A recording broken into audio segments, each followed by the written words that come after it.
Good morning, baseball fans. It's a rainy Tuesday morning where I am in Huntsville. No games being played this week after a thrilling first round of 1A through 6A matchups. We have quickly turned our attention to the Sweet 16 round. We mentioned last week 7As were wrapping up area. We've got all of our 7A qualifiers getting ready for their first round this week, which is their Sweet 16 round. There's 16 teams left in all 7 classifications. We're excited to get on here and talk about these matchups. We understand it gets a little long, a little lengthy, but we enjoy it, and we hope that you enjoy us talking about your teams if they're still left. Some really exciting matchups last week, as we've already talked about, went down to some of the games. There were some really interesting series as we were following and out and about in Tuscaloosa, Birmingham, Montgomery, Huntsville, had a couple in Mobile. This week, we're going to try to continue that coverage as we move forward. We're going to try to go ahead and get started and jump into it here in just a minute. Going to give Austin a chance to say something, look at our records from last week, and then we'll jump straight in to 1A. Before I turn it over to Austin, I do want to thank each and every one of you. Last week for our first playoff podcast, we had 10.7 thousand viewers on X and then 15,000 on Facebook. So, man, as I've mentioned several times, man, we would have never thought this would do this. But, man, we love getting on here talking, and going to fix and get right back at it today. Good morning, Austin. Good morning. I think series gets started on, I think the earliest is Thursday this week. So kind of mapping out our plan for this upcoming week. I know this past weekend we were in the, like you said, Tuscaloosa, Birmingham area. Went to Tuscaloosa on Thursday to catch a 7A area series and stayed in Birmingham overnight. And you went to Mountain Brook, Oxford, and I went and made the trip to Springville and watched Springville and Northside those first 2 games, and saw that split. And that was a fun series to be at, and that series came down to the wire. Already mapping out our plans for Thursday, Friday, and potentially Saturday. So big series across the board, and we're gonna dive deep into some of these series, and I think I got a 3-game lead going into week 2. I can't remember the last few times we've done this. I don't know if I've ever had a lead after the first round. I feel like I've always been working on an uphill battle. So, yeah, well, we will. We'll take a look at that real quick before we jump straight into the round of 16 here in just a minute. As always, if you've got anything, man, please put that in the comments out there. We'll try to get as many comments out there. One of our loyal followers, Julie Rogers from Jackson, Alabama, and I think we were both wrong on Jackson. That's right. The Mackies. Yep. We were both wrong, so we'll see what happens this week. But just quickly looking back to last week, Austin in 1A, Austin was 12-4. I was 13-3. In 2A, Austin was 15-1. I was 14-2. In 3A, Austin was again 15-1. I was again 14-2. In 4A, Austin was 14-2. I was 13-3. In 5A, Austin was 13-3, and I was also 13-3. And in 6A, Austin only lost 1. Again, he was 15-1, and I was 14-2. So after round 1, and again, we will be predicting our winners this week. After round 1, Austin has a composite record of 84-12. That's pretty impressive to win 84 out of 96 games. And as he mentioned, I am 3 games back. I'm in 81-15, and I've somehow got to find 3 games to make up on him this week and in the next few weeks. But we'll jump right into that. I think before we get into the bracket challenge, I think we've got a few perfect brackets still out.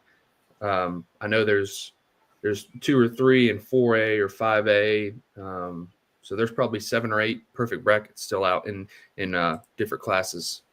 So, yep. And so with that, let's go ahead and jump right into what you're here for. And that's to listen to these matchups, talk about these matchups in every classification.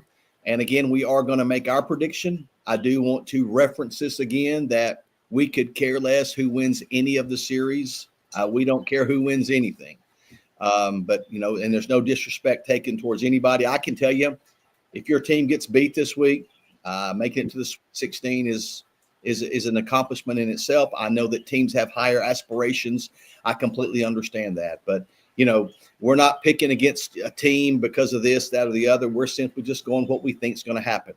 Our first series in 1A, we're going to begin in the north. You've got South Lamar. South Lamar, they finished the regular season ranked right outside the top 10. They come in with a 14-12 record after sweeping Galesville last week by scores of 7-1 and 16-6.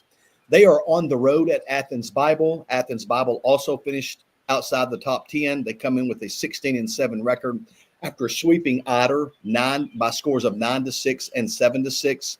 This series will get started on Friday at 1:00, and it game 1 on Friday. Not sure yet. As Austin said, we are still looking at our schedule moving forward. But let's take a look at how these teams got there.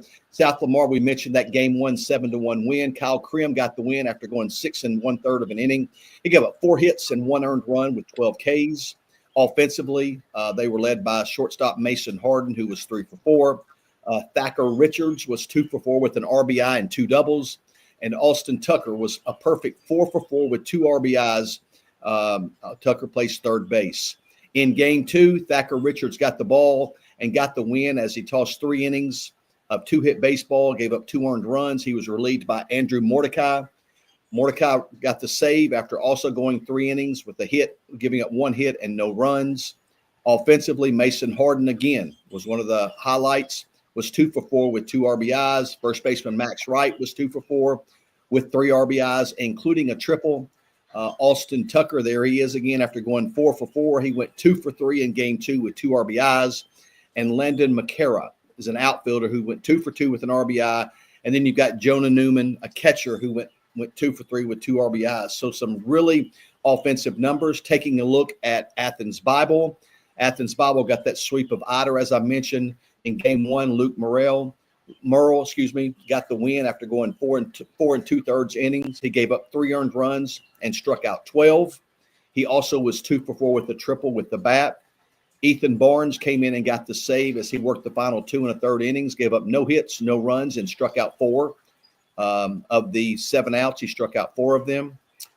Ethan Barnes, a shortstop, was 2 for 4 with an RBI and a triple. Outfielder Ryan Faust was 3 for 4 with 2 RBIs.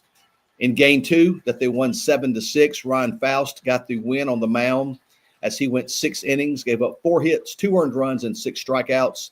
And then Ethan Barnes came back in and got his second save of the day as he went the last inning with a hit, no runs, and 3 strikeouts. Again, Luke Merle led the way offensively as he went 3 for 3 with 2 doubles. And Ethan Barnes, again, collected 2 hits out of 3 at-bats. So that's a lot of offensive firepower for South Lamar. They're on the road at Athens Bible. Athens Bible, I think, beat a quality Otter team. I think a team that we both picked Otter last week. We were wrong. Man, from an offensive standpoint, I'm going to go with the depth of South Lamar. Give me South Lamar to go on the road and in I think will be a really good 1A series. I'm going to go with Athens Bible. Athens Bible, you look at it, getting strong, starting pitching from, like you said, Luke Morrell, and then Ryan Faust in game 2, and then Ethan Barnes showing the ability to go to work, come into one game where he went 2 1/3 in the first game and then come back and get the save in game 2. I think the pitching, I like Athens Bible. I'm going to roll with them. Like you said, we both picked Eider last week. I'm going to switch, and I'm going to roll with Athens Bible this week to advance to the quarterfinals.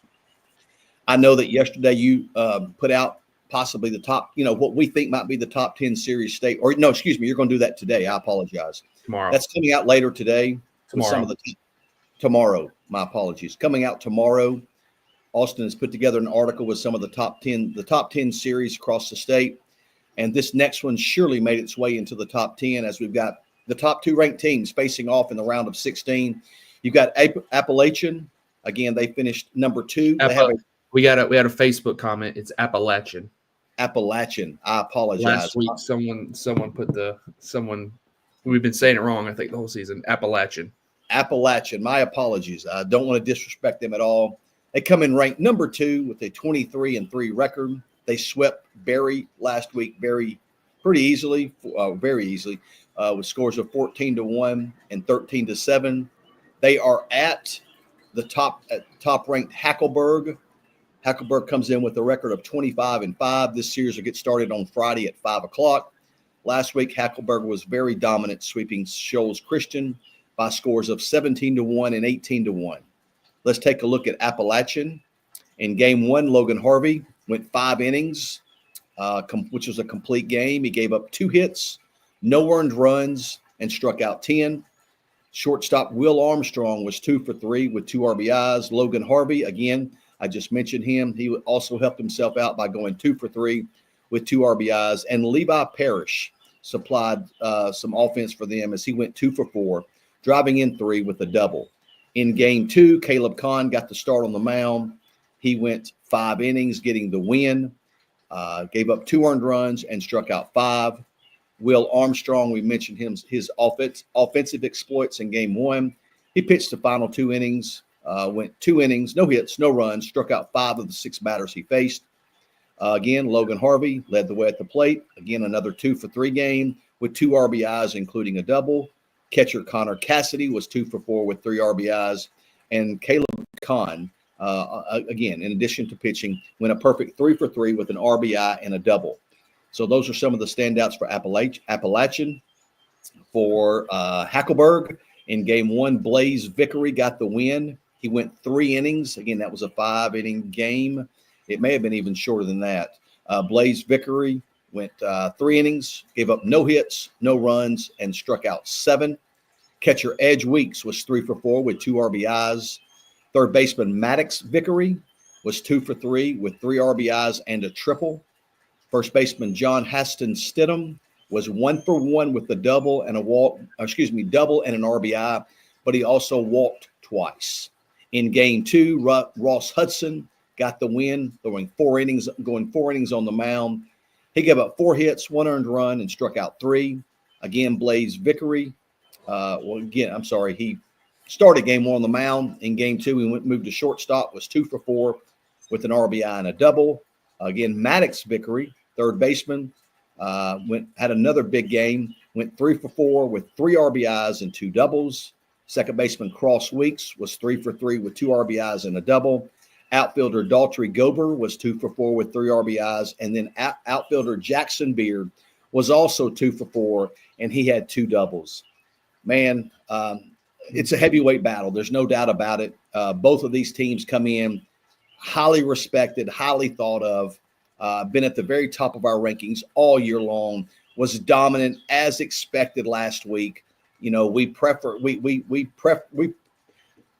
that maybe this may happen this week, and it is going to happen. It's a big-time matchup in 1A. It doesn't get any bigger. I mean, this could be a state championship type match. There's no doubt about it. I went back and forth on this.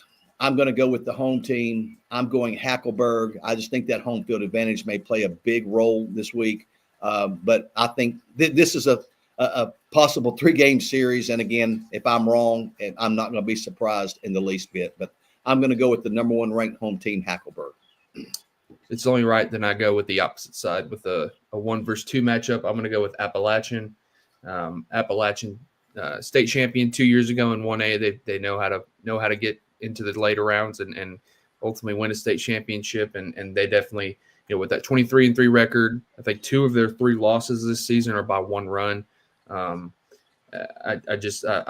like Appalachian. You know, and like you said, could definitely see this series going either way. Could definitely see it going 3 games. But I'm gonna roll with the road team going into a hostile environment up in North Alabama, and I'm gonna roll with Appalachian. I guess we could say this for every matchup, but here's another quality matchup. You've got Hubbertville. They finished ranked number 10 in 1A. They come in with a 17-7 record. Last week, they took 2 of 3 from Coosa Christian. They won a tight game 1, 4-3, lost a tight game 2, 8-6, and then they were able to win the deciding game 3 by a score of 9-2. Again, they're at 17-7. They're on the road at Lynn, who finished right outside of our top 10. Lynn comes in with a record of 18-10. They convincingly swept Covenant Christian last week by scores of 10-4 and 10-0. This series will get started on Friday at 4:30. Should be a great environment there at Lynn. Let's take a look at how these teams fared last week. Hubbertville was led in game 1 by Blaze Wakefield. He went 6 innings on the mound. He gave up 2 earned runs and 6 strikeouts, but he did not get the win. He got a no decision. Cruz Kazir, I may be pronouncing, and let me go ahead and say this: if we mispronounce any names, there is hint mentioned. No disrespect, but I believe it's Cruz Kazir. He came in and got and pitched the final inning. Basically, got a hold. And went 1 inning. He did give up a run. He struck out 1. Hubbertville did score 2 in the bottom of the 7th to win that game 1 4-3. So that's why Cruz got the win and Wakefield did not. Couple offensive standouts in game 1. Shortstop Cole Brand was 2 for 3 with an RBI, and catcher Kane Rushing was 2 for 2 as well with the bat. They did drop game 2, but came back to win game 3 as Cruz Kazir got the start in game 3 and went 7 innings, complete game, gave up 4 hits, 2 runs, and struck out 4. Again, they won that game 9-2. Outfielder Tucker Bowen was 2 for 3. Cruz Kazir was 2 for 4 with 2 RBIs. So a big series for Cruz Kazir. And then first baseman Cade Watkins was 2 for 4 with an RBI as well. So again, Hubbertville taking 2 of 3 from Coosa Christian on the road this week at Lynn. Last week, Lynn gave the ball to Austin Dodd in game 1, turned in a complete game 7-inning performance. He gave up 5 hits, 1 run, and 11 strikeouts. Had 11 strikeouts. He also got, in my note, I don't want to forget this, he also had a triple in game 2, which we'll talk about in just a second. Shortstop Dylan Dunnigan was 2 for 3 with an RBI in game 1. First baseman Cade Key was 3 for 4 with an RBI, a double, and a triple. Outfielder Cody Shearer was 2 for 4, and outfielder Asher Hopkins was 2 for 3 with 2 RBIs and a double. Moving forward to game 2, I mentioned Dodd with that triple in game 2. Dylan Dunnigan went 5 innings on the mound. I believe it was a complete game. Gave up 2 hits, no runs, and struck out 9. First baseman Cade Key, again, was 2 for 3 with an RBI, so big offensive series for him. And then I forgot the first name, the catcher. I forget his last name is Jordan. He was one, I think it was Kyle. I can't remember. Sorry about that. Mr. Jordan. He was 1 for 1 with 2 RBIs, and he also drew a walk. Kyler. Kyler. Yeah, I said Kyle, but it was Kyler. Yes, Kyler Jordan. So that's how Lynn swept Hubbertville, finished off that sweep in game 3. I guess I've got a little bit of a streak going on here. I'm gonna go with the home team again. Lynn could be a little bit of an upset, and also it may benefit Hubbertville being pushed to the brink in 3 games. It was fairly easy for Lynn, but I'm going to go with Lynn this week to defeat Hubbertville and move on to the Elite 8. Again, another very interesting series to follow in 1A. I think we made 3 picks. I think I may have lost my 3-game lead in 3 picks. I'm going to go with Hubbertville because I'm going against the home team is never a good recipe, especially in the playoffs. But I'm going to go with Hubbertville. I picked against them last week. Coosa Christian. I talked about Coosa Christian last week. They made a deep run in the playoffs last year. They split in the area with Appalachian and lost the deciding game 3. So they've shown they can hang with some top teams, and for Hubbertville to beat them in that game 3 was impressive to me. You talked about, Wakefield in game 1, Cruz Kazir kind of doing it all, coming in and getting the win on the mound in the 7th in game 1, and then throwing a complete game in game 2. Obviously, his efforts at the plate. You got Cole Brand, like all the guys that you said. Just an impressive list. But Lynn's been strong all year long. They've played a tough schedule. They've beaten some really good teams. This is a really good matchup. But ultimately, I'm going to side with Hubbertville. Our number 10 team in 1A. Give me Hubbertville to go on the road and get a tightly contested series win. Our next series will feature number 5, Addison. They come in with a record of 23-8. They were as dominant as they could be last week. They swept Skyline by scores of 22-0 and 18-0. They are on the road at Pickens Academy. Pickens Academy comes in with a record of 15-12 after sweeping Spring Garden last week in dominating fashion, 14-2 and 12-2. And I have to fess up here. I took Spring Garden last week. My apologies to the people at Pickens Academy. Austin, I believe you took Pickens Academy. Yes, No. you did. And No, I didn't. You didn't? No. Okay, well, I owe them an apology. I was wrong there. But again, dominating fashion, both of these teams. This series will get started on Friday at 4:30. Something has to give this week between both of these teams, as I've mentioned, just took care of business in round one. Addison in game one, they gave the ball. I think it's Kaya Lake. It's Kaya or Kia. I'm not sure. Kaya Lake. I believe it was a complete game, 4 innings. I think they shortened this game a little bit due to the 22-0 score. I believe that was agreed upon by both coaches. He went 4 innings, gave up a hit, no runs, and struck out 4. He also was 2 for 2 with an RBI. Man, third baseman Stone Talley, what a weekend he had last week with the bat. In game one, he was 3 for 4, 5 RBIs, a triple, and a home run. First baseman Lane Stewart was 2 for 3 with 3 RBIs, and outfielder Caden Dyson was also 2 for 3 with 3 RBIs in that 22-0 victory. In game two, an 18-0 victory, Tucker Thompson got the start in game two. He went 4 innings, gave up 2 hits, no runs, and struck out 6.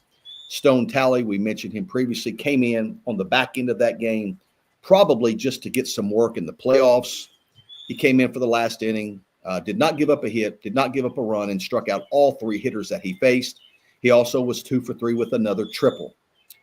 Tucker Thompson, the starting pitcher, was 2 for 4 with an RBI double. Kaya Lake, the pitcher in game one, was 2 for 3 with a double. Catcher Jackson Williams was 2 for 3 with an RBI. Caden Dyson, again, was 2 for 2 this time with 2 RBIs. And second baseman Carter Pratt was 3 for 3 with 3 RBIs. When you score a combined 40 runs, there's going to be a lot of offensive highlights. Flipping over to Pickens Academy and their sweep over Spring Garden, Todd Moore got the ball in game one. He went 5 2/3 innings. He gave up 1 earned run and struck out 5. Outfielder Ace Gregory had a big-time series with the bat as well. He was 3 for 5 in game one with 3 RBIs and 2 doubles. Catcher Aaron Kirk was 2 for 4 with 2 RBIs and a double. Outfielder Dawson Crowe was also 2 for 4 with an RBI and a double. And Bentley Allen was also 2 for 4 with 2 RBIs. Again, 26 runs in 2 games. There's going to be a lot of offensive highlights. In game two, Braden Banks got the win as he went 5 innings, which was a complete game. He scattered 5 hits and did not give up an earned run. In game two, outfielder Ace Gregory continued his onslaught with the bat as he was 2 for 3 with a triple and 4 more RBIs, which gave him 7 RBIs over the 2 games.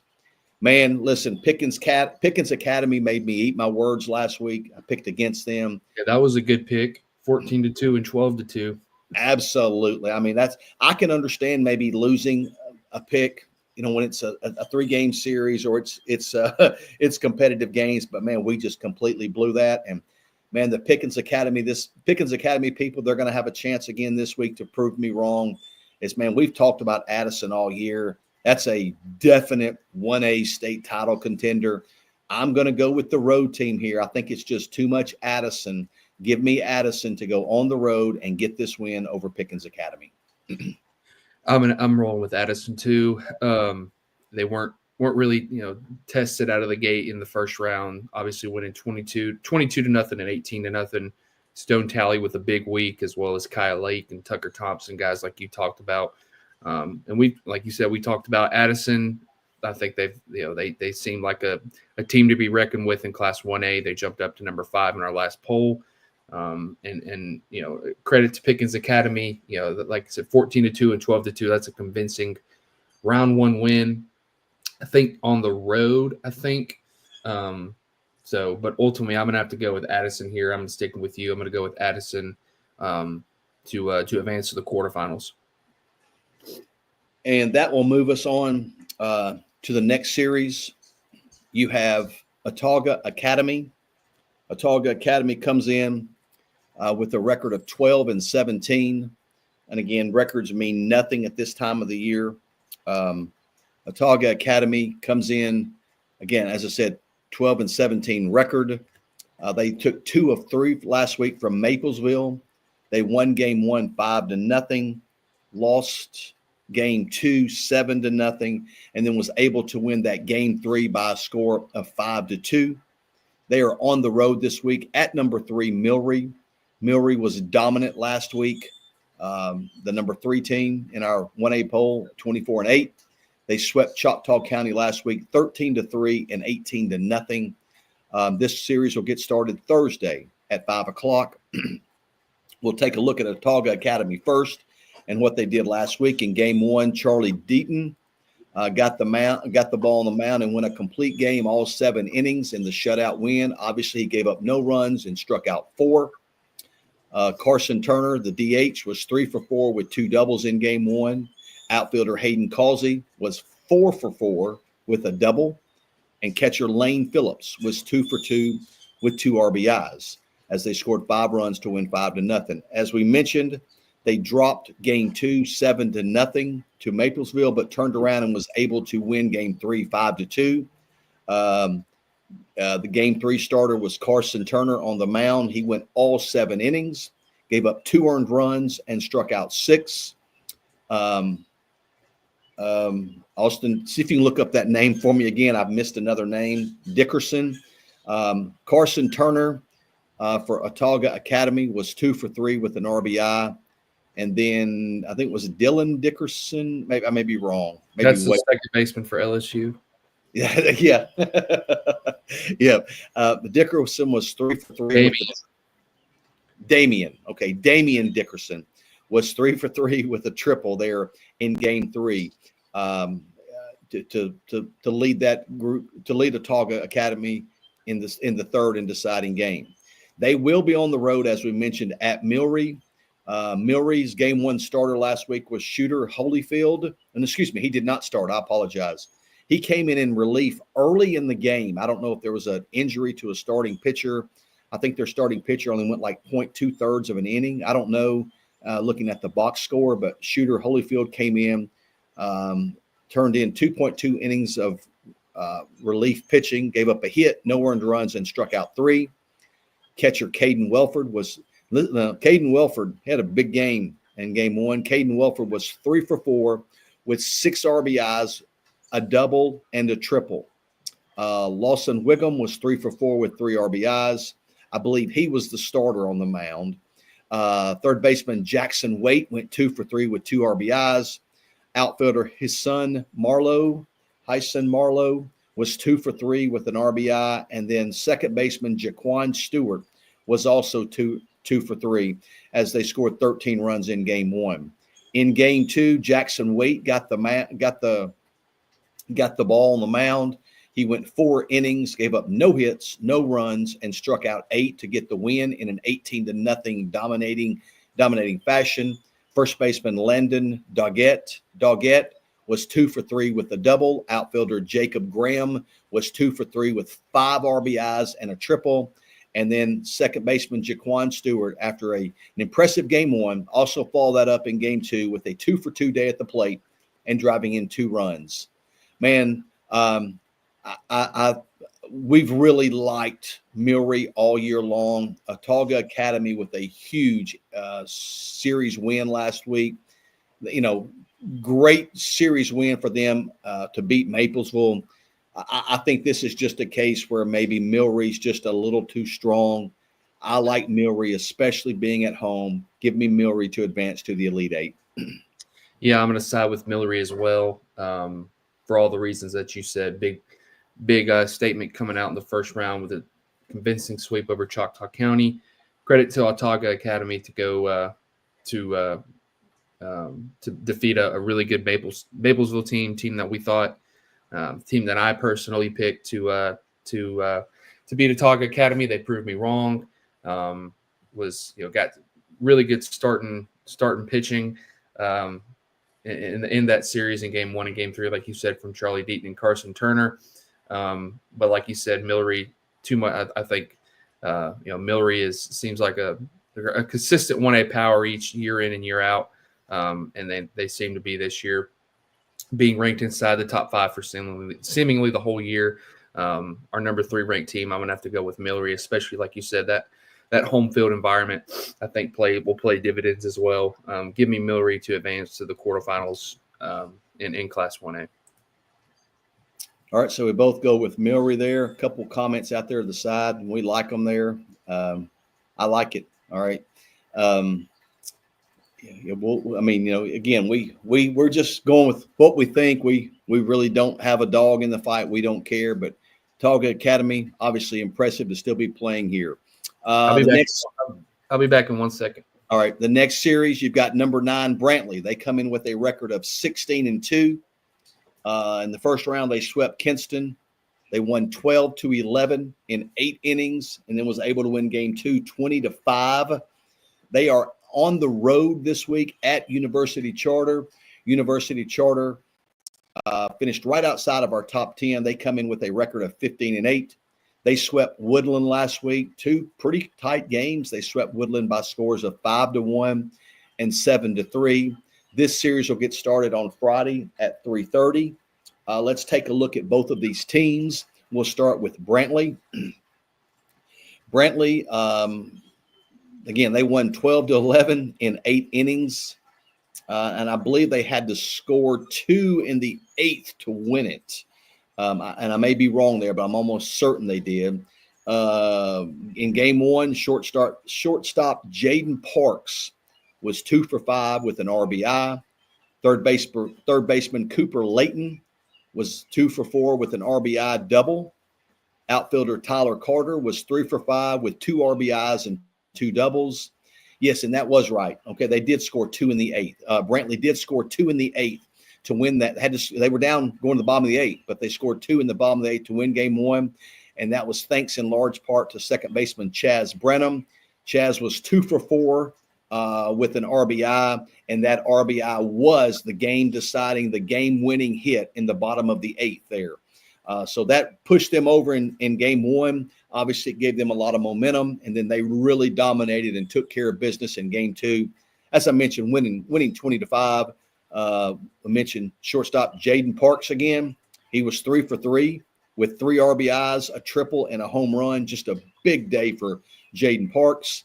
Outfielder Kevin Freeman was 3 for 5 with an RBI. Again, Cooper Layton, after his 2 for 4 performance in game 1, he was 3 for 5 with 2 RBIs and a triple in game 2. John Harper Kilcrease. There's the Kilcrease name is synonymous there. He was 3 for 3 with an RBI. And then Chaz Brenham continued his hitting exploits in game 2 as he went 3 for 3 with 4 RBIs. And Thomas Whitehurst, third baseman, was also 2 for 3 in game 2. Moving to University Charter, as I mentioned, sweeping Woodland in game 1, Michael Gibson got the complete game win, going all 7 innings with giving up 2 hits, a run, a 1 earned run on 8 strikeouts. Shortstop Josiah DuBose was 3 for 4 with an RBI. And third baseman Jonah DuBose, I guess brothers, maybe cousins, I don't know. Third baseman Jonah DuBose was 2 for 3 with 2 RBIs and a double in the 5-1 win. In game 2, a 7-3 victory, as we mentioned. In game 2, Tyler Smith, I can't remember the first name. I've lost that again. We'll look that up. He got the win going 4 innings, gave up no earned runs and 3 strikeouts. He turned it over to Jonah DuBose. We mentioned him previously. Jonah threw the final 3 innings of the game to get the save. He gave up 1 hit, did not give up an earned run, and struck out 6. Offensively, first baseman William Church was 2 for 4 with 2 RBIs, and outfielder Isaiah Scott was 2 for 3 with 2 RBIs. This is another interesting series here. You've got Brantley at number 9. University Charter was a team that they have not been AHSA sanctioned for a while, but they have really come into the AHSAA and held their own, and even more so than that. They're at home this week. I think these are two fairly evenly matched teams. Both have good records. Man, I like the offensive firepower at Brantley. Give me Brantley to go on the road and win a 3-game series over University Charter. And again, I say that 3 games is because I think these are two evenly matched teams, but I'm just going to go with Brantley. I like that offensive lineup that they have. Yeah, Brantley made it to the state finals 2 years ago. The names and I was there. Can't remember if you were there covering that series. I was not. So, but I remember the names. Jaden Parks. I think he had a brother at that time. Jaden Parks, I think, was like a little freshman or sophomore. Now he's a senior. Cooper Layton, Chaz Branham, John Harper Kilcrease. All those names are familiar names when you're reading off these players, and it's because that they've played and they've been starters and key contributors for Brantley over the past few years. It got tested out of the gate against a Kinston team that I know beat Florala in one game in the area. So that was a quality matchup out of the first round of the playoffs. Obviously won that series 12-11 and 20-5. I'm going to go with Brantley as well. You look at an impressive 16-2 record. They're a consistent power in Class 1A. The returning starters, guys that have played in the deep rounds of the playoffs, I think that plays up a little bit here. So I'm going to go with the Bulldogs here to advance to the Elite 8 in Class 1A. Make one quick correction. The starter on the mound for University of Charter was Tip Smith. I think I said Trip Smith, so it's Tip Smith. So my apologies, Tip. Got you out there. So we got 2 left in 1A, and man, both of these are ranked matchups. You've got Fayetteville coming ranked number 7 with a 20-10 record. They swept Keith last week, 20-0 and 18-0, and these games went 3 innings and 2.5 innings. I'm gonna stay off my soapbox for today because we are pushed for time. They are on the road at number 6 Florala, who come in with a 17-7 record. They swept Red Level last week, 11-5 and 4-0. Looking at Fayetteville, game 1, Ethan Jones, Eli Burns, Axel Culberson combined on a no-hitter. They each threw 1 inning. Again, that game only went 3 innings. We're pushed for time, so I think there's a better way we can get these playoffs set up. Well, that's a story for later. Catcher Blayton Cantrell was 2 for 2 with 3 RBIs. Outfielder Eli Burns 3 for 3, 4 RBIs, a double, and 2 triples. Big time stats for Eli Burns. Outfielder Connor Crumpton was 3 for 3 with 4 RBIs and a home run. I mean, those are big time numbers in game 2. Again, another no hitter. I think this game only went 2 innings. Carter Goins and Blayton Cantrell combined for a no hitter. They each went 1 inning. I wish we could do something better to get these matchups set. Again, the AHSAA does a lot of great things in baseball in the state. It's best 2 out of 3 every series. That is great. I think it's not like that in every state, but I think there's a better way we could get teams in the state playoffs. I think the obvious thing is to go to regional play. You're going to cut out some of these blowouts early in the season, and we'll talk about that later.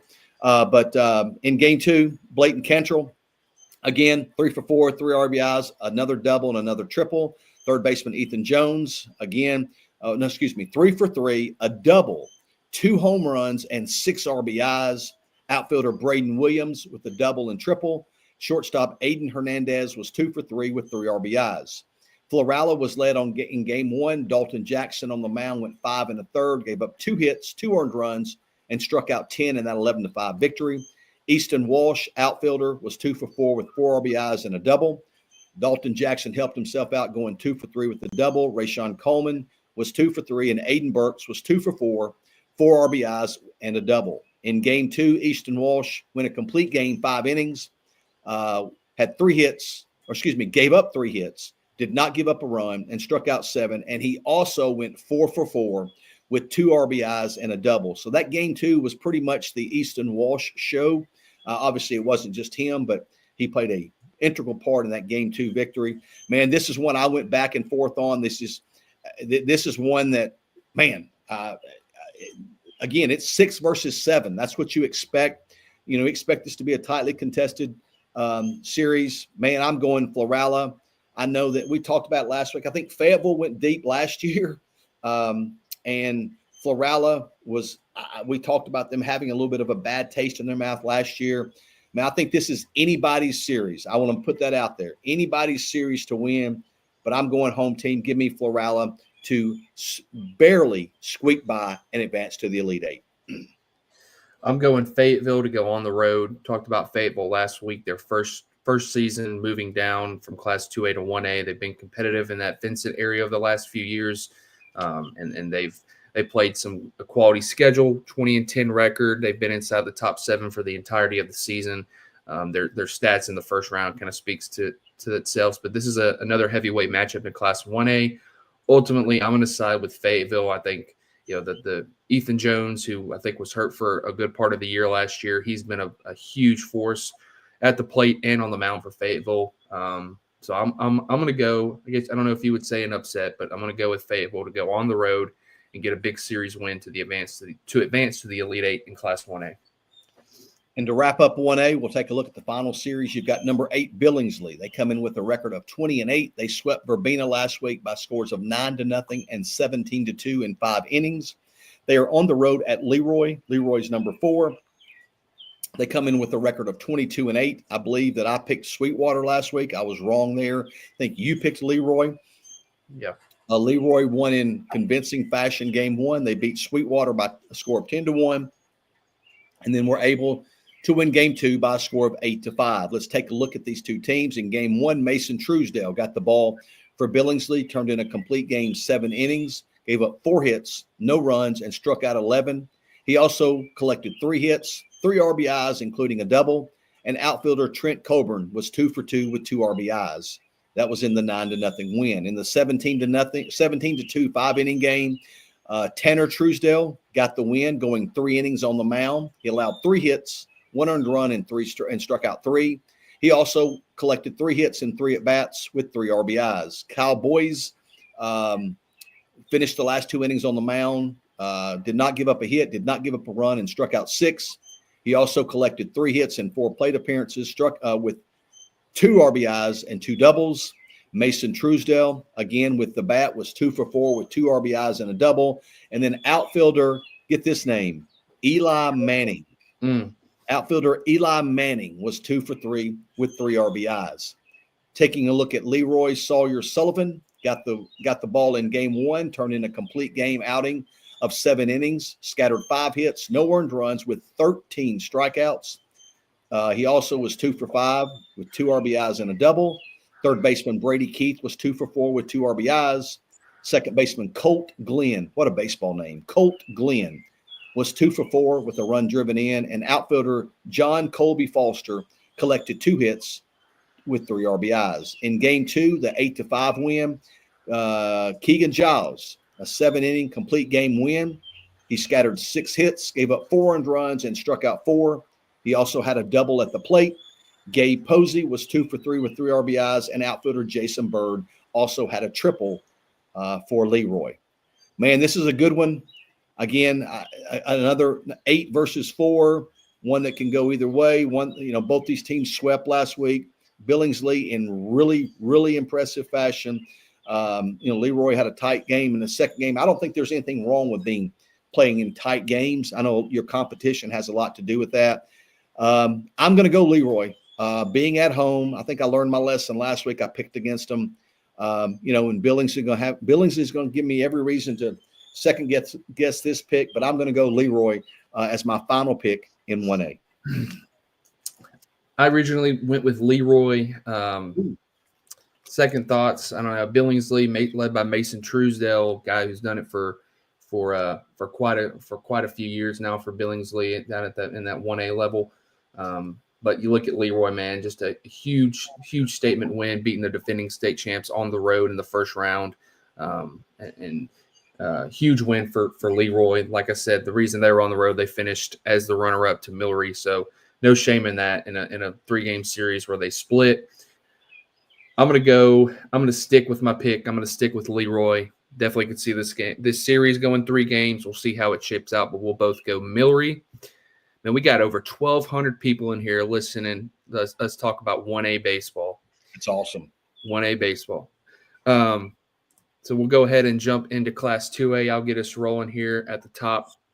Our first matchup, we've got the North Sand Mountain Bison, who comes in outside of the top 10 in Class 2A with a 21-8 record. They'll be on the road going to number 1 Vincent, our number 1 ranked team in Class 2A. They come in with a 25-5 record. This series gets started on Friday at 4:30 at Vincent. Looking at how both of these teams got here, North Sand Mountain swept Belgreen by scores of 7-2 and 14-1.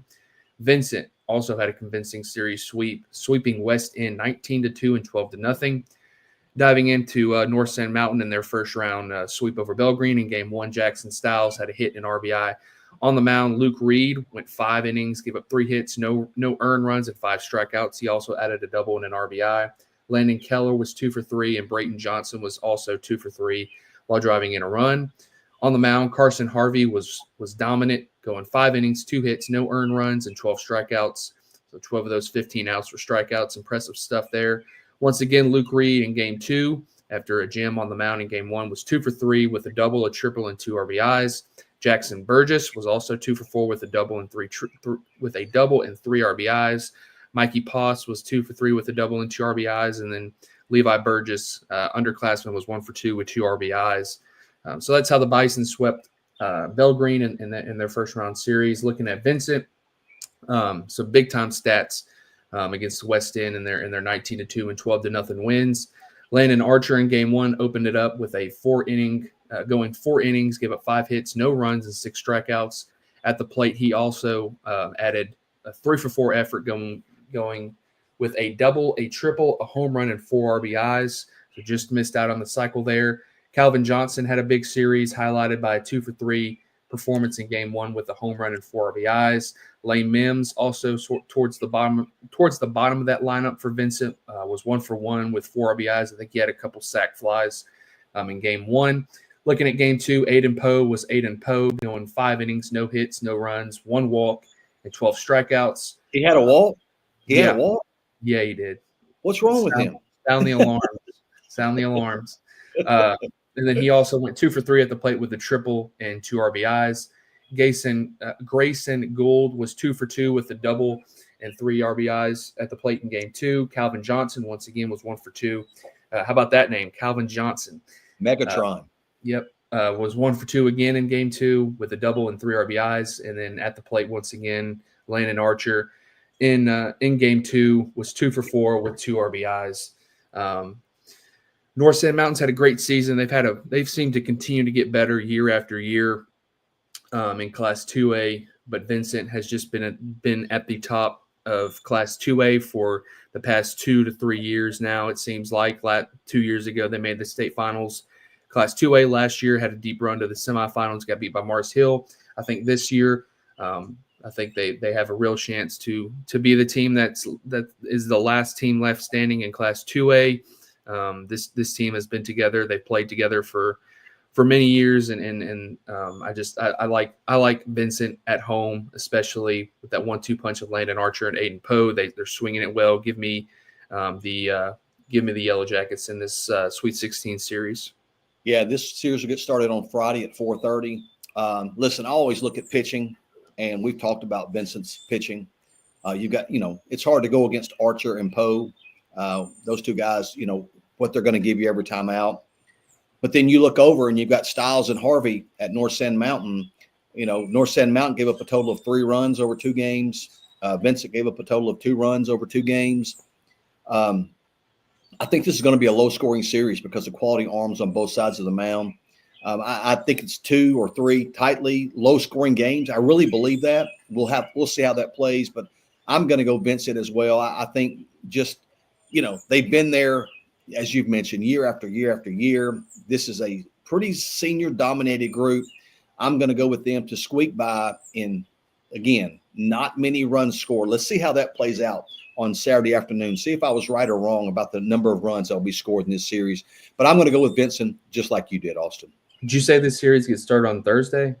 I said Friday at 4:30. Yeah, it's Friday at 4:30. That's what I did. And then our next series in Class 2A, you have Did you already said that? Yeah. I'm sorry. I apologize. You have Sumiton Christian going on the road to Lindsay Lane Christian here in the Sweet 16. Sumiton Christian comes in with the number 2 ranking in Class 2A. They jumped up. This is the highest they've been all year long. Sumiton Christian is 22-7. Obviously, last year's 1A state champs trying to make a deep run in Class 2A. You look at Lindsay Lane Christian, finished outside the top 10 in Class 2A with a 19-15 record, but off of a huge series win. Let's take a look at how both these teams got here. Starting it off with Sumiton Christian. The Eagles swept Lamar County by scores of 7-5 and 15-0. Lindsay Lane Christian, like I said, on the road to Pleasant Valley, who we had at number 10. And we'll be honest, Lindsay Lane and Pleasant Valley, those were the two teams that were battling for that top 10 spot in our last poll. But ultimately gave it to Pleasant Valley. But credit to Lindsay Lane. They won game 1 and game 2 by a score of 9-6.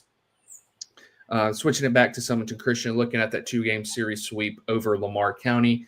Game 1, 7-5 win. Austin Hubbard went 7 innings, gave up 3 earned runs and 8 strikeouts. At the plate, the Eagles were led by Rusty McDonald, who added a double and 2 RBIs. Reed Cornelius, their catcher, went 2 for 2 with a double and 3 RBIs.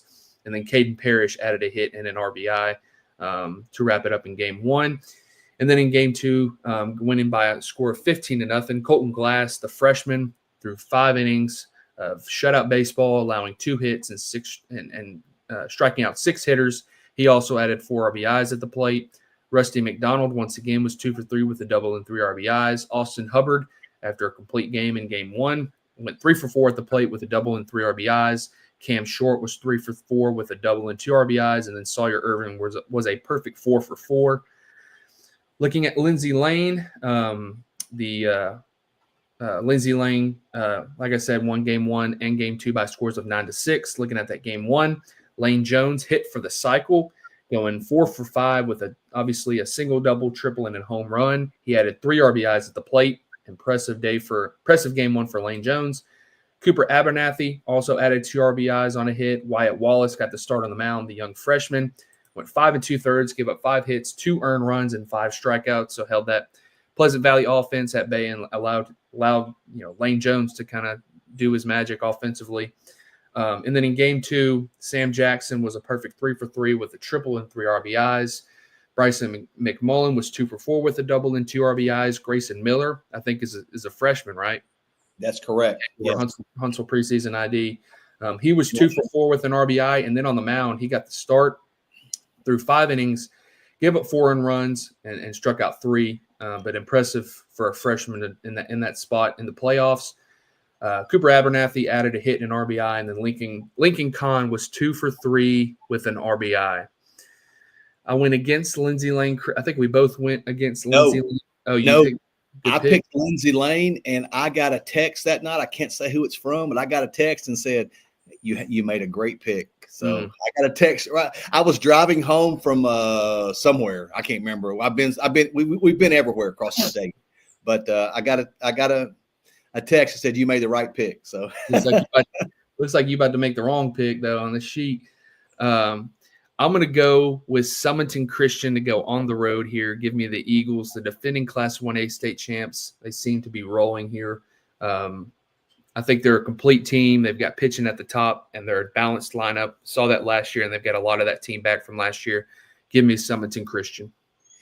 Yeah, man, you look at this one, and we've talked about Sumiton Christian. They'd won so many in a row and still may have. I don't know how many they'd won in a row or still, but, and I guess I friended a lot of Sumiton Christian people last year once I went to their game, and then we started following them on their run to the state championship. You look at Lindsay Lane, man, and you mentioned freshman. I mean, that was a freshman in game 1 on the mound. That was a freshman in game 2 on the mound.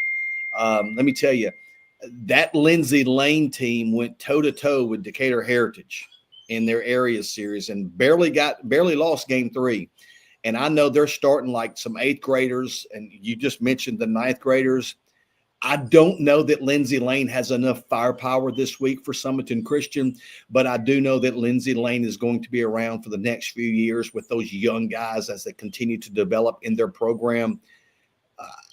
I have to go with Sumiton Christian because that's what I think of Sumiton Christian. I hate going against Lindsay Lane, but man, I think you'll hear Lindsay Lane's name enough over the next few years with that great nucleus of young talent. So we both will go with Sumiton Christian. So I'll keep the Sumiton Christian people happy for one more time, and I may get a different text this week if Lindsay Lane wins. So that's right.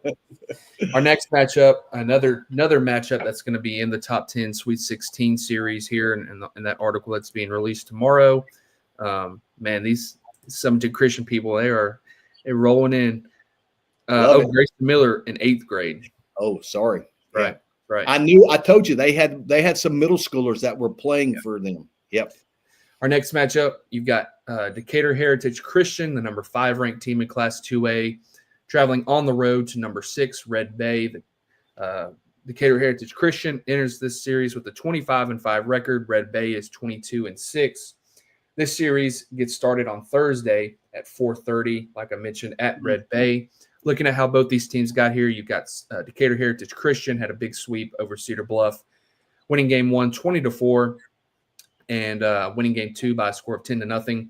Red Bay also had a convincing sweep over Cold Springs, winning game 1 16-2 and game 2 10-0. Looking at Decatur Heritage Christian, wait till I read these stats out for Olson Howard in game 1.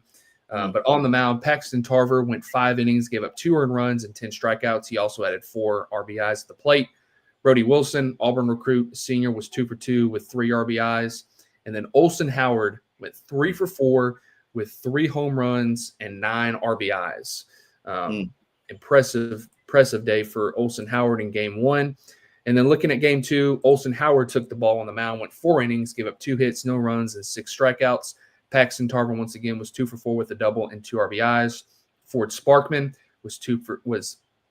added a double and 3 RBIs, and then Dylan Germany added a triple and 2 RBIs for the Eagles. Looking at the Tigers of Red Bay, their sweep over Cold Springs in game 1, 16-2 win. Ty Reynolds also had a huge day, going 4 for 4 with 2 doubles, a home run, and 5 RBIs. On the mound, he also went 5 innings, gave up 4 hits, no earned runs, and 6 strikeouts. Jeremiah Thorne was 3 for 4 with 3 RBIs. Carson McGee hit a home run and had 4 runs driven in. And then Reed Hamilton also was 2 for 4 with a home run and 2 runs driven in.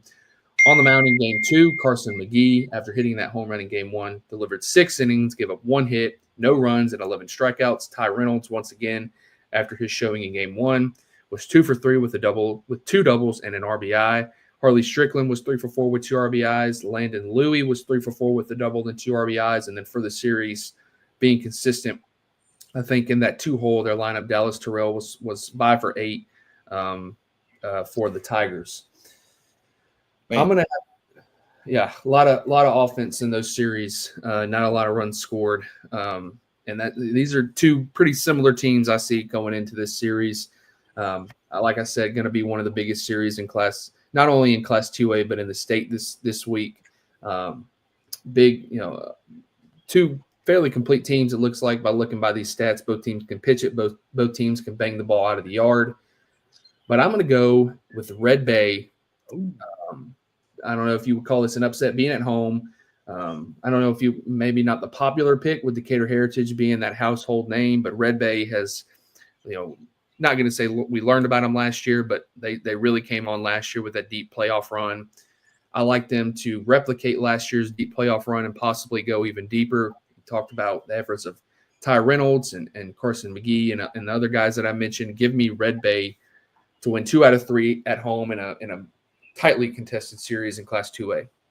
I mean, records are very similar, 25-5, 22-6. The rankings are 5 versus number 6. This is what it's supposed to be like. Maybe not this early, but this is a prototypical playoff series that you get. We're just getting in the Sweet 16. Not that I'm making any promises, but this is one of those series on Thursday that's within driving distance for me that I may try to get to on Thursday. Hope to make it there to Red Bay.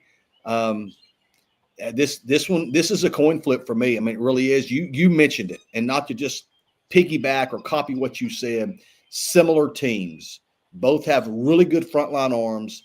Both can really move the ball around the park 1 through 9. It's just a shame one of these teams is going to come to an end this week. We're going to split this pick. I'm going to go with the road team. I'm going to go Decatur Heritage to go on the road and win this one. Again, this could go either way, but I'm going to go Decatur Heritage against your Red Bay this week, and I hope it's where I can be there on Thursday.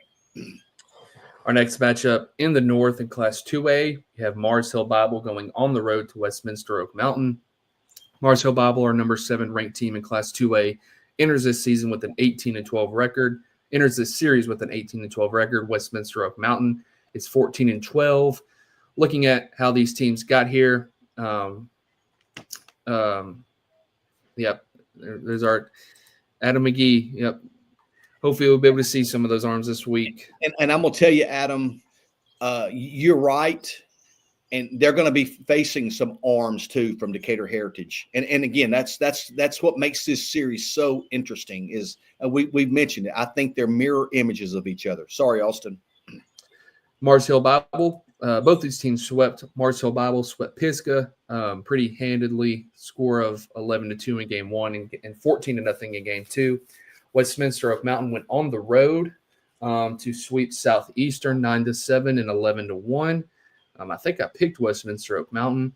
But looking at before I get to this series gets started on Friday at 4:00 at Westminster Oak Mountain. Looking at game 1 for Mars Hill Bible, that 11-2 win over Pisgah. Cam Isbell went 7 innings, gave up 3 hits, no earned runs, and 12 strikeouts. He also went 2 for 2 at the plate. Oakley Bevis, their cleanup hitter, left-handed hitter, went 2 for 2 with a pair of doubles and 3 RBIs.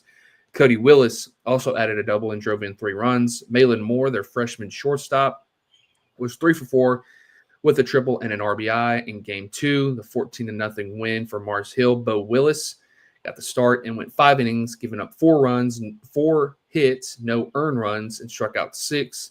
Noah Hamback was 2 for 3 with 4 RBIs. Malin Moore was 1 for 2 with a pair of RBIs. Luke Fowler was 3 for 3 with 2 RBIs.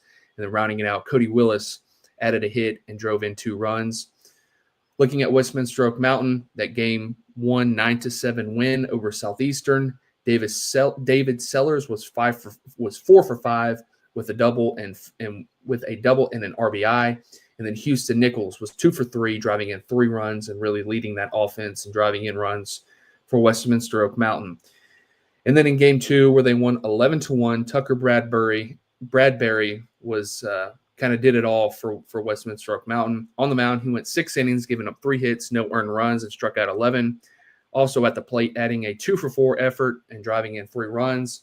Deacon Brown was 2 for 4 with an RBI. David Sellers once again added to his totals, offensive totals, going 3 for 4 with 2 RBIs. I think he finished going 7 for 9 for the series.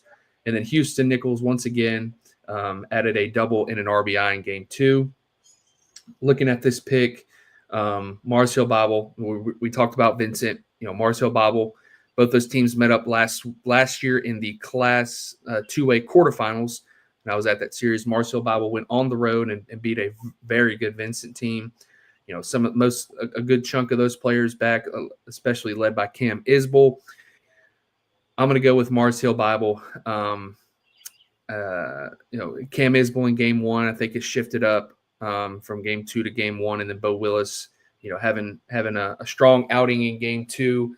I think this could be a very close series, but I'm going to go with Mars Hill Bible. I think their offense kind of leads the way here for them, being able to score a bunch of runs. Give me Mars Hill Bible on their quest to make it back to this 2A state finals this year. Yes, I'm going to go with Mars Hill Bible as well. That's a team that has obviously gotten, have moved in the right direction all year long. You've mentioned Cam Isbell, that he's big time bat for them, has also solidified them on the mound at the top of that rotation. But Westminster Oak Mountain, correct me if I'm wrong, Austin, they're in that area with Vincent, correct? Correct. Yeah. And, they're used to play. I mean, Mars Hill and Vincent, I think, are very similar. And Mars Hill's Westminster Oak Mountain's record may not be the best, but they played a difficult schedule, went toe to toe with Vincent. Tucker Bradbury gives them a bona fide guy that could beat anybody. Holding Southeastern to 1 run last week, but man, I think it's too much Mars Hill. I'm like you. I'm going to go with the Panthers this week to advance to the Elite Eight. We move to the South, and we have a big matchup here in our first matchup in the South in Class 2A. You have Tuscaloosa Academy going on the road down to the Wiregrass area to face off against Ariton. Tuscaloosa Academy, who finished just outside the top 10 in Class 2A, they enter this series with a 13-18 record. But don't let that 13-18 record fool you. I think they were like 1-12 or 1-13 to start the year. Have really been on a roll towards the back end of the season. They'll be traveling on the road, like I said, to Ariton, who's number 4 in our Class 2A poll. They finished with a 24-9 record. Looking at how both these teams got here, Tuscaloosa Academy swept Lochapoka, and I think a pair of three-inning games, 15-0 to 18-0. Ariton was tested much more than that in their first-round series, going down to the Mobile area to face off against Bayshore Christian on the road. They won game 1 14-12, dropped game 2 5-4, and then won the deciding game 3 by a score of 8-2 on Saturday. This series gets started on Thursday in Ariton at 4 o'clock.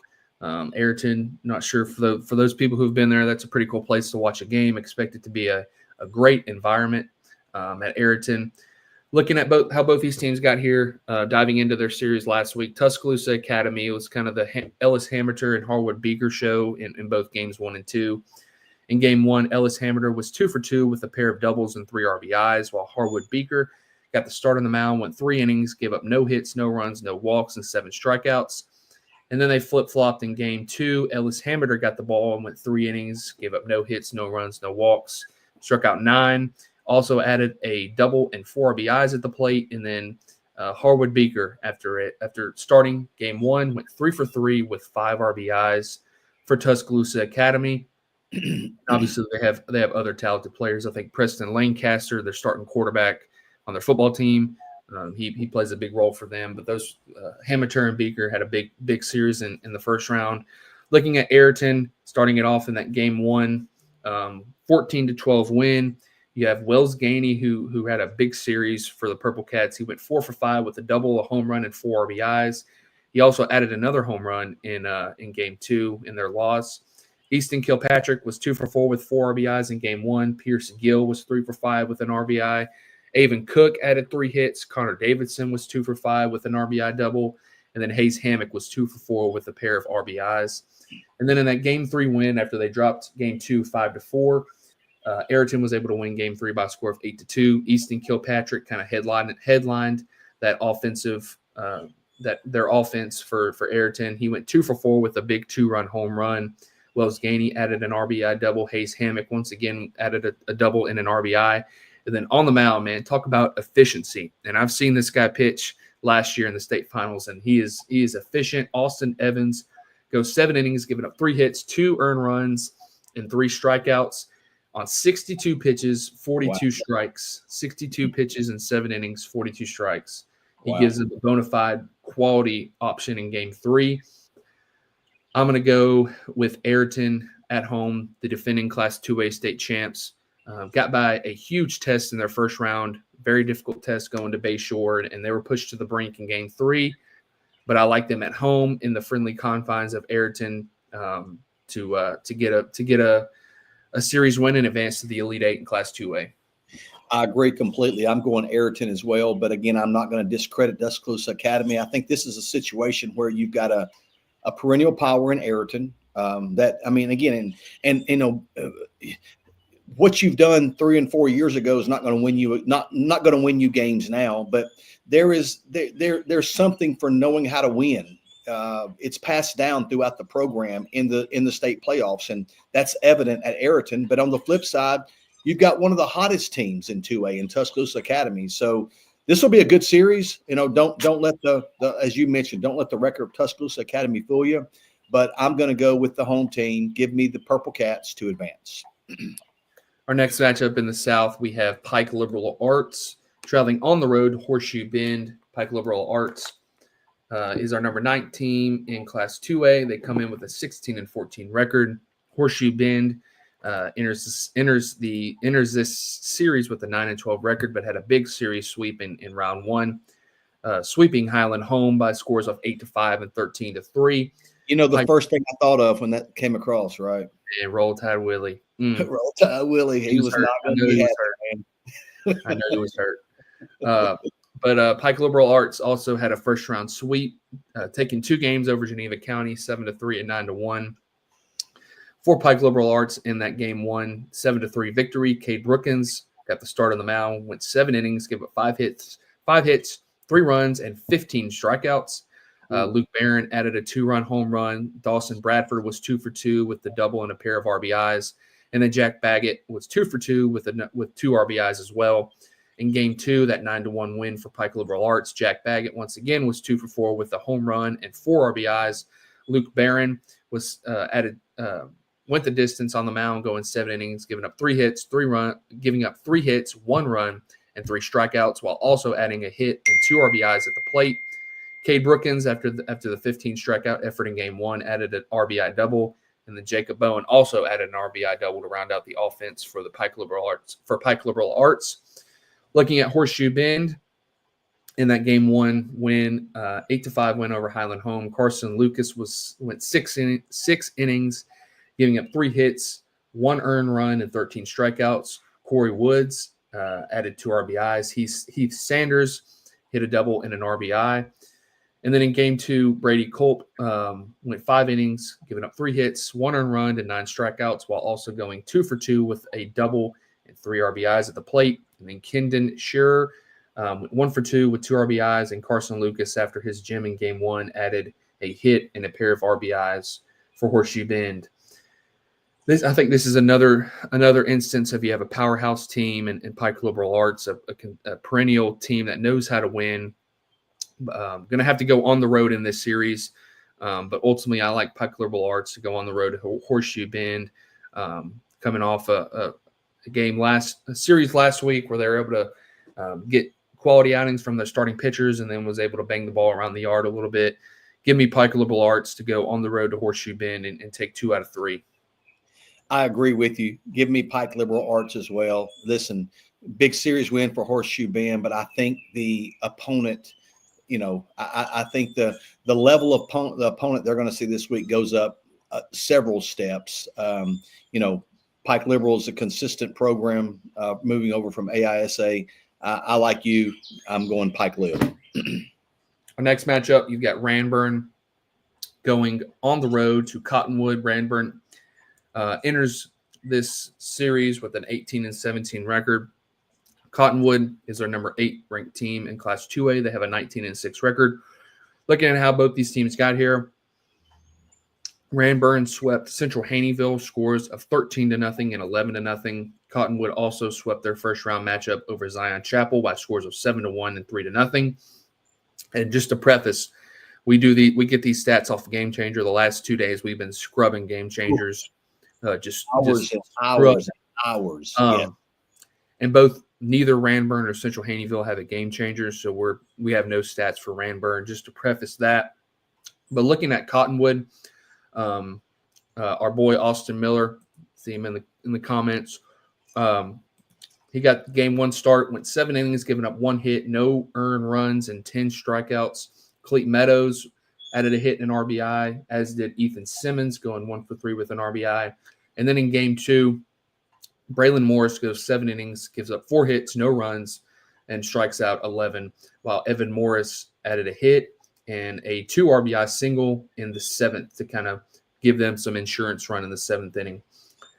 I'm going to have to go with Cottonwood. I think that 1-2 punch, Austin Miller going to Enterprise State. You see what he can do in game 1. And then Braylon Morris, another right-handed pitcher, won Mizuno Pitcher of the Week a few weeks ago. He's headed to Wallace Dothan. Those 2 arms, I think, is about as good as a 1-2 punch you can have at the 2A level.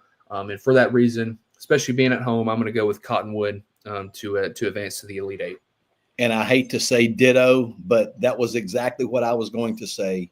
Cottonwood, with those two arms starting game 1 and 2, they're going to be able to beat anybody.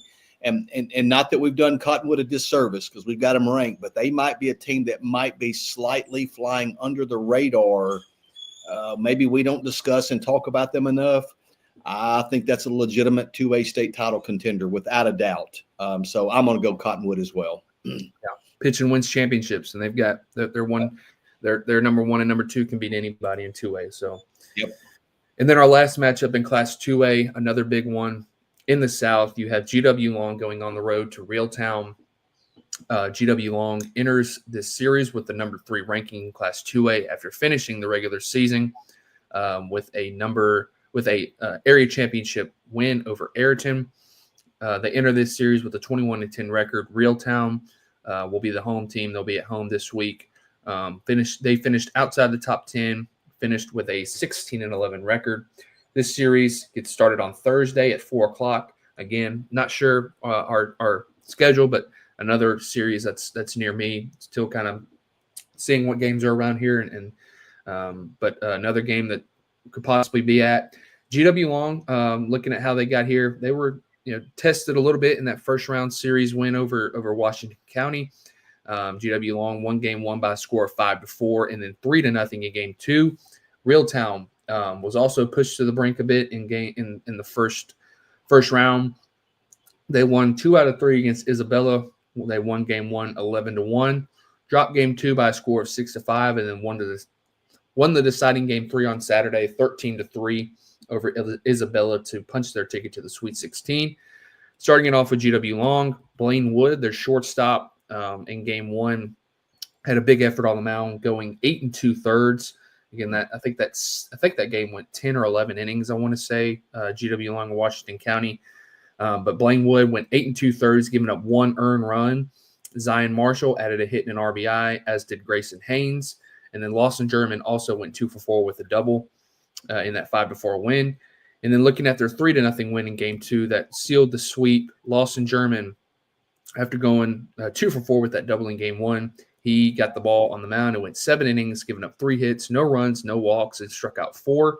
He also added a hit and an RBI at the plate. And then Eben Pritchett had a big 2 RBI single that kind of rounded out the offense for GW Long in that game too. Looking at Reeltown, in their first game, the 11-1 win over Isabella, Hagan Lewis went 5 innings, gave up no earned runs and 7 strikeouts. Brody Smith was 3 for 3 with a double and 2 RBIs. Xander Johnston was 2 for 3 with a double and 3 RBIs. Brenton Spraggins was 2 for 3 with a double and 3 RBIs as well. And then Preston Lynn added an RBI double at the plate. They dropped the game 2, 6-5, and then turned around in game 3 and won 13-3. Looking at some of those top performers from game 3, Preston Lynn was 2 for 3 with a solo home run. Hudson Lewis, their shortstop, was 3 for 3 with an RBI. Jamarcus Smith was 3 for 4 with 3 RBIs. Hagan Lewis, again, added a double and 3 RBIs. And then rounding it out, Slade Carlton added a hit and 2 RBIs for Reeltown. I'm going to go with the road team, GW Long, about a big of a powerhouse as anybody in Class 2A. I think the Rebels are clicking at the right time. They had a huge series win over Ariton to win their area championship.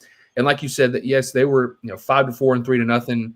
Those are tight games. But like you said, it's sometimes it's good to get tested in the playoffs. You can have a 20-0 win and not really get much out of it in the first round. But playing a 5-4, 3-0 series, getting tested and put into some adversity, I think could possibly benefit GW Long.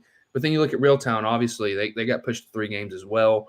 But ultimately, I'm going to go with the history of the success for GW Long. We saw them at our small town showdown. Was impressed with them. Give me the Rebels to roll here on the road. GW Long just wins. We've said that numerous times on this podcast. I'm going to go with GW Long, but I do want to make sure that, if Reeltown's right on the mound and, if they can make life difficult for any opposing team. And And, with that, I think you have to there's a little bit of uncertainty about this pick due to that. But again, it's hard to go against that historical success and success this year as well. From beginning to end of the season, they've been a very consistent 2A team. I'm going to go with GW Long as well to win and advance to the Elite Eight. Hang in there with us, people. We're through 2 classifications. We are doing our best to keep this thing moving, but we don't want to slight anyone. We're now going to jump into 3A, jump right into it. We'll start in the north. And I got to okay, here we go. And our first series in the north, this one gets cranked up on Friday at 4:30. You've got Whitesburg Christian. They finished ranked number 10 in the state. They come in with a 20-10 record. They swept Colbert County 16-0 and 12-0. Both were 5-inning contests last week. They're on the road this week at JB Pennington, who finished right outside of our top 10 and come in with a 20-13 record. They swept Walter Welborn last week 27-3 in 4 innings and 19-5 in 5 innings. Looking at Whitesburg Christian in game 1, Luke Holbrook, the Montevallo signee, got the ball on the mound and did what Luke Holbrook did. Turned in a complete game, 5-inning performance, did not give up a hit, did not give up a run, and struck out 10 of the hitters, 10 of the 15 outs. Chase Utley, the shortstop, middle infielder, plays a couple different spots. Freshman was 2 for 3 with 3 RBIs, including a home run and a double. And then first baseman Joseph Hagies was also had a big day at the plate in game 1. He was 3 for 3 with 5 RBIs, including 2 doubles and a home run. In game 2, Caleb Robinson went 4 innings on the mound, did not give up a hit, did not give up a run, and struck out 7. Holbrook, after his dominating performance on the mound, went 2 for 3 with 3 RBIs and a home run. Utley again was 2 for 4 in game 2. Kaysen Hill, third baseman, was collected 2 hits, and catcher Ryan Kretz has swung the bat pretty consistent this year, collected 2 hits, including a double. Moving to JB Pennington, as I mentioned, they swept Welborn last week. In game 1, Noah McClendon went 4 innings. That was a complete game. Give up 2 hits, no earned runs, and 10 strikeouts. Outfielder Connor Timmerman was 3 for 5 with 6 RBIs, a double and a triple. Outfielder Aiden McAlpin was 2 for 3 with 4 RBIs, a double and a triple. Third baseman Caden Cantrell was 2 for 4. Second baseman Grayson Chambers was 2 for 3 with 4 RBIs and a double. And catcher Cannon Blackwood was 3 for 4 with 4 RBIs. In game 2, Connor Timmerman got the ball, turned in 4.2 innings of one-hit baseball, gave up an earned run with 9 strikeouts, also collected 2 hits. Aiden McAlpin collected 2 more hits with an RBI. Again, shortstop Noah McClendon, we got the ball in game 1. In game 2, McClendon was at short, collected 2 hits with 4 RBIs, a triple, and a home run. And then second baseman Brody Anders was 2 for 2 with 2 RBIs and a double. Man, that was a lot of stats there for both teams. And I'm going to say this for both of these teams. And I'm not saying this about Whitesburg Christian or JB Pennington. I'm saying this about both of them. The level of competition goes way up this week. It will not be as easy as it was for either team. You look at the pitching that both sides got. I wouldn't expect those dominating lines throughout all of those arms this week because they're going to be facing better offensive clubs. But, man, I have liked Whitesburg Christian since we saw them in the small town showdown. I like the Warriors to go on the road and get a win over JB Pennington. You got to like Holbrook going in game 1. But then again, if McClendon starts for JB Pennington, it's going to be hard to score runs on him. He struck out 10 last week in 4 innings, but give me the Warriors of Whitesburg Christian to get this win. I'm going with Whitesburg Christian as well. And I think you look at the path for Whitesburg Christian, they could be a real dark horse to get to the state finals coming out of the North in Class 2A or Class 3A. Still a lot of work to be done. They could very, very easily get beat this week. But I think the path sets up pretty well for Whitesburg Christian. We'll see how it shapes out. But I'm going to go with Whitesburg Christian as well in this matchup. You mentioned it, starting off, Luke Holbrook is a bona fide elite 2-way player for Whitesburg Christian. You know what you're going to get from him on the mound in game 1. Had a home run, like you said, this past week. And Chase Utley, a freshman coming on. That's another name. We got Eli Manning, got Chase Utley. But Joseph Hagies, like you said, Caleb Robinson had a good outing last week. But big win for Pennington as well. Pennington is another sneaky team in Class 3A. They'll be at home, but I'm going to go with Whitesburg Christian here to go on the road and beat a really good JV Pennington team that in a series that I could definitely see going either way. So I'm going to go with Whitesburg Christian as well. Number 7 versus number 8 is our next matchup in 3A. You've got Collinsville. They come in ranked number 7 with a 19-8 record. They are on the road at the Green Wave of Gordo. Gordo comes in ranked number 8 with a 20-12 record. Before we get into the teams, I think the only question to ask is, will there be a flyover this week at Gordo? Or is the cooler going to be in the dugout? Is the cooler going to be there? But I want to know if the flyover is going to happen. You know, we've been told that next year, the small town showdown, we're going to get a flyover. So, let's hope. But again, let's not take away from this matchup. Both of these teams are in our small town showdown. Both of them have been ranked throughout. Both of them are, very well respected small school programs. Collinsville swept Rogers last week by scores of 5-2 and 7-6, while Gordo went on the road and swept Piedmont by scores of 6-2 and 2-0. You see some similarity, not just in the ranking, not just in their records. What they had to do last week. Both of them, neither one of them were involved in 16-0 blowouts. So they both come in battle tested, which adds even more to this series. Taking a look at Collinsville, Gavin Lang got the win on the mound in game 1. He went 5 1/3, gave up 1 earned run and struck out 9. Zach Clinton came in and got the save, throwing 1 in the 3rd inning with 1 hit, allowed no runs and a strikeout. Shortstop Mason McAteer went 2 for 3 with a double. I failed to mention Gavin Lang collected 2 hits with 4 RBIs as well in game 1. Catcher Jeremiah Killian had a good series all the way around. In game 1, he was 2 for 4 with a double. And then first baseman Jake Middlebrooks also collected 2 hits in that game 1 win. In game 2, a 7-6 win. Zach Clinton got the start. He went 5 1/3, scattered 7 hits, gave up 3 earned runs, and struck out 7. Will Edmondson came in and got the save through the last, I think, 1 2/3 or 1 1/3 inning. Did not give up a hit, did not give up a run, and struck out 3. I think we saw that over at the Alabama-Mississippi Border Battle, right? He came in and got the save. Oh, yeah. Yeah, so Will's used to coming in tight situations late in the game. And then we'll mention Jeremiah Killian yet again with 2 more hits, 2 RBIs, including a triple. Jake Middlebrooks, again, collected 2 hits as he did in the first game, adding an RBI. And then outfielder Silas Adams also had a double among his 2 hits. Jumping over to Gordo. Gordo got a game 1 masterpiece from Jay Sneal as he went all 7 innings. He got a complete game win.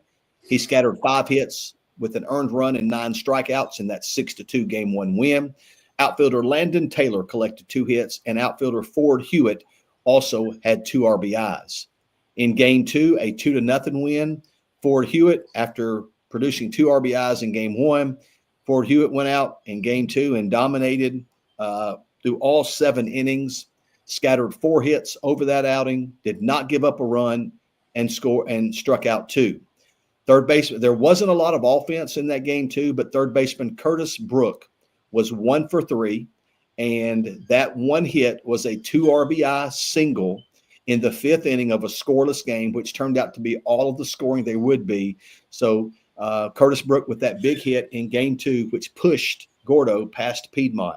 We talked last week, man. We knew that would be a really good series. We split it.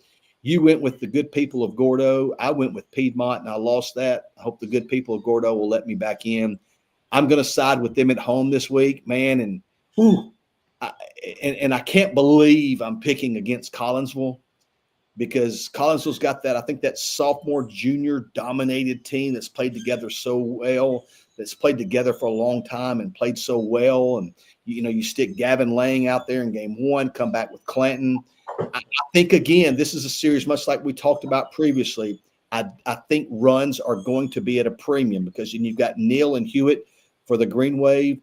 I suspect really 2 or 3 tightly contested games.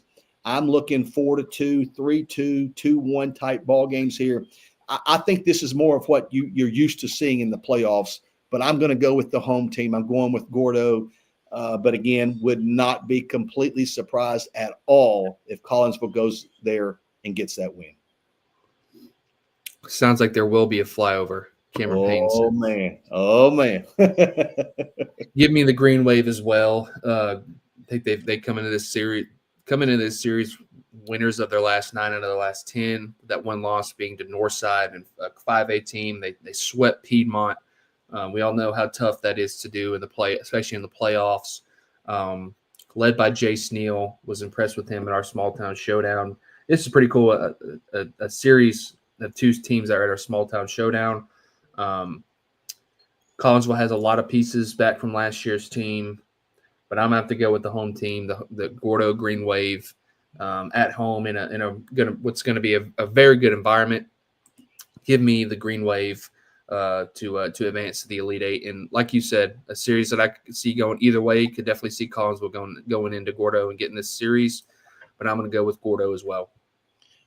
We need video of that flyover, right, Austin? Mm-hmm. Yeah, we got to have it. Our next series, Lauderdale County, the Tigers finished right outside of our top 10. They come in with a record of 20-13. They're on the road at number 3, Winfield, who come in with a record of 28-6. Last week, Lauderdale County took 2 of 3 from 5, and that was the series that we talked about last week, being able to going either way, and it did go three games. Game 1, Lauderdale County won 8-1. They dropped game 2, 6-1, which forced a deciding game 3 on Saturday. We had one of our guys there. Lauderdale County won in dominating fashion. In 5 innings, they won 10-0. Winfield, on the other hand, they swept Glencoe by scores of 6-4 and 14-2 in 5 innings. For Lauderdale County, it continues to be the Skylar Tucker show on the mound in game 1, as he turned in a 7-inning complete game win last week, scattering 6 hits, did not give up an earned run, and struck out 11. Catcher Hudson Lash, I think, got them going offensively early. He had 2 hits with an RBI. Third baseman Sawyer Holden also collected 2 hits. And left fielder Curtis Ritter had 2 RBIs in that 8-1 win. They dropped game 2, as we mentioned, 6-1. And in game 3, they gave the ball to Heston Parker, and he gave them exactly what they needed. He went 5 innings, which, as I mentioned, was a complete game. Gave up one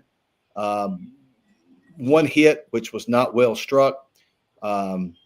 Did not allow a run, struck out 5. He also had 2 hits and 2 RBIs. And Jeremiah Hutchins collected 2 hits as well in that 10-0 win for Lauderdale County. Winfield, as I mentioned, swept Glencoe in game 1. Kyson Key got a 7-inning complete game win. He gave up 2 earned runs and struck out 2. This was a tight game late. Winfield was able to score 2 in the bottom of the 6th to break a 4-4 tie. And then Key went out and got Glencoe out, and that was the final 6-4 score. Brady May, a shortstop, collected 2 hits. Third baseman Walt Heineke also collected 2 hits to go with 3 stolen bases. And outfielder Hayden Ballard had a double and 2 RBIs. And that was in that 6-4 win. In game 2, it was a 14-2 5-inning game. Brady May mentioned his offensive exploits in the first game. He turned in a 5-inning complete game win, scattering 4 hits with an earned run and 6 strikeouts. He also collected 2 hits with 3 RBIs and a double. Walt Heineke again was back at it with the barrel.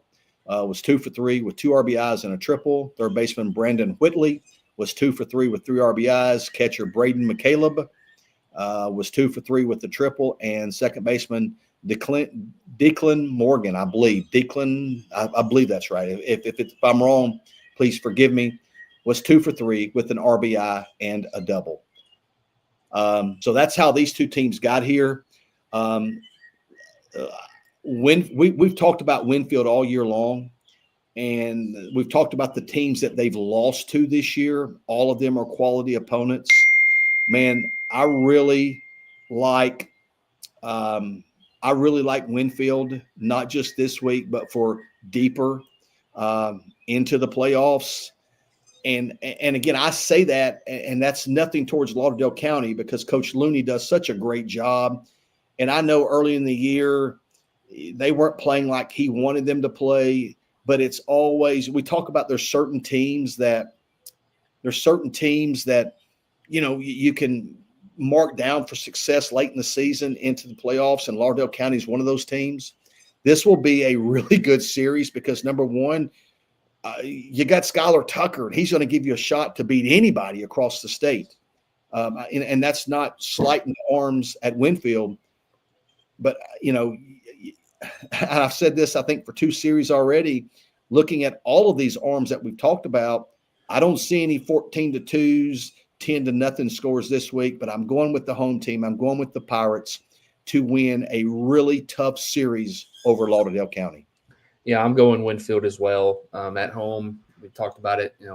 They're up to number 3 in our Class 3A poll. And definitely passed their test in class in the first round of the playoffs in Class 3A. But Lauderdale County, huge series win over Fife. You talked about Skylar Tucker, can beat anybody. They're getting some contribution from some different guys offensively as well. But I'm going to go with the home team. Give me Winfield here to advance to the Elite Eight. All right, I got to answer this text from a coach real quick. I just sent it to him. All right, so moving on to our final matchup in the North in 3A, you've got Vinemont. They finished right outside of our top 10. They come in with a 24-9 record. They are at Phil Campbell. They also finished right outside of our top 10. They come in with a 20-12 record. Last week, Vinemont was pushed to 3 games where they took 2 of 3 from Randolph County. They actually lost game 1 7-4, responded and won game 2 15-12, and then pulled away in game 3 in 5 innings, winning 19-2. Phil Campbell swept Elkmont in 2 really tough games by scores of 5-4 and 7-4. So these 2 teams got here in differing fashions. Let's see how they did it in game 1 for Vinemont. Game 2 for Vinemont. Jake Hale was 2 for 5 with a double. Third baseman Joshua Rhodes was 2 for 4 with a triple. First baseman Owen McKinney added 4 RBIs. Center fielder Caden Henderson collected 2 hits with a double and 2 stolen bases. Outfielder Hayden Robinson also collected 2 hits with 3 RBIs, a double, and 2 stolen bases. And then Rush Sandlin was also collected 2 hits with an RBI. That's 15 runs they scored. That's a lot of RBIs. And then in game 3, Rylan McCray got the start and went 4 innings, gave up a hit and no earned runs, striking out 2. He also went 4 for 4 with a home run and 7 RBIs. So what a performance in a deciding game 3 to not give up an earned run, go 4 for 4 with a home run and 7 RBIs. Jake Hale, a catcher, was 4 for 5 with a double and triple. And then third baseman Joshua Rhodes again collected 2 hits in 4 at-bats, including an RBI double. Phil Campbell, as I mentioned, they swept Elkmont by scores of 5-4 and 7-4. In game 1, Cale Faust got the win, going 5 2/3 innings. He scattered 4 hits, gave up an earned run and 7 strikeouts. He also had a double with the bat.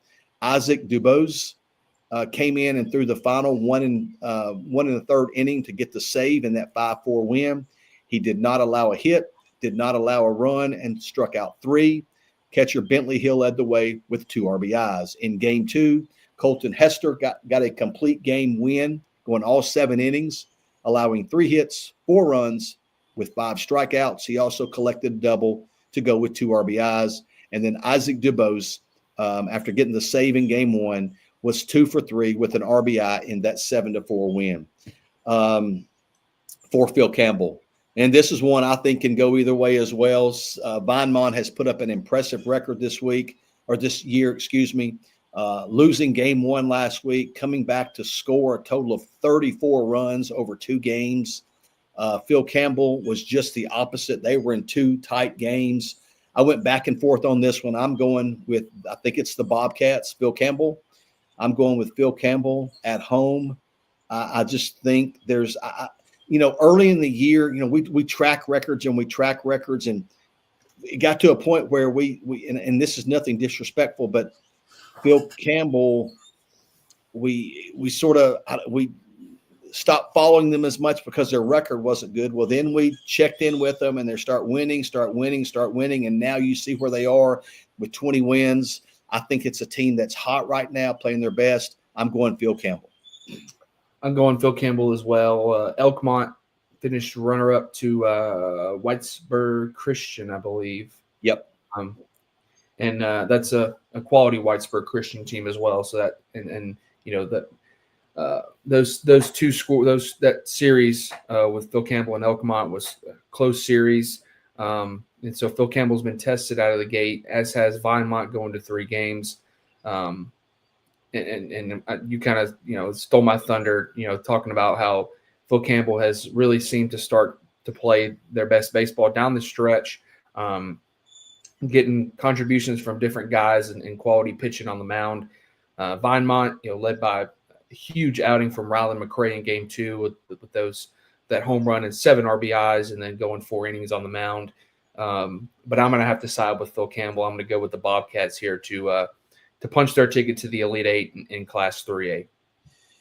Moving to the south, you've got Flomaton. They finished right outside of our top 10. They have a 17-9 record. They are at Lee Scott Academy, who finished the season ranked number 6. They come in with a 22-11 record.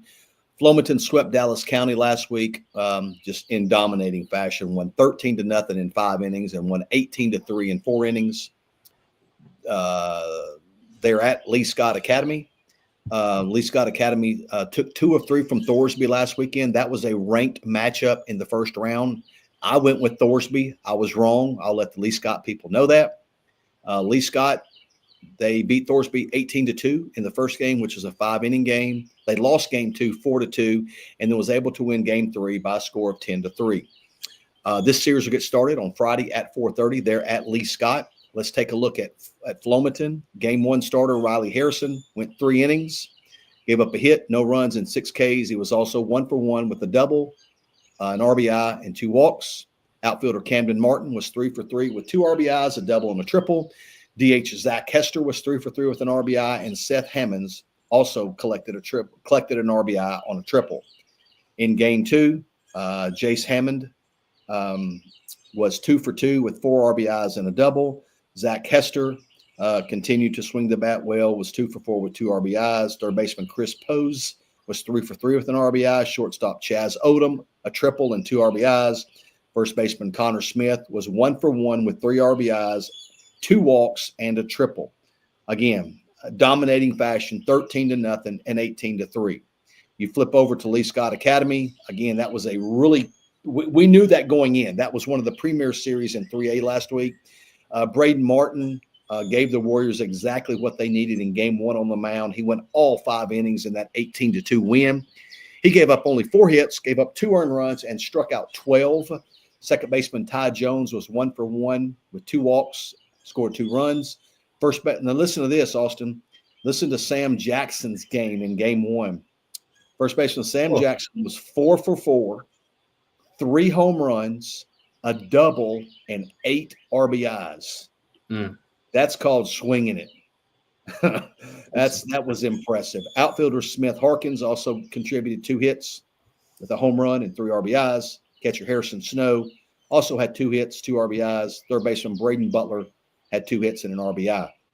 In Game 3, again, being forced to that Game 3, Max Hammer got the win. He went 5 innings, gave up 4 hits, 3 earned runs, 8 strikeouts. DH Barrett Cook went 4 for 5 with an RBI and a double and a triple. Outfielder Alan Owen was 3 for 3 with 2 RBIs, and he also walked twice. Man, I think this is sort of 2 teams coming in. Lee Scott had to fight for everything in that game, being forced to a Game 3. Flomaton was dominant against Dallas County. I think Flomaton, they will be the first to tell you that their competition level goes way up this week. We've talked about Lee Scott lately. Lee Scott has 11 losses, but just about every one of those losses are to quality teams. They did drop one last week to Thorsby, who was ranked number 8. They lost 2 of 3 to Glenwood. They've lost to some 7A schools. Lee Scott Academy has played themselves into a title contender in 3A. I think that continues this week. I'm going to go with Lee Scott, the Warriors, to get it done at home against Flomaton. I'm going with Lee Scott as well. Their first year at the AHSAA level, had success at the AISA level, and it seems to continue to keep it rolling here this year. and or have a chance to make a deep playoff run here. And I like them here in this first round or second round series win over Flomaton at home. Like you talked about, going on the road to Thorsby last week. They're at home this week, getting offense from a variety of places and good pitching. Give me Lee Scott to advance to the Elite Eight in Class 3A. On paper, the next one may look like a mismatch, but it is absolutely not. You've got Prattville Christian, our number one ranked team, who come in with an amazing 30-2 record. They are on the road at Vicksburg. They finished right outside of our top 10. They have a 16-9 record. This series will get started on Friday at 4:30. Prattville Christian swept Childersburg last week. They won by scores of 5-0 and 13-4, while Vicksburg also swept. They swept Excel 18-4 in 6 innings, and then won game 2 6-4. In game 1, Blake Bowman turned in a perfect game for Prattville Christian. He had 7 innings. He went for 7 innings pitched. Had 7 innings pitched, 15 punch outs. And again, that was a perfect game for him. He also added a double and an RBI. Third baseman Connor Williams had a triple and an RBI. Shortstop Ethan Walls, a double and an RBI. And Cody Baker, a catcher, had a triple and an RBI in their 5-0 win. In game 2, shortstop Blake Bowman, after his perfect game, went 3 for 4 at the plate with 2 doubles and 2 RBIs. Outfielder Jack Diefendorfer, also an arm. Ethan Wells, I mentioned him. He's also a big arm for them. Diefendorfer was 2 for 2 with the bat with 2 RBIs. Outfielder Gavin Oates was 3 for 4 with 2 RBIs and a double. And second baseman Tyson Houston collected 2 hits with 3 RBIs and a double. So, that first game was a really good game. Second one, they pulled away, won 13-4. Vicksburg in game 1, John Michael Mordecai got a complete game win. He went 6 innings, scattered 5 hits with 2 earned runs and 7 strikeouts. He also had 2 hits with 3 RBIs. This game was 5-4 going into the 6th, and Vicksburg scored 13 runs in the 6th. So it was tighter than the score looks. Catcher Seth Williams was 3 for 4 with a double and an RBI. Outfielder Drew Cologne was 3 for 4 with 4 RBIs, including a home run. DH Colt Dickerson was 2 for 5 with 2 RBIs, and shortstop Jackson Atwell had 3 RBIs. And then second baseman, I forget, did it again, Austin, maybe Colt Morris, I can't remember, had 2 RBIs. So that wrapped up game 1. And game 2, a 6-4 win. Drew Cologne went 6 innings. What's that? Christian Morris. Thank you for coming to my aid again. Drew Cologne went 6 innings, scattered 6 hits, allowed 2 earned runs, struck out 11. He also had a home run in game 2. John Michael Mordecai came in and got the save after going 6 innings in the first game. He came in and got the save, went one inning, gave up no hits, no runs, and struck out 1. And then Seth Williams again had a big day at the plate with a home run and 2 RBIs. As I said, this one's more intriguing than you might think if you just look at it on paper. I am going to go with Prattville Christian. I think that's I think that's pretty much common. But I'm telling you, Vicksburg can pitch it. Vicksburg can give Prattville Christian some problems. Drew Cologne can really listen. He's going to be, whether he goes game 1 or game 2, don't know that. He's a tough matchup for anyone. I believe this is going to be a really good series. I don't think you're going to see a ton of runs scored either side, because we've talked about Prattville Christian's pitching all year. I mean, they had guys last week that they didn't even have to use that could be number 1 or 2 for other teams. But that pitching depth, I think, can come into play. I'm going to go Prattville Christian to continue their march towards a possible blue map. I'm going Prattville Christian as well. Drew Cologne, he can beat anybody in Class 3A and even in the state. They've shown the ability to bang the ball around the yard. Seth Williams being a key hitter for them. But I think too much Prattville Christian They're about as balanced and as deep of a team as you can build in Class 3A. They have arms, they have bats, they do it all. I'm going to go with Prattville Christian to go on the road here and get a getting a series win over Wicksburg, a team that, like you said, is a sneaky team. This is going to be a good matchup, but ultimately I'm going to go with Prattville Christian here to get 2 out of 3 to advance to the Elite Eight. Our next series starts on Friday at 4:00. It'll match Providence Christian. They finished right outside of our top 10. They come in with a 15-12 record. They are on the road at St. James. St. James finished the season ranked number 5 and have an 18-10 record, a team that you've seen a couple times that you really like. Last week, Providence Christian swept Evergreen of Hillcrest 15-0 in 3 innings and 3-0 in 1 inning, while St. James swept Altamont 7-2 and 8-7.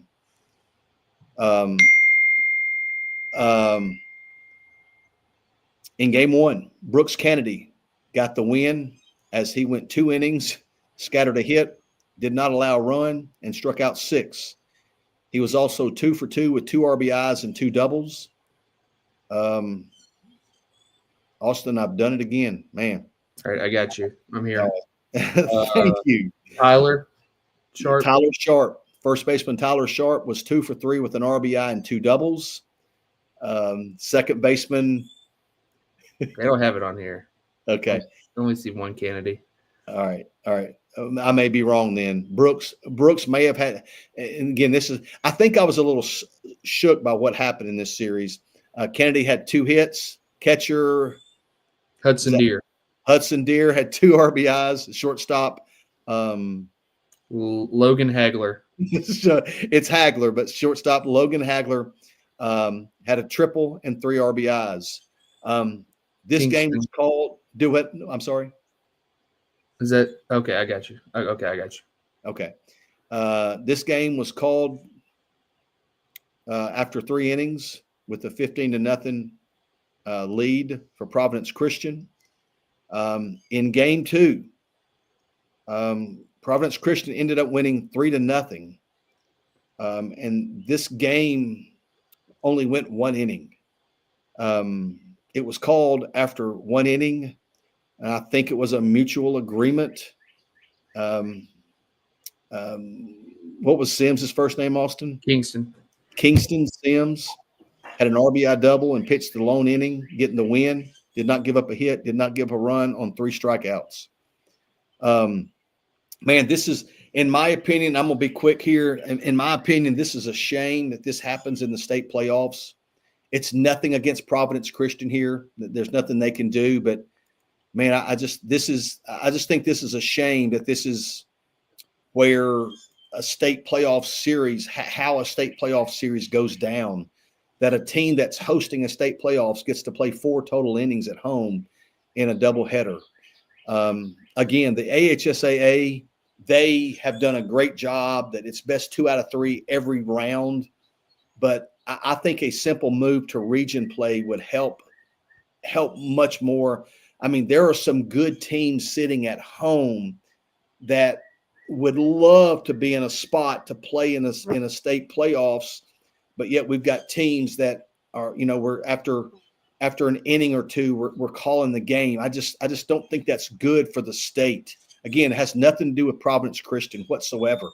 They can only control the things in front of them, but I think that would be one great legislative piece for the state coaches to maybe get voted on if they can get this brought before the AHSAA to possibly go to region play where you're going to be deciding 4 area spots out of 8 teams instead of 2 out of maybe a 3-team area. This one surprised me. But again, I'll get off that. Providence Christian will be on the road at St. James. St. James swept Altamont. Charlie Cutler with a game 1 masterpiece, going 7 innings, scattering 9 hits, giving up 2 earned runs with 9 strikeouts. He also had 2 RBIs with the bat. Dawson Knowles was 2 for 4 with an RBI and a double. Chase Perry also 2 for 4 with an RBI. Third baseman Benton Alford had a hit and 4 stolen bases. In game 2, Tabor Alford got the start on the mound and turned in 5 innings pitched and struck out 9 in the 8-7 win. He also went 2 for 3 at the plate. Outfielder Mason Craig was 2 for 4 with 2 RBIs, and catcher Wilson Amon had 2 RBIs, and then Chase Perry again had a double and 2 RBIs. This is a series I think to keep your attention on. Providence Christian has really been playing well the back half of the season. They turned their season around from earlier in the year. But we've talked about the complete team that we think St. James is. You got those arms, Cutler and Alford, going 1-2 on the mound. I think that's a formidable top of the order rotation for them. I'm going to go St. James in this one. I think it's another really good 3A series from the state. I'm going St. James as well. They were tested in the first round. Altamont, we talked about, was a good team. Sweeping that series was impressive. Like you said, they've got the 2 arms on the mound. Top of their order is really good. I like St. James, especially being at home. Give me the Trojans. And wrapping us up, this could be very well one of the best series in 3A, if not the best. I don't know. There's several of them. But you've got 2 teams that we both know are state title contenders. Thomasville coming off a state championship. They finished the season ranked number 4. They are at 20-7. They swept Cottage Hill Christian last week by scores of 4-1 and 5-3. They are on the road at Glenwood. Glenwood finished the season ranked number 2 with a 25-4 record. They swept Hale County last week by scores of 16-0 and 25-0. I see you getting ahead of it, Austin. Thank you so much. Mm-hmm. But Glenwood won in dominating fashion there. Let's take a look at how these teams got here. Thomasville, as we mentioned, coming off a state championship, looking to go back-to-back. They gave the ball to Diego Bryant in game 1. He went 7 innings, a complete game. He scattered 3 hits, a run on 7 strikeouts. He also had 2 hits, an RBI, and a double and a triple. So Diego did just about everything in game 1. Shortstop Anthony Dotson also collected 2 hits. Both of those were doubles. Outfielder BJ Cheeseborough collected 2 hits with an RBI. One of those hits was a triple. And then outfielder Dallas Bryant, Diego's brother, collected a double in that game 1 4-3 win. In the game 2 5-3 outcome, Isaac Parton got the start, and he also turned in a complete game gem, going 7 innings, scattering 2 hits with 1 earned run on 10 strikeouts. He also had a double offensively. Diego Bryant, once again with the bat, was 2 for 3 with the triple, and outfielder Ty Averett had a double to go along with an RBI. Glenwood, as we mentioned, dominated Hale County.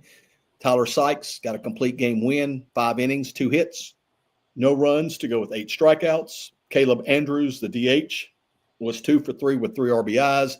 Outfielder Mac Blair, man, he had a really good weekend.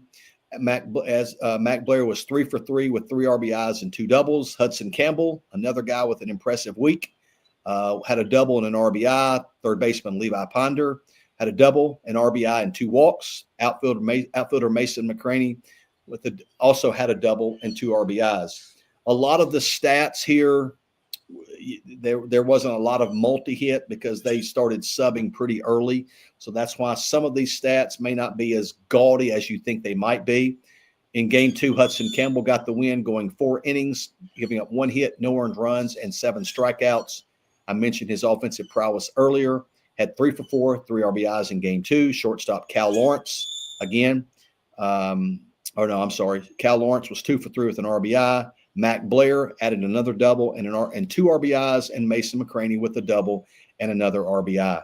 Man, this is a biggie. And these are 2 teams that will absolutely get after you as well. It will be a great environment at Glenwood, which gets cranked up on Friday at 4:30. This is a clash of titans, man. I mean, an AISA power with umpteen state championships, Thomasville, small school power, coming off a state championship. I mean, this is a clash of titans. I love Thomasville and have since I watched them play in our small town showdown. Just watching them get after it. They're just a bunch of like dirt daubers that just get after you and fight you and compete against you. But, man, I think Glenwood is one of the more talented teams in the state, not just in 3A. I've got to go Glenwood this week. And I hate going against Thomasville. I think that tells you what I think about Glenwood. Yep, I'm going with Glenwood as well. They're 16-0 and 25-0 sweep over Hill County. Speaks to itself. Thomasville last year's state title, state champion in Class 3A, looking to defend it. Have a lot of names, familiar names back from last year's team. But I think Glenwood in their first season at the AHSAA level, I think they especially being at home, I think the Gators get a series win to advance to the Elite Eight. That'll move us to Class 4A. Throw this bracket up.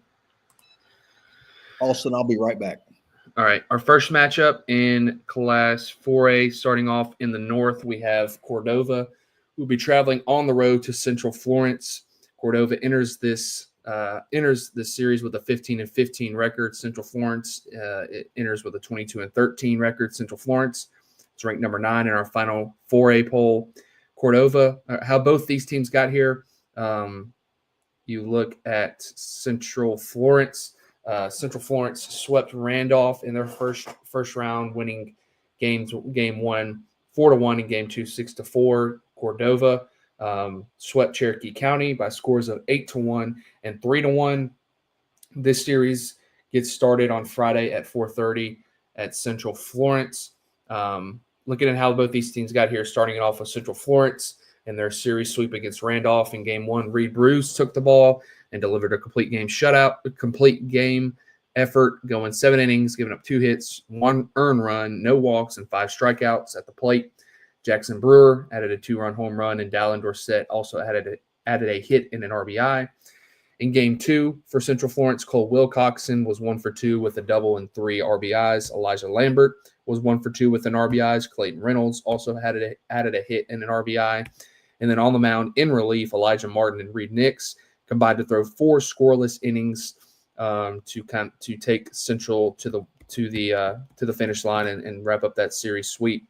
Looking at Cordova, after their series sweep over Cherokee County, 8-1 and 3-1 in game 1, Jordan Gant delivered a complete game effort, going 7 innings, giving up 5 hits, no earned runs, and 4 strikeouts at the plate. He also added a 2-for-3 effort with an RBI.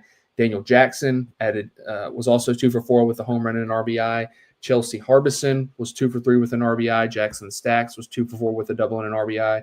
Lucas Vance was 2 for 4 with a triple and an RBI. And then Caleb Kilpatrick rounds it out with a 1 for 3 effort and 2 runs driven in. And then in game 2, Caleb Kilpatrick takes the ball and goes 8 innings, giving up 4 hits, 1 run, and 5 strikeouts. Jace Kaiser goes 3 for 4, and Carter Hendricks goes 2 for 4. I'm going with the home team here, Central Florence, led by Reed Bruce and a host of other guys. Central Florence made their way inside of our top 10 in Class 4A over the past couple of weeks, finishing behind Deschler, splitting that area series against Deschler, and we think very highly of Deschler.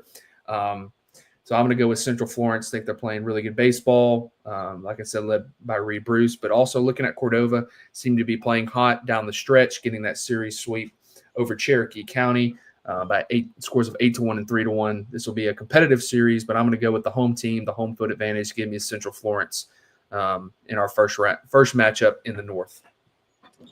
Yeah, I agree with you here. I'm going to go Central Florence as well. And, you know, I do think this will be a really good series. I think it'll be well played on both sides. You look at last week's scores, you know, neither one of them scored a ton of runs. I mean, you know, I know Cordova scored 8 in one game, but neither one of them scored just a ton of runs. But the big thing to me is neither one of them gave up a bunch of runs. And, you know, if you can pitch and if you can play defense, you're going to be in any game you play. I mean, you may be down 2-0 going to the 6th. Well, that's a lot different than being down 10-0. Again, pitching and defense wins, and it looks like both of these teams are doing it. But I'm gonna go with the home team like you. I'm gonna go Central of Florence in this matchup. Our next matchup, you have Etowah going on the road to New Hope. Etowah comes into this series with a 22-12 record, ranked number 2 in our final 4A poll. New Hope enters this series with a 13-15 record. Fresh off of a marathon Game 3 win over West Morgan. They took 2 out of 3 in that series, winning Game 1 4-2, dropped Game 2 9-6, and won Game Game 3 by a score of 8-6. And I think it finished in 10 innings. Looking at Etowah, they swept Fayette County on Thursday by scores of 8-3 and 8-0. Looking at the Blue Devils in that Game 1 8-3 win, Damon Devine went 6 in the third innings, giving up 5 hits, 2 earned runs, and 5 strikeouts. He also went 1 for 2 with an RBI. Baylor Morrison was 2 for 3 with an RBI. Bennett Reeves was 2 for 4 with an RBI, and then Ethan Mendoza added a hit and 2 RBIs for Etowah.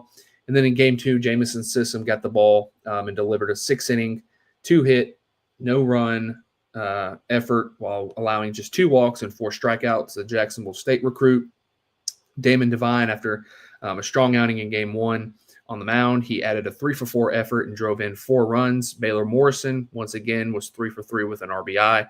Jackson Morgan was 2 for 3 with a double and an RBI. And then Ethan Mendoza continued to have a strong series, going 2 for 3 with a double for the Blue Devils.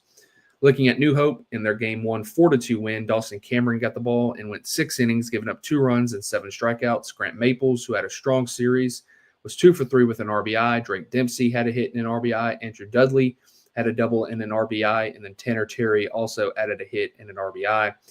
And then they dropped Game 2 9-6, and then in the Game 3 on Saturday that went 10 innings, Grant Maples was 2 for 3 with a double and an RBI. Hudson Lane had a hit and 2 RBIs, as did Lucas Terry. And then Andrew Dudley and Hudson Lane combined to throw 8 innings. They gave up 6 runs, but none of those were earned.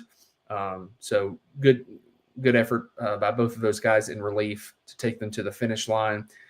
Seems like New Hope is getting contributions from guys up and down their order, finding ways to win. But ultimately, I think Etowah, I think it's too much firepower here, especially on the mound and at the plate for the Blue Devils. They're our number 2 ranked team in 4A. We think very highly of them, played a tough schedule, and I think they're starting to reap the benefits here when they get into the playoffs. I'm going to go with Etowah here to go on the road to New Hope and get a series win in 4A. I agree with you. Big series win for New Hope last week to get to the second weekend of the season, get to the Sweet 16. We had talked about New Hope and Madison County coming out of that area, and I think we both picked New Hope last week to get that win on the road over West Morgan. You mentioned it was a marathon Game 3.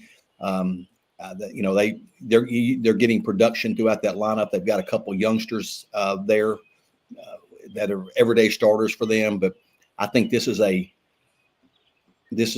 well put together Etowah team. I think they do every facet of it very well. So I think I'm gonna go Etowah as well. We've got them ranked highly because that's what we think of them. You mentioned the pitching depth. You probably aren't going to score many runs off of them. Give me the Blue Devils as well to continue their march. Our next matchup in the north, you have Madison County traveling on the road to Haleyville. Madison County enters this series ranked number 8 with an impressive 23-4 record. Haleyville is number 5 in our final 4A poll. They have a 24-8 record. This series gets started on Friday at 4:30 at Haleyville. Looking at how both these teams got here, you have Madison County fresh off a sweep against Good Hope by scores of 5-2 and 16-3.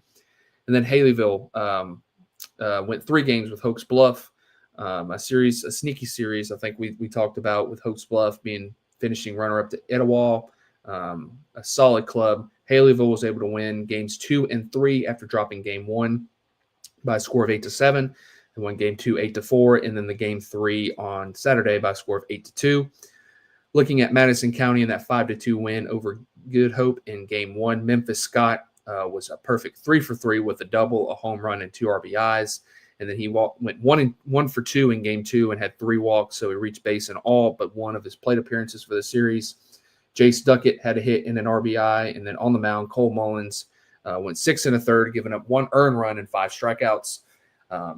In game 2 and the 16-3 win in the offensive explosion, Jace Duckett led the offense, going 3 for 4 with a double, a home run, and 5 RBIs. Keegan McClure had a big series, especially in game 2, going 3 for 3 with 2 doubles and 3 RBIs. And then for the series, he worked an inning. He worked an inning and 2/3 and gave up no hits, no runs, no walks, and 4 strikeouts in the series. He also earned a save in game 2. And then Connor Drake added a hit and a pair of RBIs while working 4 innings and giving up 2 earned runs and 4 strikeouts for Haleyville in that game 2 win over Oaks Bluff by a score of 8-4. Cooper McNutt was 3 for 4 with a pair of doubles and 3 RBIs. He also went 7 innings, giving up 2 earned runs and 4 strikeouts on the mound.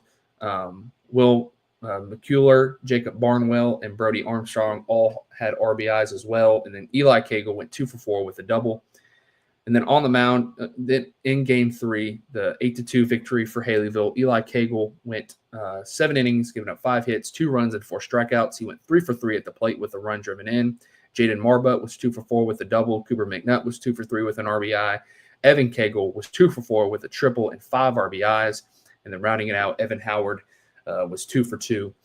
I think this is a sneaky series. All signs would say to point to Haleyville with that number 5 ranking, 24-8 record. But Madison County has played consistent baseball all year long, led by Memphis Scott, Jace Duckett at the top of that lineup. Keegan McClure seems to be swinging it well and coming in on the back end and giving them solid innings. Cole Mullins has turned into a real ace for them, for their pitching staff. But I'm going to go with Haleyville here at home, especially being a big reason why I picked the Lions. Give me Haleyville to take 2 out of 3 in a tightly contested series in Class 4A. You're muted. Gotcha. I'm having to grab lunch in between, so I'm muting. So my apologies. You stole my thunder a little bit there. I agree with you. This is an under the radar series, man. You know, you look at Haleyville with that high ranking. Obviously, Madison County's ranked. They didn't get ranked till later in the year, but Madison County is playing very, very well right now. You talked about the top of that order. Keegan McClure has been working his way back into, being able to help on the mound, and he's doing that. I don't know, but they possibly Jace Duckett may be coming back on the mound as well in some form or fashion. Don't know that. That would only be an added bonus for them. I think this is a series that Madison County can absolutely go on the road and win. I actually had a parent ask me, "Hey, is this the same type of matchup we're getting like we did when we went to Corner last year?" And I said, no offense to Haleyville, because we've talked about how much we really, really like Haleyville, but that Corner team last year was a physical group. So my point of saying that is Madison County's been on the road facing a premier team. I don't think they're going to be intimidated. I know they won't, but I think it is too much Haleyville. I'm going to go Haleyville. That's a team that we mentioned a couple weeks ago about keep an eye out on them. They were forced to 3 games. I think this is like you said, one that certain people may not take notice of, but it could be an interesting series to follow. Our final matchup in the North in Class 4A, you have Alexandria traveling on the road to Deschler. Alexandria comes in with the number 10 ranking and a 22-11 record. Deschler is ranked number 6 and has a 25-9 record. This series gets started on Friday at 4:30 at Deschler. How these teams got here: Alexandria swept Dora by scores of 10-0 and 12-2.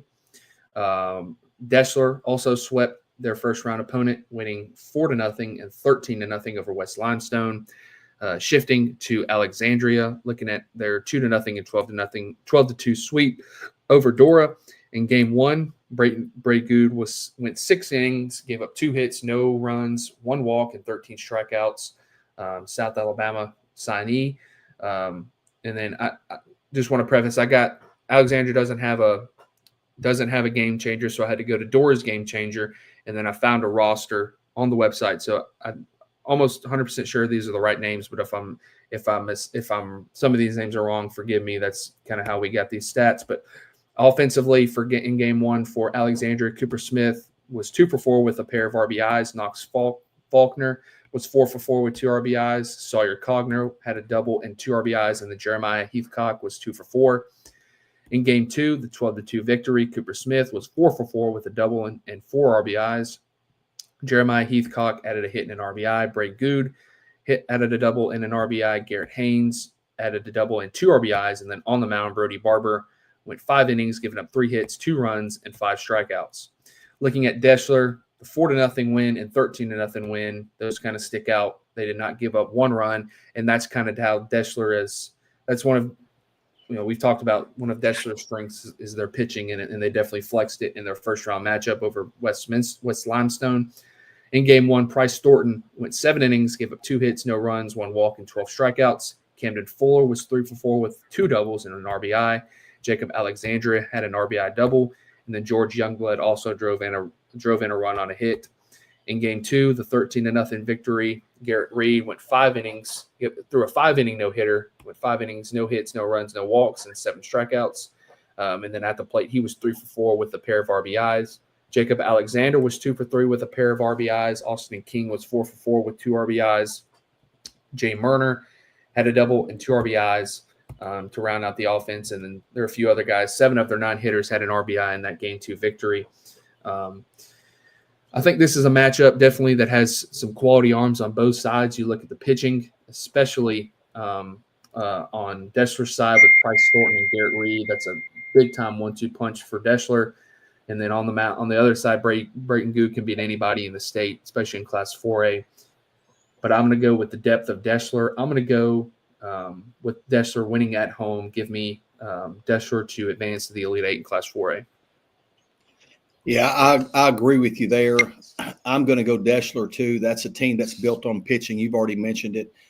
Listen, Alexandria, phenomenal job this year. We talked about that last year after winning the 5A state championship, moving down this year to 4A. They're right in the thick of it again. You can't slight the arms at Alexandria. Obviously, starting with Bray Good, he could beat anybody in the state. Listen, I'm gonna tell you this is going to be a big time matchup. There's no doubt about it. But I'm going to side with the home team, Deschler. I like their pitching depth maybe a little bit more. I think both clubs are solid offensively. But Alexandria may swing it a little bit better than Deschler. But I'm going to go with the home team in a tough spot. Our first matchup in the South, you have Oak Grove traveling on the road down south to Satsuma. Oak Grove enters the playoffs with the number 1 ranking in Class 4A and a 26-3 record. Satsuma finished outside the top 10 and come into this series with a 20-10 record. How both these teams got here, starting it off with Oak Grove. They swept West Blockton by scores of 14-2 and 11-0. Satsuma swept New Brockton by scores of 7-2 and 6-2. This series will get started on Friday at Satsuma at 4:30. Starting it off with Oak Grove in Game 1, the 14-2 win over West Blockton. Colton Prater threw 5 innings of and didn't give up an earned run and struck out 10. Olin Bryant was 2 for 4 with a double and 4 RBIs. Jeremiah Fuller had a hit and a pair of RBIs. Wiley Hicks had a hit and an RBI, as did Dalton Troncalli. Weston Heitch was 2 for 4 with an RBI. Kyler Polistrini had a hit and a pair of RBIs. Caden Brockman was 2 for 3 with a double and an RBI, and then Brawley Burns also added a double and an RBI. On the mound in Game 2, Brody Black in that 11-0 win. Brody Black was through 7 shutout innings, going 7 innings, 3 hits, no runs, 2 walks, and 11 strikeouts. Olin Bryant, once again, their 3-hole hitter, was 3 for 5 with 3 RBIs. Dalton Troncalli, once again, was 3 for 4 with 3 RBIs as well. Wiley Hicks added a home run and 2 RBIs, and then Jeremiah Fuller drove in a run as well. Looking at Satsuma on the other side in their 2-game sweep over New Brockton, their first in that Game 1 win, 7-2 win. Tucker Hicks went 7 innings, gave up 2 hits, gave up 2 runs, and struck out 3. Braxton Bird was 2 for 4 with a pair of RBIs. Ben Glenn was 2 for 4 with a double and an RBI. Cooper Crenshaw and Darius Kapua also both added RBIs. Forgive me if I mispronounce that name. And then Jake May was 2 for 2 with an RBI. And then in Game 2 for Satsuma, Darius Kapua went 5 innings, gave up 2 hits, 1 earned run, and struck out 6. And then also added an RBI double at the plate. And then Tucker Hicks was 2 for 3 with a pair of RBIs. And then KJ Austin rounded it out with a hit and an RBI. Hard to go against Oak Grove here. They will be on the road at Satsuma. Satsuma team that's beaten some quality teams, obviously winning an area over Bayside Academy and Orange Beach. But I think Oak Grove is a team to be reckoned with in 4A. They're number one for a reason. Give me Oak Grove to go on the road here, our number one team to defeat Satsuma and advance to the Elite Eight in Class 4A. Yeah, I agree with you, man. It's hard not to go with Oak Grove. No offense towards the Gators. They've had a great season. That area, winning that area, getting to host will absolutely help them this week. But man, Oak Grove's been a team that has absolutely been on a mission all year long.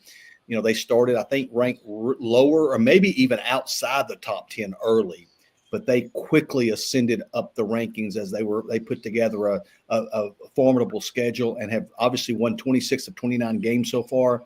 I think Oak Grove, I think it's just too much. Oak Grove, I have to go with them as well, Austin. Our next matchup, you have Trinity Presbyterian going on the road down south to Jackson. Trinity Presbyterian enters this series with the number 7 ranking and a 21-8 record. Jackson, fresh off a big series sweep, they enter this series with a 16-9 record. How both these teams got here? Trinity Presbyterian swept Hanley by scores of 14-3 and 6-2. Jackson swept Geneva, like I said, by scores of 10-7 and 14-3. This series gets started down in Jackson on Friday at 4:30. Starting it off with Trinity's 2-game sweep over Hanley last week. Fleming Hall started it off in game 1, going 2 for 3 with a double, a triple, and 3 RBIs. Pat Mitchell, the young, talented freshman, went 4 innings on the mound, giving up 2 hits, no earned runs, and 4 strikeouts. He also added 2 hits at the plate with a pair of RBIs. Xavier Boswell in the leadoff spot was 2 for 4 with an RBI as well. Cooper Bernier had a hit and an RBI. Blake Moses was 3 for 3 with 4 RBIs, and then Mason Hawkins rounded it out with a double and an RBI. On the mound in game 2, their 6-2 win. Fleming Hall got the ball and went 6 innings and gave up 4 hits. Gave up 4 hits, 1 earned run, and struck out 6. He also added a solo home run at the plate. And then Cooper Bernier had a hit and an RBI once again in game 2. And then Lance Sharpless, their 8th grade star, went 2 for 3 with a pair of RBIs. Looking at Jackson and their 2-game sweep over Geneva in their game 1 win by a score of 10-7, Tristan Moore went 3 for 3 with a double and 3 RBIs. T. Scaines was 3 for 5 with a pair of RBIs. Lance Mosley was 2 for 3 with an RBI. And then Easton Tucker added a triple and an RBI.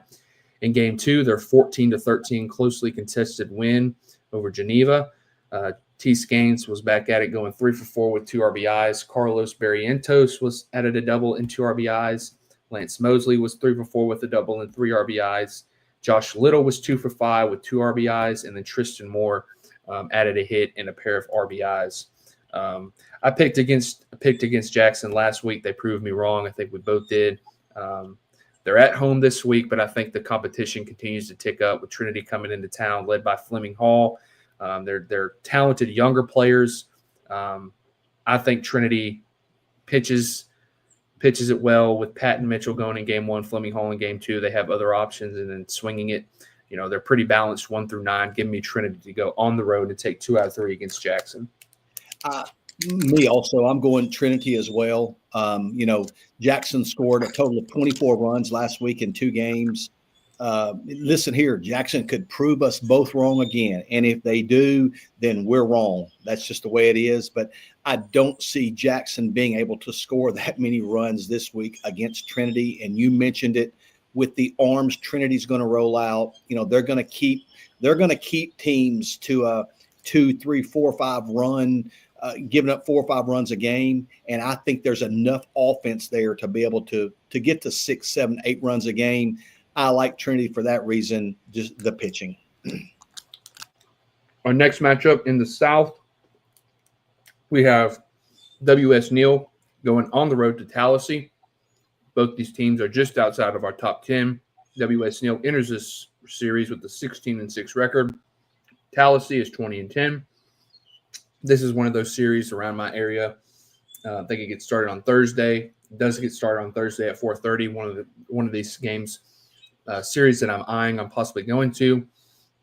How both these teams got here: W.S. Neal swept Houston Academy by scores of 7-3 and 6-1. Tallahassee went on the road to Munford and won a pair of one-run games. One game won 6-5, and game two 7-6. Looking at W.S. Neal, Blake Roberts in game one, their 7-3 win. Blake Roberts was strong on the mound, going 7 innings, giving up 3 hits and 7 strikeouts. And then at the plate, going 2 for 3 with a pair of doubles and 3 RBIs, a guy that will be at our Yellowhammer State games in June. Colton Kane, I think as a sophomore, he went 2 for 3 with a double and 3 RBIs. And then Eli Stone added a 2 for 4 effort with a double. In game 2, their 6-1 win. Colton Kane on the mound, got the ball, went 6 1/3, gave up 6 hits, no earned runs, and struck out 12. Jashawn Jones was 3 for 4 at the plate. Eli Stone added a hit and a pair of RBIs, and then Jared Crook went 2 for 3 with a double. On the other side for Tallahassee in their 2-game sweep over Tallahassee, I mentioned both of those games were by 1 run. In game 1, the 6-5 victory, Chase Webster added a triple and 2 RBIs. Abram Winnington was 3 for 3 with an RBI. Bryson Rigsby added a hit and an RBI, and then Connor Taunton went 2 for 3 with an RBI. In game 2, Thomas Lemon, a 2-way star for Tallahassee, has had a really great season. I think he threw game 1 for Tallahassee, and then at the plate in game 2, he went 2 for 4 with 3 RBIs. Brew Milner added a double. Cash Go went 2 for 5 with an RBI, and then once again Connor Taunton drove in a run with a hit. These are 2 quality teams. W.S. Neal was in and out of our rankings. Tallahassee started inside the top 10. They faded a little bit, and then now seem to really have been picking it up as of late, playing really good baseball. I'll go with W.S. Neal. By the slimmest of margins for me, they'll be on the road traveling to Tallahassee, which I saw Tallahassee last year in the playoffs. A really good atmosphere. But I like W.S. Neal to go into Tallahassee and get 2 out of 3. Blake Roberts is a good option in game 1. Colton Kane, both of those guys going deep into their first round matchups. And then I think they find a way to score enough runs. Give me W.S. Neal in a very close series in 4A. That's weird that you went by the slightest of margins with W.S. Neal. Roberts and Kane, you mentioned them at the top of that rotation. It's last week we talked about the Munford Tallahassee series. I went with Munford. I think you went Tallahassee, and I lost again 2 one-run games as you mentioned. I went with Munford. Learned my lesson.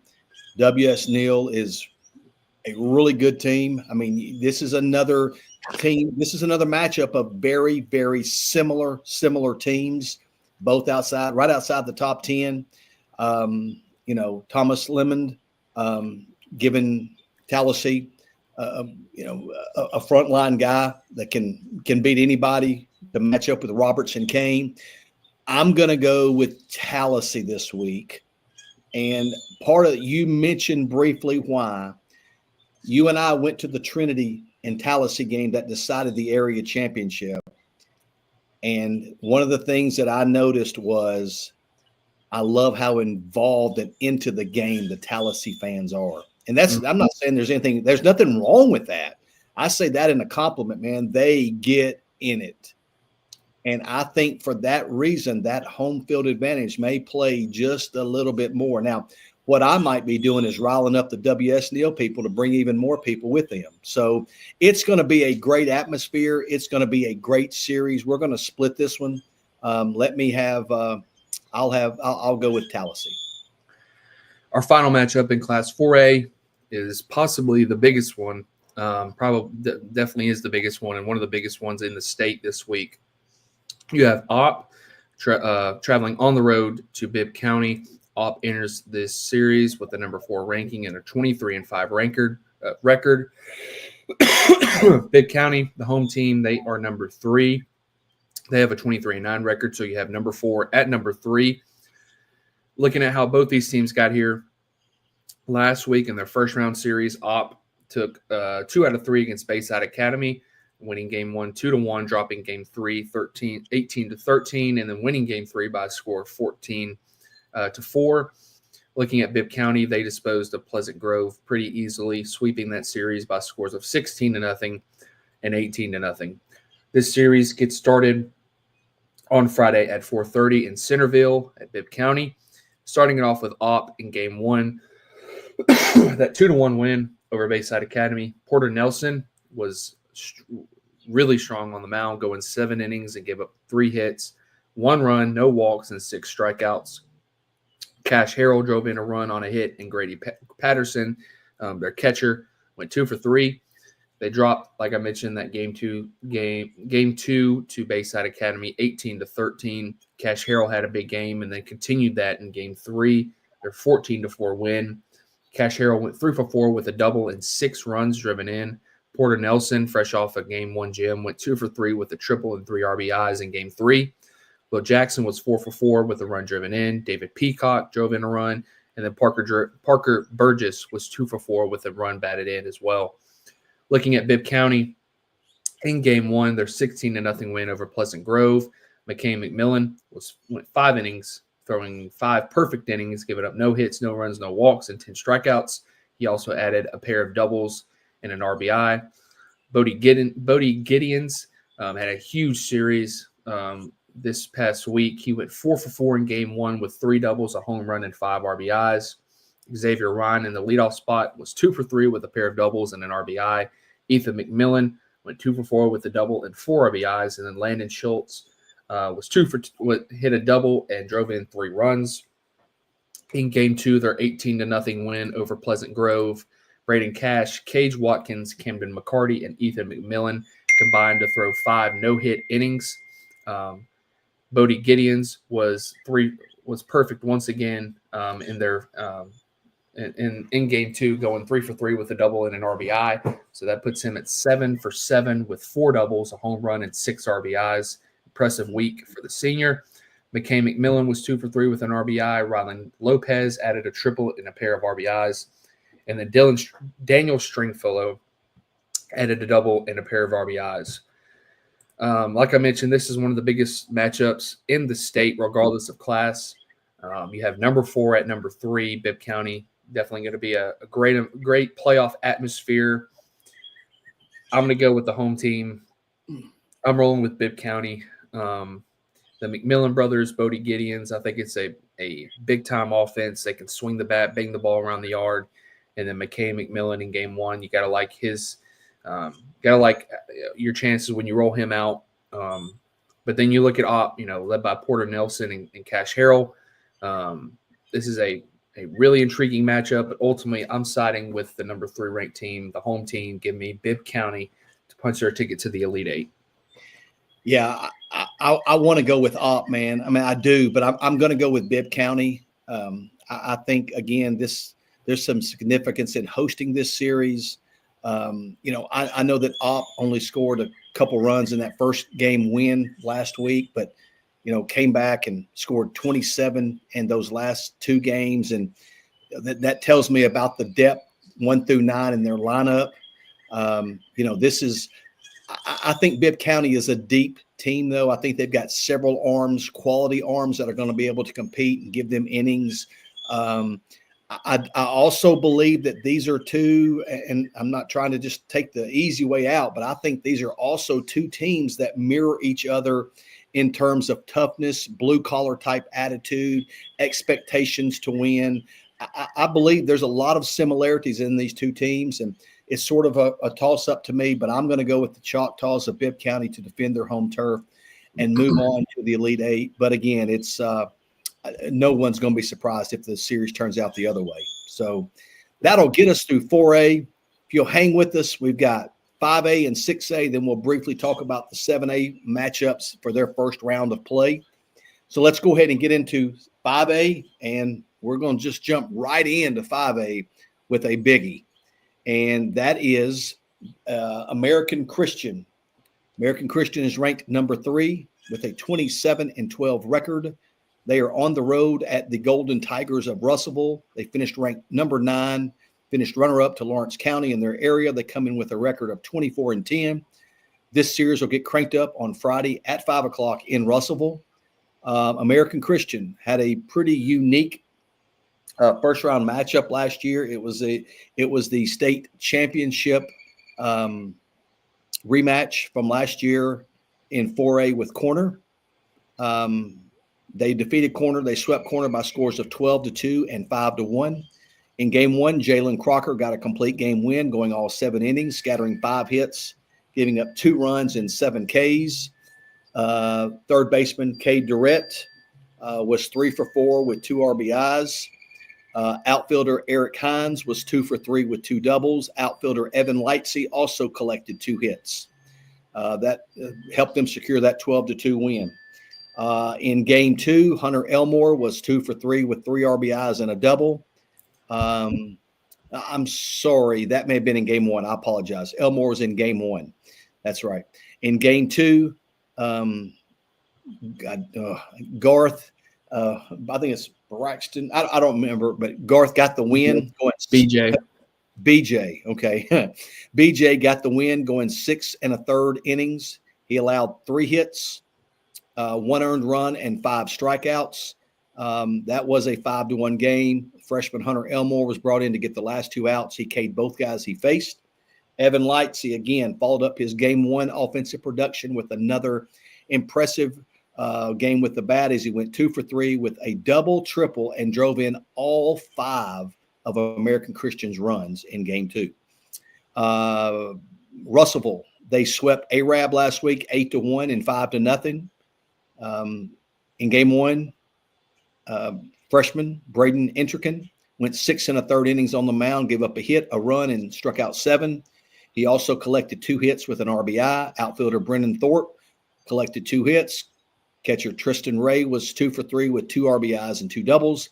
Shortstop Braden Hatton was 2 for 3 with 2 RBIs and a double as well. In the nightcap in game 2, Ty Ingletaller, I believe it is, Ingletaller, got a complete game win going 7 innings on the mound. He also, much like Entrican, allowed 1 hit. He did not allow a run, and he struck out 7. Thorpe was back at it in game 2 as he went 2 for 4 again. Hatton was also back at it as he went 2 for 3, again with 2 RBIs and again with a double. And second baseman Ty Willis also added to the offensive production with an RBI double to give us the final score of 5-0. Man, you look, this is sort of becoming a common theme of late. Runs allowed. Neither of these teams allowed many runs last week, and both of them played quality opponents. American Christian with Corner and Russellville with Arab. You look at that, I think the pitching might be a push. All right, might be a push.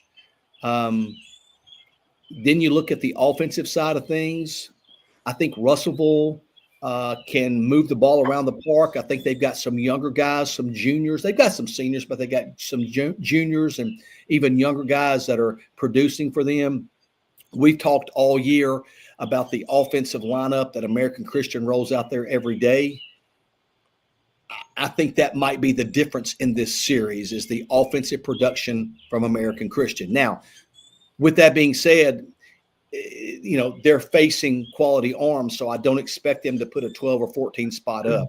But I think they may have just a little bit more offense to get them over the top against Russellville in this premier Class 5A matchup this weekend. I'm going with American Christian as well. I think it's a clash of styles. I think Russellville's pitching with Entrican and Ingletaller, obviously coming off big outings, but Entrican's been a mainstay at the top of that rotation all year long. We talked about American Christian's offense. They can bang the run. I mean, each hitter that steps up is a threat to leave the ballpark and create offense. They hit for extra bases. They drive the ball to the gaps. I think they're still, if they can continue to pitch it, giving up 4 or 5 runs a game, you got to like your chances with that offense in each game.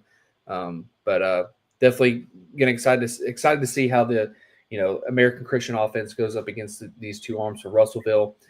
But I'm going to side with American Christian, our number 3 ranked team. We have them at number 3 for a reason. They've been inside the top 3 all year long. Give me the Patriots to go on the road and what's probably going to be a great environment at Russellville, team that a town that is used to deep playoff runs. But I'm going to go with American Christian as well to go on the road to take 2 out of 3. And what a place at Russellville too, man. It's a great place to watch a game. Our next series, Jacksonville. They come in after sweeping John Carroll Catholic last week by scores of 4-3 and 11-1 in 5 innings. They come in with a record of 18-17. They will be on the road at the Wildcats of Scottsboro, who come in with a record of 13-15. Scottsboro took 2 of 3 from a very talented Boaz team last week. They won game 1, 2-1, and lost game 2, 8-0, and then turned around and won game 3, 17-6. This series will get started on Friday at 4:30 in Scottsboro. We will take a look at Jacksonville. Matthew Salmon got the ball in game 1. He tossed 5 innings of 4-hit baseball. He did not give up a run and struck out 5, but he got a no decision as Jacksonville had to score 3 in the 7th after he had been pulled out to win it. So he did get a no decision. The win went to McGuire Millette, who threw an inning and a third. He did not give up a hit. He did not give up a run. And he also had the go-ahead RBI in the top of the 7th. We just talked about them winning on scoring 3 runs in the 7th. He had the go-ahead RBI. Nicholas Johnson got the save. He was brought in for the last 2 outs of the game and struck out both hitters he faced to preserve that 4-3 win. Third baseman John Ducar was 3 for 4 with the double, and first baseman Jackson Bonner collected 2 hits and an RBI as well. In game 2, Jackson Askew turned in a complete game win. He went all 5 innings, allowed 4 hits and 1 run. Outfielder Zay Lemon had 2 hits and an RBI. Jackson Bonner, again, collected 2 hits with 3 more RBIs. And outfielder Sam Parker Wagner collected 2 hits with 3 RBIs, including a double. For Scottsboro in game 1, Hunter Hancock got the complete game win. He went 7 innings, scattered 7 hits, 1 run, and 4 Ks. First baseman John Will Potterfield was 2 for 3 in game 1. And Connor Vaden, a freshman outfielder, had a double with an RBI, and it was the go-ahead run-scoring double in the top of the 7th. And then Hancock was able to go out and get the last 3 outs in the bottom of the 7th to preserve that 2-1 win in game 1. They did drop game 2, 8-0. And then in game 3, John Carter Heikkinen came on in relief and was very good for Scottsboro. He got the win going 4 innings of 4-hit baseball. He allowed 2 runs. Scottsboro actually trailed this game 6-5, headed to the top of the 6th inning, where they erupted for 12 runs in the 6th and 7th and ultimately won 17-6. The big star for them on offense was second baseman Hunter Hancock, coming off the gem he threw on Friday night. He was 2 for 5 with 2 home runs and 5 RBIs. Third baseman Jackson Nichols was 2 for 2 with 3 RBIs and 2 walks. And then Connor Vaden, after his game-winning or go-ahead hit on game 1, Vaden was 3 for 4 in game 3 with 2 RBIs. These are 2 teams. I do think that you could term Scottsboro an upset last week. But that's a compliment to those guys. That's not anything disrespectful. They took care of business on the field. That's the only way you decide who's the best. Jacksonville, them and John Carroll, we thought was a toss-up last week. I went with John Carroll Catholic. I was wrong there. I think Scottsboro's got something working right now. I think they got in a little rhythm in game 3, and they got down 6-2 and never flinched and fought back, had a couple big hits. I'm going to go with the Wildcats this week to stay hot, being at home on that new turf field over there. Not new, I think it's the 2nd year. But I'm going to go with Scottsboro, and I can see this one easily going 3 games. because Jacksonville getting by that John Carroll Catholic team says a lot about them. But I'm going to go with the home team. Give me Scottsboro. I'm going Scottsboro as well. Just kind of seeming how that sixth and seventh inning of Game 3 kind of played out. You kind of think that they can continue to kind of ride that momentum into the next series. They've got guys like you said, Hunter Hancock, Trent Wilson, another guy, Connor Vaden, the young freshman, swinging it well. Jackson Nichols, guys that can drive the ball to the gaps, can produce runs, pitching it just enough. I'm gonna go with Scottsboro here, especially at home. Give me Scottsboro as well to advance the Elite Eight. You mentioned Trent Wilson. I was there at Game 3, and he only had one hit that I saw there, but it was a game-tying single up the middle. And I'm going to tell you, I termed it a rocket in my tweet that I got out, and it was absolutely a rocket back up the middle. So, yeah, and he is really good behind the plate also. Our next series takes us to Leeds, where Leeds will be hosting Madison Academy. Madison Academy comes in ranked number 2 with a 31-6 record. They swept Douglas last week, 8-0 and 5-0. They'll be traveling to Leeds. Leeds finished right outside of our top 10. They come in with a record of 24-12. Leeds took 2 of 3 from Moody. They won game 1 4-3, lost game 2 8-6, and then won game 3 by a score of 1-0. Again, let's look at the runs. There's not a lot of runs being given up for either one of these teams. This series will get started on Friday at 4:30. Let's take a look at Madison Academy in game 1 last week against Douglas. Jack Doyle got the ball. He went 6 innings, gave up a hit, no runs, and 8 Ks. T. Foster came in the 7th and closed things down. Had a inning pitch, no hits, no runs, and 3 strikeouts. Keaton Watson had 2 hits. Outfielder Gabe Evers had 2 hits with 2 RBIs and a double. Second baseman Noah Jarrell, a double and 2 RBIs. And outfielder Miles Johnson had a home run with 2 RBIs. In game 2, that 5-0 win, Miles Johnson got the start on the mound and went 6 innings pitched, getting the win. He allowed 2 hits, no runs, and struck out 9. Shane Duke came in the 9th, and not the 9th, came in the 7th. Through a clean inning, no hits, no runs with 3 strikeouts. Again, struck out all 3 that he faced. Duke also went 2 for 4 with an RBI double. Outfielder Wyatt Sellers went 2 for 4 with an RBI. Is that Walker Sellers? That is Walker Sellers. Yeah. Wow. I'm sorry. I've screwed that up. My apologies. Walker Sellers. And then outfielder Davis Parker also had contributed a double there as well in the game 2. Looking at Leeds in game 1, Joseph Bryant got the win, going complete game, 7 innings, scattering 8 hits and 3 runs on 5 strikeouts. Second baseman Ty Bedell had 2 hits and a stolen base. Catcher Nash Jones had 3 hits. Outfielder Connor Nelson had a home run with 3 RBIs. Shortstop Graham Gulak had 2 hits with a stolen base. And third baseman Jacob Calvin had 2 hits, including a double. That was in the 4-3 win. They did drop game 2, 8-6, came back and won game 3 by a score of 1-0. Ryder Chambers, man, what a game 3 weapon. Ryder Chambers goes 7 innings, complete game, gave up 1 hit, no runs, and struck out 6. Again, Graham Gulak was back on it. He was 2 for 2 with a walk and an RBI. And that RBI was the only run scored of the game. And it was a 2-out RBI single in the bottom of the 5th that ultimately led to the 1-0 final. So a big hit there for Gulak. I'm going to tell you this. I have talked all year about how much I love Madison Academy. Leeds is another team that has some depth on the mound. I don't know that there's a team in 5A that has the depth on the mound that Madison Academy has. And I don't think, I'm not going to say think, that Madison Academy's got more than just depth on the mound. They've got depth in their offensive lineup. I think they start 7 or 8 seniors. I mean, they're going to roll out 5 or 6 quality arms. Then you look over at the side of Leeds. Leeds, got a complete game out of Joseph Bryant. They got a complete game out of Ryder Chambers. Connor Nelson is another arm that they depend on. Hawthorne, right-hander.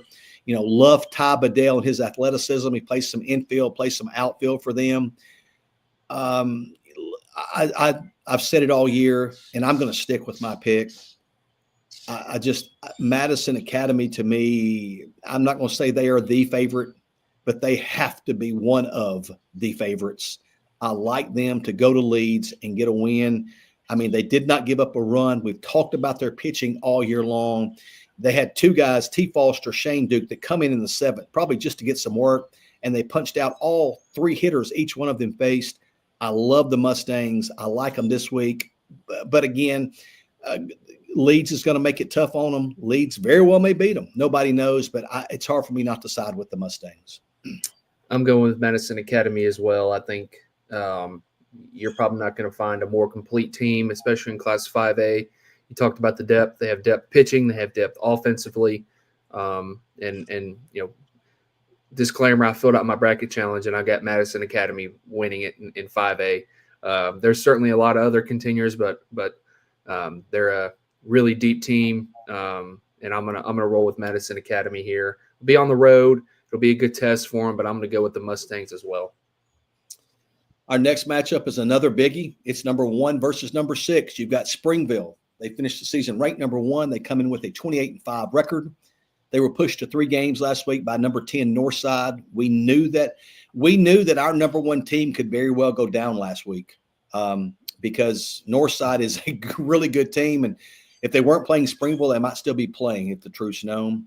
Yep. But Springville won 6-0, lost 10-5, and then won 5-4 in the bottom of the 7th inning. Again, that was a monster opening series. They will be on the road this week. Go ahead. Not talking about Northside because this is about Springville, but Northside's going to be here. They're going to be around for a while. They are young. They can swing it. So yeah, I was impressed with Northside. It was a great series to be at. I was at that series. And again, I mean, it's a shame that those teams have to play in the first round, but it's just the way the brackets play out, when areas are lined up.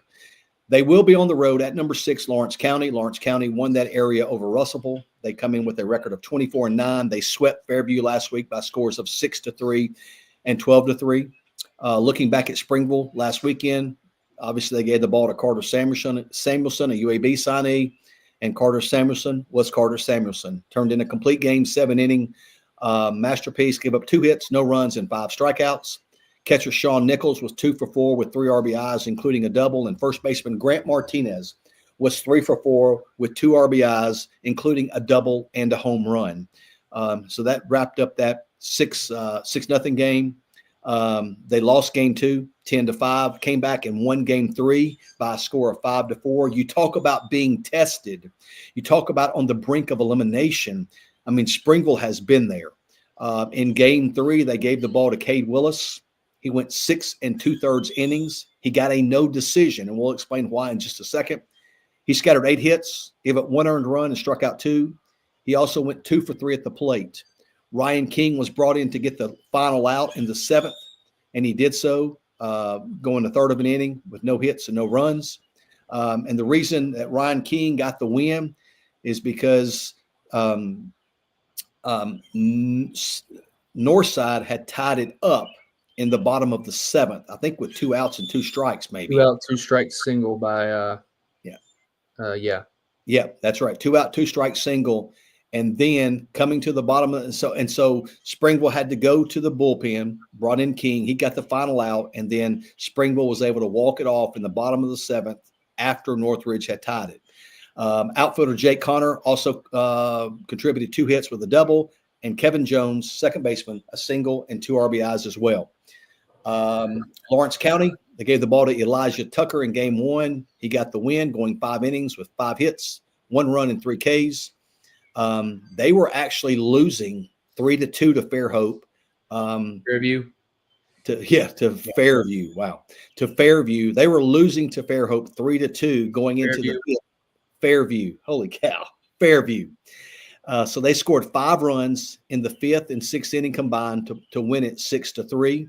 Parker Frost got the save going 2 innings, no hits, no runs. Third baseman Ben Newton had 2 hits for Lawrence County. Shortstop Parker Frost was 1 for 1 with a home run, 2 RBIs, and 2 walks. First baseman Wyatt Knight had a home run and an RBI. In the game 2, 12-3 decision, They gave the ball to Jake Weathersby. He came in relief and got the win. Went 5 innings, 1 hit, no runs, and 5 Ks. Outfielder Trip Engel went 2 for 4 with 3 RBIs and a triple. Outfielder, let me fix my sheet here. Outfielder Gregory. Ryder McGregory. Somehow I've lost him. Ryder McGregory. Outfielder Ryder McGregory collected 2 hits as well. He was 2 for 2. Shortstop Parker Frost had a double and 2 RBIs. Catcher Caden Norwood was 2 for 5 with 2 RBIs and a double. First baseman Wyatt Knight had a home run and an RBI. And outfielder Sutton Phillips had 2 hits and an RBI as well. Springville's already been tested. Springville's going to be tested again. Lawrence County's deep pitching staff. Lawrence County is their offensive lineup is impressive. Obviously, a 3-game sweep over Russellville really caught our attention. This series will get started at Friday at 5. I think it's going to be interesting to see the pitching matchups. Obviously, we think Carter Samuelson is as good as there is in 5A. It's going to be difficult to beat Carter Samuelson. That's not at Lawrence County. That's at anybody. It's hard to beat Carter. I saw him go toe-to-toe with Hewitt-Trussville, the number 1 team in 7A earlier in the year. He battled them. That's as good a lineup as there is in the state. But Lawrence County is absolutely capable of defeating him and Springville. But I'm going to go Springville to go on the road and get a win over Lawrence County and advance to the Elite Eight. I know that's it's not an upset, but it's tough to go to a quality opponent and with the raucous atmosphere they're going to walk into. But I like Springville's chances to win this weekend. I'm taking Springville as well. I like your chances in game 1 with Carter Samuelson. Was impressed with the top half of their lineup last week, especially with Grant Martinez, physical left-handed hitter, can bang the ball around the yard. They've got other pieces as well. Samuelson being able to shut out a really good north side team that swings it well was really impressive. I like Springville as well this week, going on the road. But I like their pitching just to hold up the Lawrence County offense just enough, and like Springville to generate enough runs to win 2 out of 3. Demopolis finished right outside of our top 10 with a record of 22-9. They are at Alberta this week. Alberta also finished right outside of our top 10. They come in with a record of 22-7. Demopolis swept Beauregard last week by scores of 9-1 and 10-0 in 5 innings. Alberta swept Eufaula by scores of 15-5 in 8 innings and 8-0. I think these are two. Before I get into the breakdown, I think these are two very similar teams as well. This series will get started on Friday at 4:30. In game 1 against Beauregard, Demopolis gave the ball to Roper Holditch. He got the win, going 6 innings, allowing 5 hits and no runs on 7 strikeouts. Colton Colgrove came in and finished it up, going an inning, giving up a hit and no runs. Shortstop Jake Powell went 3 for 4 with 2 doubles and 3 RBIs. First baseman Braxton Weiss had 2 hits, including a double. Jake Baumgartner had a home run and an RBI. Third baseman Bryant Deese had 2 RBIs. In game 2, Jake Baumgartner went 3 innings on the mound, gave up 4 hits, no runs, and 6 Ks. He turned it over to Colton Colgrove, who finished it out with 2 innings pitched on 2 hits, no runs, and 4 strikeouts. Jake Powell again had a big day with the bat, went 2 for 3 with 3 RBIs, including a home run. Bryant Dees again collected 2 hits. Catcher Bryce McElroy had a double, and outfielder Reed Schumacher had a double and 2 RBIs. Alberta, in game 1, Brady Cole Harrison went complete game, 6 innings, scattered 6 hits, no runs, no earned runs. I apologize. No earned runs with 7 strikeouts. He also added an RBI double. Catcher Jackson Allred had 2 hits with an RBI. Outfielder Aiden Ramey went 4 for 4, a double and 3 RBIs, while third baseman Roman Larico went 2 for 4 with 2 RBIs. Second baseman Carson Watts was 2 for 2 with an RBI. Outfielder Gabe Brown, 3 for 3, 3 RBIs and a double. And Kevin Jones added a triple and an RBI. In game 2, Aiden Ramey got the ball and went 6 innings on the mound, giving up 2 hits, no runs on 8 Ks. Again, he went 2 for 3 with an RBI. Landon Adams, another quality arm at Alberta, came in for the final 3 outs.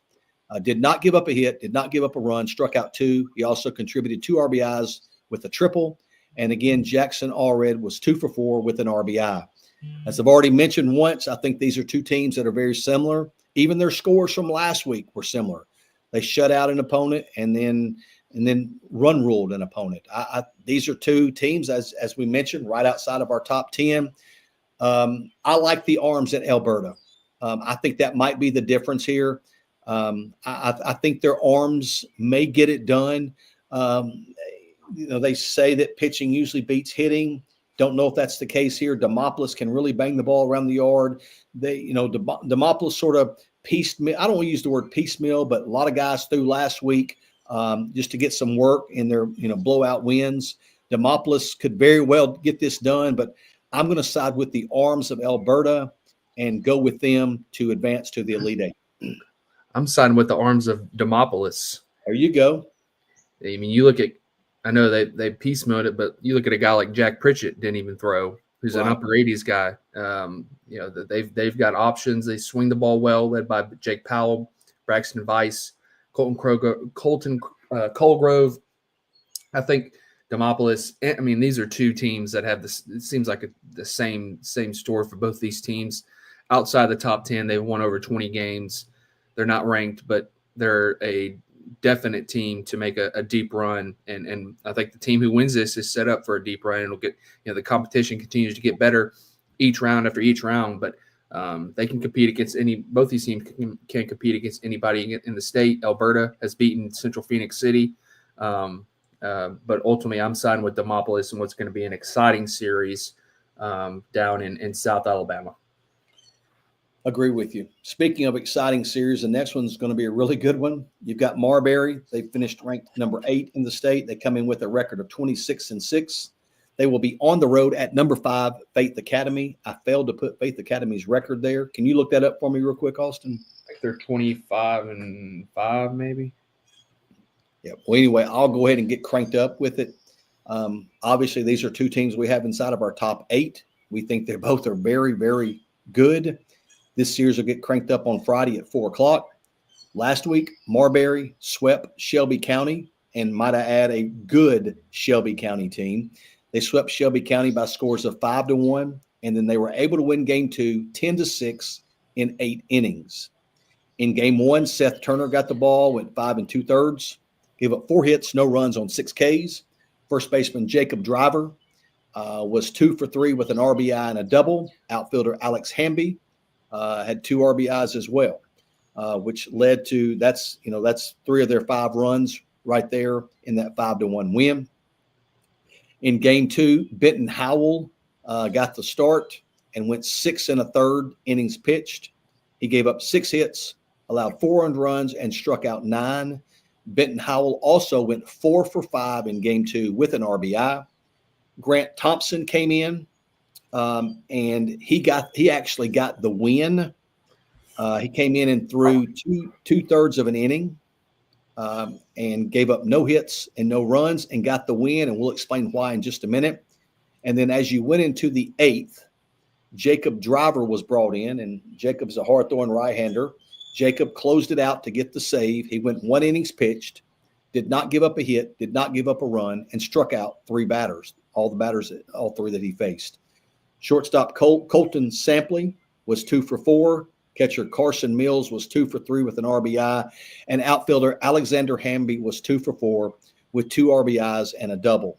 As we mentioned, they did win that game in 8 innings. Don't forget, they were the visiting team in Game 2. So they had to go out and they scored in the top of the 8th, scored 4. And then Driver came in the bottom of the 8th to shut it down and preserve that win 10-6 in 8 innings. Faith Academy, as I mentioned, swept Andalusia. They are at 22-5, ranked number 5. I will give you some little insight into Faith Academy's wins last week. They swept Andalusia by scores of 14-3 and by a score of 4-3. In Game 1, They were actually down 13-6 in the top of the fifth and came back and scored 8 in those fifth, sixth, and seventh inning to win 14-13. And then in game 2, they trailed 3-2 going into the bottom of the seventh, where they were able to score 2 and pull out that 4-3 victory as well. In game 1, Wyatt Lloyd went 2 2/3 innings pitched in relief. He got the win. He allowed 3 hits, 4 earned runs, and 2 strikeouts. Christian Freeman got the save coming in the bottom of the seventh. 1 inning pitch, no hits, no runs, and a strikeout. Second baseman Carlos Ortiz was 4 for 5 with an RBI. Outfielder Brody Lambert was 2 for 5 with 3 runs driven in on a double. Outfielder Cooper Smith was 2 for 3 with an RBI. Outfielder Riley Williman was 2 for 4 with an RBI. DH Eli Quinley was 2 for 3 with 3 RBIs. First baseman Brody Wilson was 2 for 4 with 2 RBIs and a double. And catcher Seth Barnett was 3 for 5 with 2 RBIs and a double. And he had the go-ahead single in the top of the seventh that pushed across that 14th run for Faith Academy as they held on in the bottom of the seventh to beat Andalusia. You go to game 2, Grayson Finch got the start, went 5 1/3, gave up 2 hits on 2 runs, 2 earned runs with 5 strikeouts. Noah Reed came in to get the win. He went 1 innings pitched, did not give up a hit, did not give up a run, and struck out 1. Catcher Seth Barnett, after the big hit in game 1, collected 2 hits and an RBI. And Eli Quinley was back at it in game 2 as he was 3 for 4 with 2 RBIs. And those 2 RBIs were the difference. That was a 2 out. I don't know if it's 2 outs or not. No, I think it was 1 out because they intentionally walked some people in front of him. He had a 1 out, 2 RBI double in the bottom of the seventh to drive home that third and fourth run. It was obviously went for a walk-off in the bottom of the seventh as Faith Academy was able to sweep Andalusia. Man, this is a good one. Both of these teams have been pushed. I mean, I know Marbury swept. I know Faith Academy swept, but Marbury was in a dogfight, extra inning in game 2. Faith Academy was down going late in games in both of their games. I think these are 2 of the better teams in 5A. I love Marbury's pitching depth. We mentioned Jacob Driver came in relief. We know he's a big-time arm. Benton Howell, Seth Turner. They've got some other guys, Grant Thompson. Got some other guys there. That's a really good team. Marbury, we've had them ranked accordingly. They've had some big wins throughout the course of the year. Faith Academy was in that tough area down in the Mobile area. And I'll be honest with you, this is a credit to Andalusia. That Faith Academy series was a little bit closer than I anticipated it might be, but we've talked about it. That may be something good for Faith Academy. I'm going to go with the Rams this week, and I'm going to go with the Rams in 3 games because I think Marbury is that good. These are both teams, if they get by this series, they could very well find themselves in Oxford playing for a state championship. The Rams. I'm going Faith Academy as well.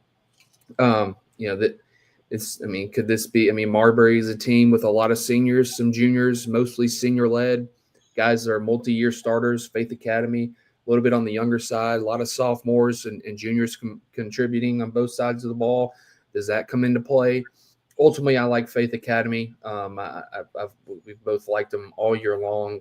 Talented younger players, some good upperclassmen. I like them at home, but could see this series going either way. Could definitely see it going three games, all that and above. Give me Faith Academy as well to advance. We've talked about sneaky series. Here's another one. Briarwood Christian, a team that we said about 3 or 4 weeks ago, we said be on the lookout for Briarwood because here they come. And here they are sitting in the second round. They finished right outside of our top 10, got off to a shaky start this year, righted the ship, and have been playing as good as anybody in 5A. They come in with a record of 19-14 after sweeping a quality club in Hopeville. They won by scores of 4-0, and 15-3 in 5 innings this past weekend. They will be on the road at number 4 St. Paul's, who comes in with a 21-8-1 record. St. Paul's swept Charles Henderson by scores of 9-2 and 18-0 in 5 innings last week. This series will get started on Friday at 4:30. Last week, Briarwood Christian gave the ball to sophomore. Last week, gave the ball to, or is it freshman Ivan Hand? Freshman, right? Freshman. Yeah, freshman Ivan Hand went complete game, 7 innings, 4 hits, no runs, no walks on 9 Ks. He got the win in that 4-0 matchup. Outfielder Braden Robertson had a double and an RBI. Robbie Paulson with a single and an RBI. Outfielder Will Clark also had an RBI. So we've had Chase Utley, we've had Eli Manning, we've had Will Clark, right? Yep. That's some famous people playing. So Will Clark had an RBI. Outfielder Houston Hartsfield had an RBI to push across 4 runs. In game 2, Hartsfield got the start and the win, going 3 innings, scattering 4 hits with an earned run and 3 strikeouts. He also went 2 for 2 with 2 RBIs and a triple. Catcher Parker Daniels had a single and an RBI. Outfielder Will Clark had 4 RBIs with a double on 2 hits. And outfielder Braden Robertson again had a double with 3 RBIs in game 2. You move to St. Paul's in game 1. Tate Farrell, complete game, 7 innings pitched, scattered 6 hits, allowing 2 earned runs and 10 strikeouts. First baseman Brooks McDonald had a really impressive series. Went 3 for 4 with a double in game 1. Outfielder Taylor Odell, 2 for 3 with an RBI double. Hudson Farnell, 2 for 3 with a double. Edward McLeod had a home run with 3 runs driven in.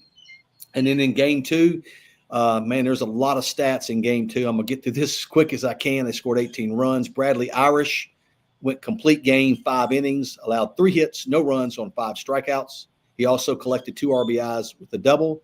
Shortstop Tate Johnston, hitting out of the leadoff spot, was 5 for 5 with an RBI. John Stowers was 2 for 4 with 2 RBIs. Edward McLeod with 2 for 3 performance with 5 RBIs and 2 doubles. Taylor Odell back at it with a double and an RBI. Brooks McDonald, 2 for 4 with 2 more RBIs and a double. Tate Farrell with 2 more hits and 2 RBIs. Ross Delaney with 2 hits, and outfielder Hudson Farnell with a double and an RBI. A lot of runs scored, man. That's 27 runs for St. Paul's over 2 innings. I doubt very seriously that happens again this week. Ivan Hand has really solidified himself as a name to watch moving forward. He was on our junior future games team this past summer. You saw him on the mound. I think he's up to 88, 89 as a freshman. I mean, really impressive stuff. That Briarwood Christian team is humming along right now like they should be. And we've referenced that. St. Paul's has been there all year long. St. Paul's has got, you look at Irish, you look at Farrell, they've got other arms that they can go to, but that is an offensive lineup. I think this is strength versus strength. I forgot to add Hartsfield there as another arm there at Briarwood Christian. I think it's strength versus strength here.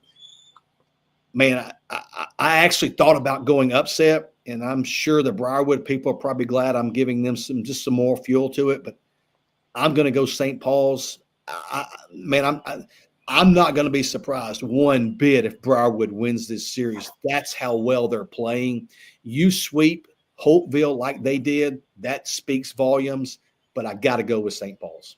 I'm going with St. Paul's as well. There was a part of me, wants to pick Briarwood Christian, but I just, looking at the arms for St. Paul's led by Bradley Irish, I take him in, you would take him, you would feel confident rolling him out. And then I like their offense. I mean, being at home as well, they have a lot of things going for them. I'm going to go with St. Paul's. And our last – I'll be back in 1 second. Yes, sir. Our last series in 5A, you've got Elmore County. They're ranked number 7, and they come in with a 24-9 record. They will be on the road in Mobile at UMS Wright, the Bulldogs of UMS Wright. They finished right outside of our top 10. They come in with a 17-11 record. Elmore County swept Jemison last week. They won game 1, 11-1 in 5 innings, and was able to win game 2, 15-7. UMS Wright went on the road and swept Headland, a really impressive road trip for UMS Wright. They swept Headland. They won 9-3 and 7-4. And I'll be honest with you. We both picked UMS Wright, which we found out we did. I'll leave it at that. But UMS Wright went on the road and swept Headland. Let me remind you that we really don't care who wins these games. But impressive by UMS Wright. They're facing another good team this week in Elmore County. Let's take a look at Elmore County. They scored 26 runs last week in two games. In game one, they gave the ball to Jaden Eason. He went complete game, 5 innings, 2 hits, no earned runs, and 9 strikeouts. Again, the offensive firepower jumps out at you. Shay Darnell was 2 for 3 with an RBI and a double. Gage Davis was 1 for 1 with 2 walks and a double. Third baseman Austin Davis was 2 for 2 with 2 RBIs. Outfielder Dalen Simpson was 2 for 3 with an RBI. Outfielder Carson Saucier was 2 for 2 with 2 RBIs. And Hayden Jones had a double and an RBI. In game 2, Hayden Jones got the ball, went 3 innings, gave up 5 hits, 4 earned runs, and 4 strikeouts, getting the win. Hayden Jones was also 4 for 4 with 3 RBIs and a double. Gage Davis relieved Jones, throwing 4 innings, giving up 3 hits, 1 earned run, and 3 strikeouts. He also had 2 hits and an RBI. Shay Darnell back at it again with 3 hits in 5 plate appearances with an RBI, including 2 doubles. Evan Spence was 3 for 4 with an RBI and 2 doubles. First baseman Jaden Davis again. No, that was Austin Davis. I apologize. Jaden Davis was 3 for 5 with an RBI and 2 doubles. Austin Davis, a double and an RBI. Shelton Darnell with 2 hits, an RBI triple. And Dallin Simpson again with 2 hits and 3 RBIs. So that is a ton of offensive firepower there at Elmore County. They will be on the road at UMS Wright. UMS Wright, again, that sweep of Headland. Game 1, Andy Purvis. Can we say it? Can we say who Andy Purvis is? Yeah, sure. Yeah, go for it. Walrus. All right. Walrus. Mm-hmm. Purvis went 7 innings pitched with 5 hits and 1 earned run on 8 Ks. Third baseman Sam Davis collected 2 hits, had 3 RBIs and a double. Outfielder Colby Weaver with 3 hits and an RBI. Catcher Sage Gesnard had a double and an RBI. John Ramsey also had 2 RBIs. That was in game 1. In game 2, Jack Blackerby got the win. He went 6 2/3, scattering 7 hits with 3 earned runs and 8 strikeouts. John Ramsey produced again, going 2 for 4. Shortstop Ty Waters went 2 for 4 with an RBI. Sam Davis continued his masterful performance went 3 for 4 with 4 RBIs, including a double and a home run. Ty Mabry was 2 for 3 with an RBI, and Sage Gesnard, had another double and another RBI in game 2. Man, that's a lot of offense on both sides of this matchup. We have talked about Elmore County all year long and how they made an appearance in our rankings and have really been one of the more solid teams in 5A this year. We saw UMS Wright early in our South Alabama showdown. They're going to be in it again next year. Talked to Coach Rayleigh this week. They have really come a long way since then. UMS Wright has improved, and that's all you want to do is to be playing your best when you're supposed to be playing your best. And without being there, they had to play well last week to beat Headland. You throw Andy Purvis out there, he gives you a chance to win any game he plays. I'm going to go Elmore County. I think there's just too much offense there. It took me forever to get through those offensive stats, but I don't expect those stats to be as gaudy this week, facing the better arms in Blackerby and Purvis. And you've got Ty Waters that I think the Bulldogs are using in relief as well, among others. But I just think Elmore County may be a little too strong, and I'm going to pick against UMS Wright again for the second consecutive week. Yeah, I'm going to pick Elmore County as well. I think they're off. You read through the standouts. They can swing it 1 through 9. A lot of guys are signed or committed to go play at the next level. But credit to UMS Wright, they've continued to get better and will be at home. I just think Elmore County, the experience, the upperclassmen, the ability to swing it. They've found some pieces on the mound as well. I like Elmore County as well. So that'll wrap us up in 5A. We'll go ahead and jump into 6A. 2 classifications left. So we'll start off in the north. And what better way to start off than with one of the bigger matchups in the state this week? You've got number 1 Hartselle traveling on the road to number 5 Homewood. Hartselle comes in with a 27-7 record. Homewood is 29-7. 2 impressive records, have been inside the top 10 all year long. This series gets started on Friday at 5 o'clock at Homewood. Looking at how both these teams got here, you got Hartselle swept past Southside with a 3-1 victory in Game 1 and 11-1 victory in Game 2. We'll get into the top performers from those series. Starting in Game 1, that 3-1 victory, Jace Meadows went 7 innings, giving up 4 hits, 1 run, no walks, and 9 strikeouts. Cruz Baker added a hit and drove in 2 runs. Ty Marsh was 2 for 3, and Astrid Opel added an RBI double. In Game 2, that 11-1 victory, Ty Marsh once again was 3 for 4 with the double and 2 runs driven in. Easton Nelms added a hit and drove in 2 runs. Braden Weathers was 2 for 2 with an RBI double. Kane Falciani added a hit and an RBI. Cruz Baker hit a double and had an RBI. Cole Miles had a double and an RBI. And then on the mound, Connor Stiles got the start, went 4 innings, gave up 4 hits, no runs, and 4 strikeouts. And then in relief, Easton Elms, Astrid Opel, and Ty Marsh all did not allow an earned run in each, going 1 inning in relief. On the other side, you got Homewood. Homewood swept past Clay Chalkville by scores of 18-0 and 10-0. In that Game 1, 18-0 win, Jack Ross got the start, going and went 4 innings, gave up no runs and 4 strikeouts. He went 2 for 4 with a pair of triples and drove in a run as well. George Brockwell added a home run and drove in 4 runs. Jack Bland in the leadoff spot was 2 for 3 with an RBI.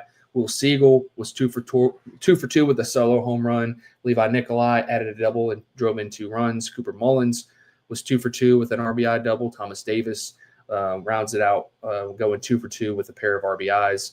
And then in their Game 2, 10-0 victory over Clay Chalkville, Levi Nikolai got the start, went 5 innings, gave up 2 hits, no runs, 9 strikeouts. And then at the plate was 2 for 3 with a double and a pair of RBIs.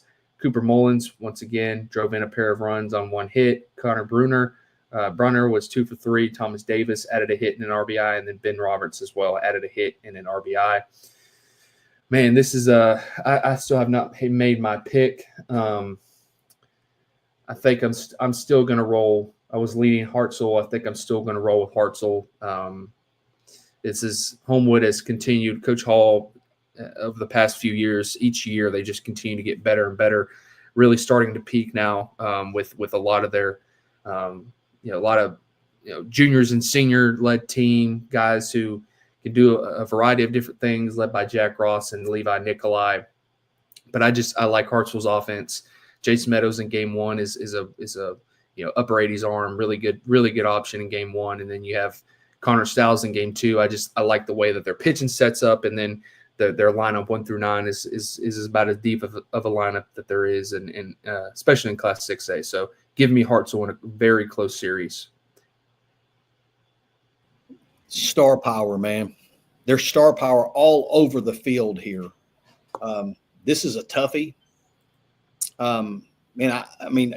Homewood has been as consistent as anybody across the state all year, and you got to say that Hartselle's been as consistent as anybody across the state as well.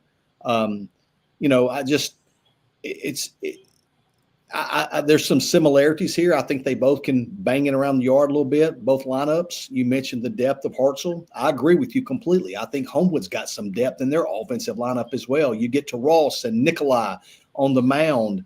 That's a tough chore to score 6, 7, 8 runs against those guys, and I don't expect it. But I do think maybe a little bit more offense for Hartselle may push them over the top. Man, I know Homewood, that's one of the – I don't know, it's just something unique about going to Homewood's field. I like it, little elevated seats in the back. That's going to be a great environment this week. Homewood will have a lot of people there, and I can guarantee you Hartselle will as well. One of the premier matchup – no, it is the premier matchup that we have. What's that? One of them. That's right, one of them, yes. I'm going to go Hartselle as well, and I hate we both went the same, but because Homewood may very well win this series, but I'm going to go with the Tigers also. Our next matchup in the north in 6A, you have Pell City, number 9 Pell City traveling on the road to Coleman. who finished just outside the top 10. Pell City enters with a 19-12 record. Coleman is 19-14. This series gets started on Friday at 5 o'clock in Coleman, Alabama. How both teams got here. We'll start with Coleman, or we'll start with Pell City. Pell City coming off of a 2-game sweep over Huffman by scores. Is that who I thought it was? 100% it is. How both these teams got here. Starting off with Pell City. I'm gonna cover this up, but look, there's the emoji. Yeah. Starting off with a 2-game sweep, winning 15-0 and 20-0 over Huffman in game 1. 15-0 win. Carter Perry threw 5 perfect innings, going 5 innings, striking out 10 hitters, and added a triple and 2 RBIs at the plate. Kason Smith was 2 for 4 with a triple, a home run, and 4 RBIs. Jordan Perry was 2 for 2 with a triple and 4 RBIs as well. Peyton Moss added 2 hits as well, and Jacob Burgos and Parker Rice both had 2 hits and drove in a run. And then in game 2, the 20-0 win over Huffman, Owen Bowman went 5 innings, gave up a hit, no runs, 1 walk, and 10 strikeouts. Tristan Stansel added 2 hits, including a double. Channing Beavers hit a home run and drove in 4 runs. And then Austin Daniel added a hit and a pair of RBIs, while Brooks Laminack rounds it out with a 2-for-2 performance with an RBI. Shifting the focus to Coleman, huge, man. We both expected Coleman to win. I don't know if I expected them to win the way that they did, beating Hazel Green 10-0 in game 1 and 12-0 in game 2. Looking at that game 1 win for the Bearcats, Cooper Lofton got the start. He went 5 innings, gave up 2 hits, no runs, 2 strikeouts, and added a hit and an RBI at the plate, the Chat Valley recruit. Brooks Heatherly in the leadoff spot for them, had a big series, hit a 2-run home run in game 1. Coulter Bowen went 2 for 2 with a pair of RBIs. Bennett Johnson, Knox Malden, and Kel Graves all drove in runs.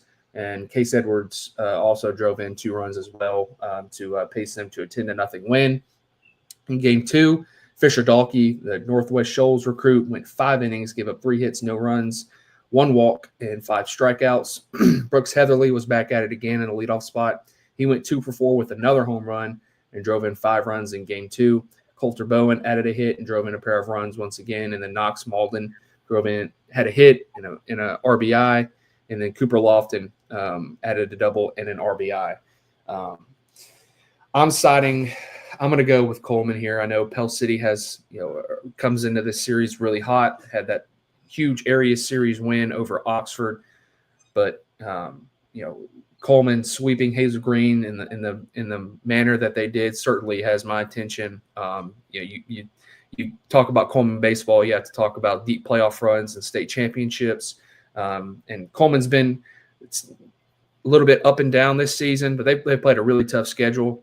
I think that they're up right now. I think that they're peaking. I'm going to go with Coleman here at home, especially at home in a tough playoff environment for Pell City. Give me Coleman to take 2 of 3. I saw Coleman about the last week of the regular season, and I remember telling you I was really impressed with them offensively. They look like a different team than they did when I saw them early in the year, and it looks like that trend is continuing. Pell City, they've played a tough schedule. Obviously, their area sweep over Oxford, really jumped out, but they lost early in the season, extra innings to Hoover, and played some other quality teams. So they are seasoned and they're ready for this. I will say this: you better get there early because there's not the best seating at Coleman in terms of size. That place will be absolutely jam packed, and Pell City will bring a ton of people as well. But I've got to go with the Bearcats to advance to next week. And again, this is going to be a toughie. Carter Perry, left-hander on the mound, he really gives you a shot every time out. But I'm gonna go Bearcats at home. Yep. And then our next matchup that potentially rivals as one of the biggest matchups of the week. You have Buckhorn, number 6 Buckhorn, traveling on the road to number 2 Mountain Brook. Buckhorn enters with a 25-12 record. Mountain Brook is 26-8.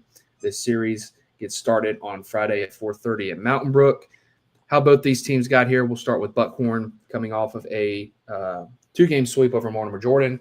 Game 1, they won 7-4 and won 17-3 in game 2. With that game 1 win, by a score of 7-4, Andrew Olkey went 3 for 4 with a home run and 4 RBIs. Braden Abernathy continues his torrid back half of the season offensively. He had 3 hits.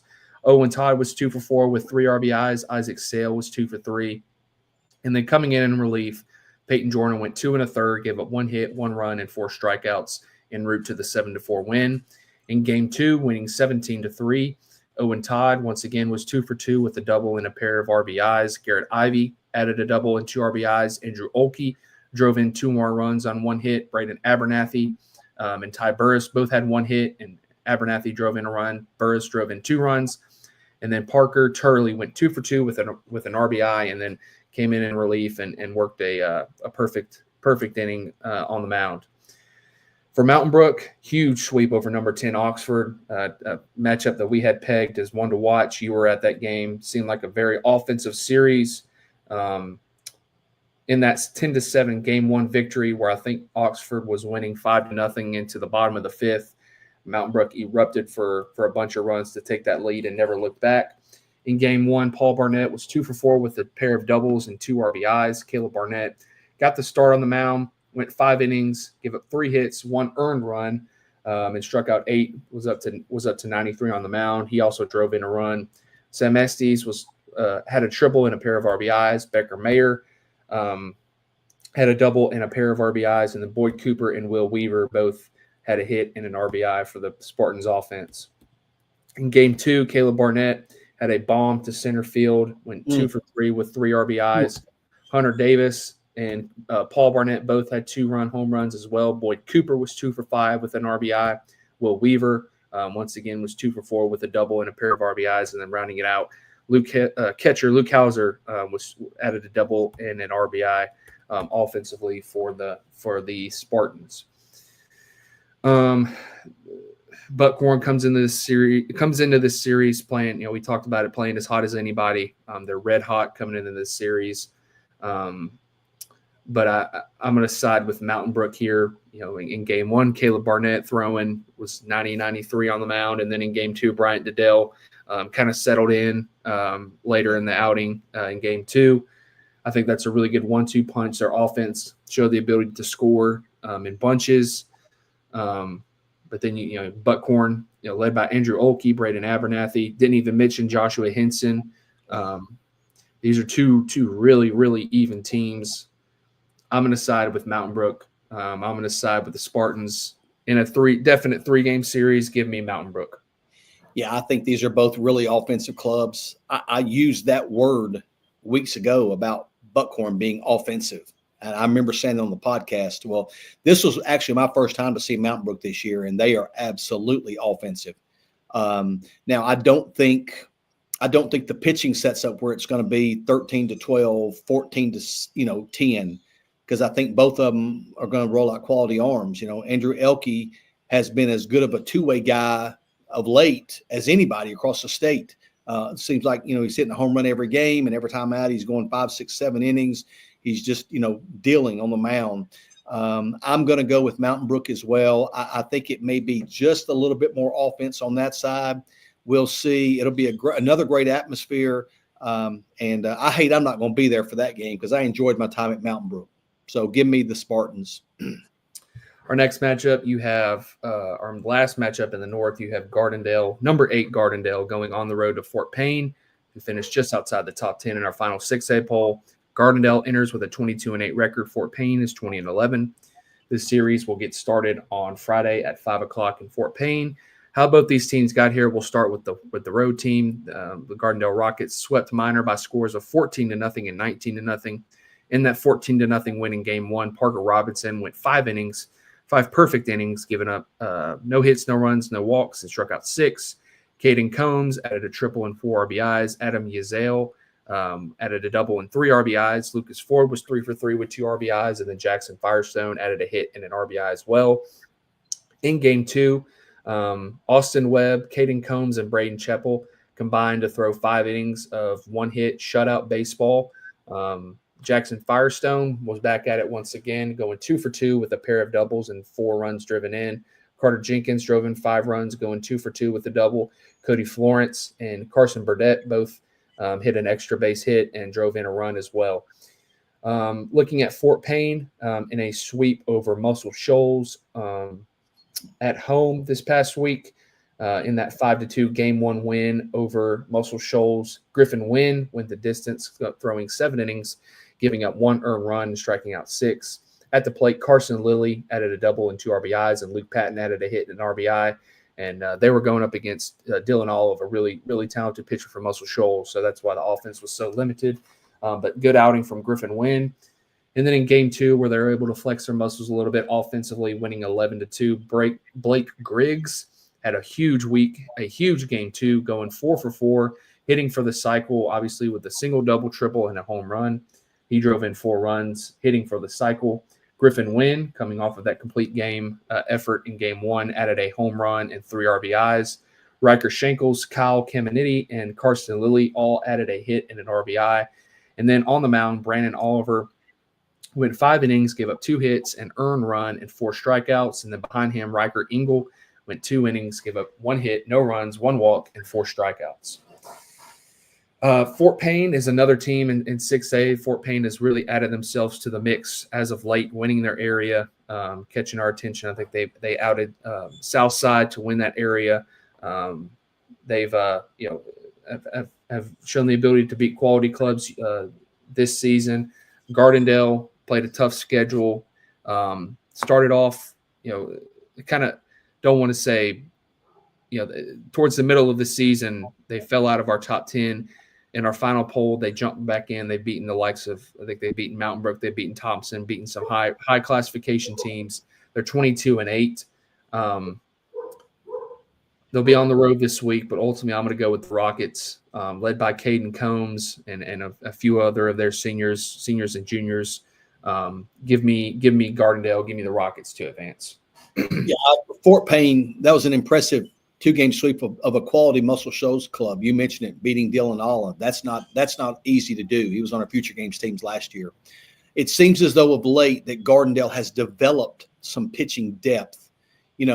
Every time we look at box scores or see anything and they put Caden Combs on the mound, it looks like good things are happening. I mean, he's not, I'm not saying he's going to go and beat Fort Payne this week because none of us know, but I do know history has shown that Caden Combs on the bump is going to give them a significant chance to win against anybody in any class across the state. He's beat some of those bigger teams you mentioned. So, you got to like your chances when you put him on the mound. But again, like I said, I think they've developed quality depth in their pitching staff, and I think they hit the ball. They're offensive enough that I think they do go on the road and they get by this Fort Payne club. But again, you mentioned it, Blake Griggs, Griffin Wynn, those 2 guys are really at the top of that pecking order for Fort Payne, but I've got to go with the Rockets to advance this week. Our next matchup, a sneaky matchup. In my eyes, you have number 3 Chelsea going on the road to Saraland, who finished outside the top 10. Both of these teams have a 21-9 record. This series gets started on Friday at 4:30 down at the beautiful complex at Saraland, all turf field. Looking at how both these teams got here, you have Chelsea. They're coming off of a series sweep over Brookwood, winning game 1 11-4 and game 2 4-0. Looking at that game 1, the 11-4 victory, Mac Brazil was the offensive leader, going 3 for 4 with a pair of doubles and 2 runs driven in.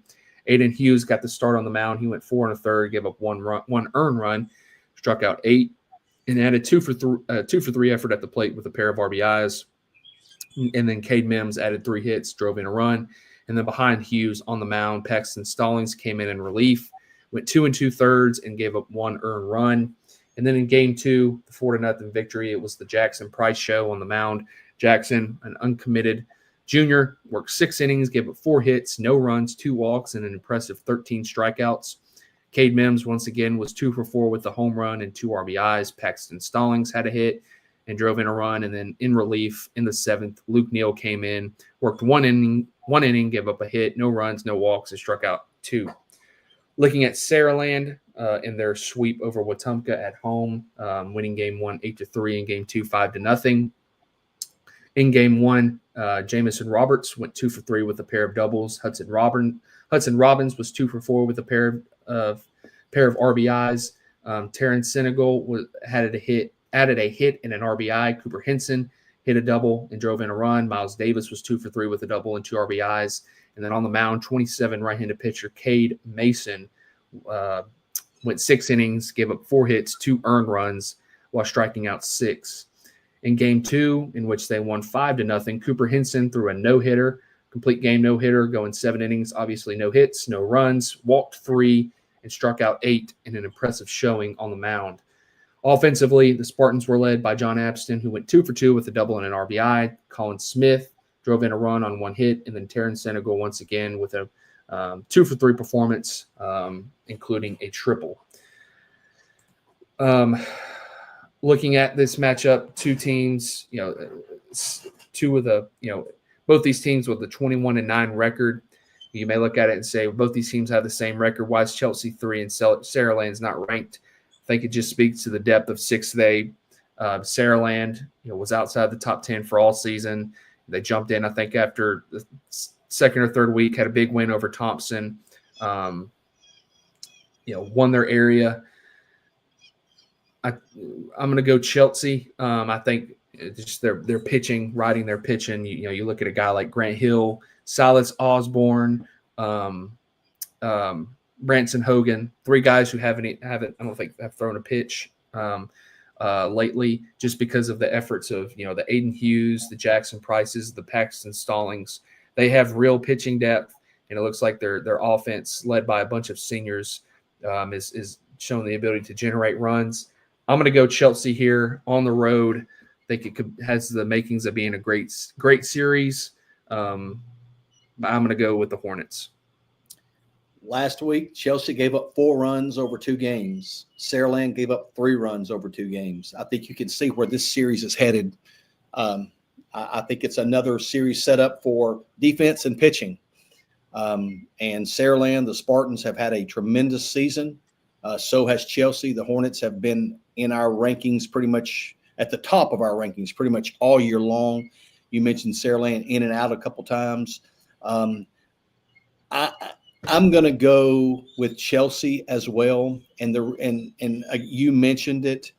I said this. I remember when you and I were doing our very initial rankings, I told you my pick at that time was Chelsea. And I told you because they had depth in the arms and they had a lot of upperclassmen in their starting 9. And I'm going to continue to ride with that this week in this matchup. Again, I have to tell you, these 2 teams played very similar series last week. It is at home. Saraland will have a great following there. It's going to be a tough environment for Chelsea. But I have liked them all year. And I'll be honest with you, after the first area series, who was it that beat them first area? Was it Helena or was it Spain Park? I think Spain Park. One of them, they got swept first area series. And I thought, who I thought was the favorite may not even make the playoffs. But since then, it seems like a different Chelsea team. So I'm going to continue to ride with the Hornets this week, going to Saraland in a really good series. Our next matchup, you have Calera, who will be traveling on the road to Gulf Shores down south. It seems like a lot of good series down in the southern part of the state this week. Calera enters with an 18-15 record. Gulf Shores is just outside of the top 10. Gulf Shores enters with a 20-12-1 record. This series gets started on Friday at 4:30 down at Gulf Shores. How both these teams got here, we'll start with Calera sweeping McAdory 10-0 and 8-2. I think I picked McAdory. That's a good pick. Calera in that game 1, 10-0 win. Aiden Agee, maybe mispronouncing that. Agee. Probably Aiden Agee, probably. Agee went 5 innings, gave up 2 hits, no runs, no walks, and 7 strikeouts.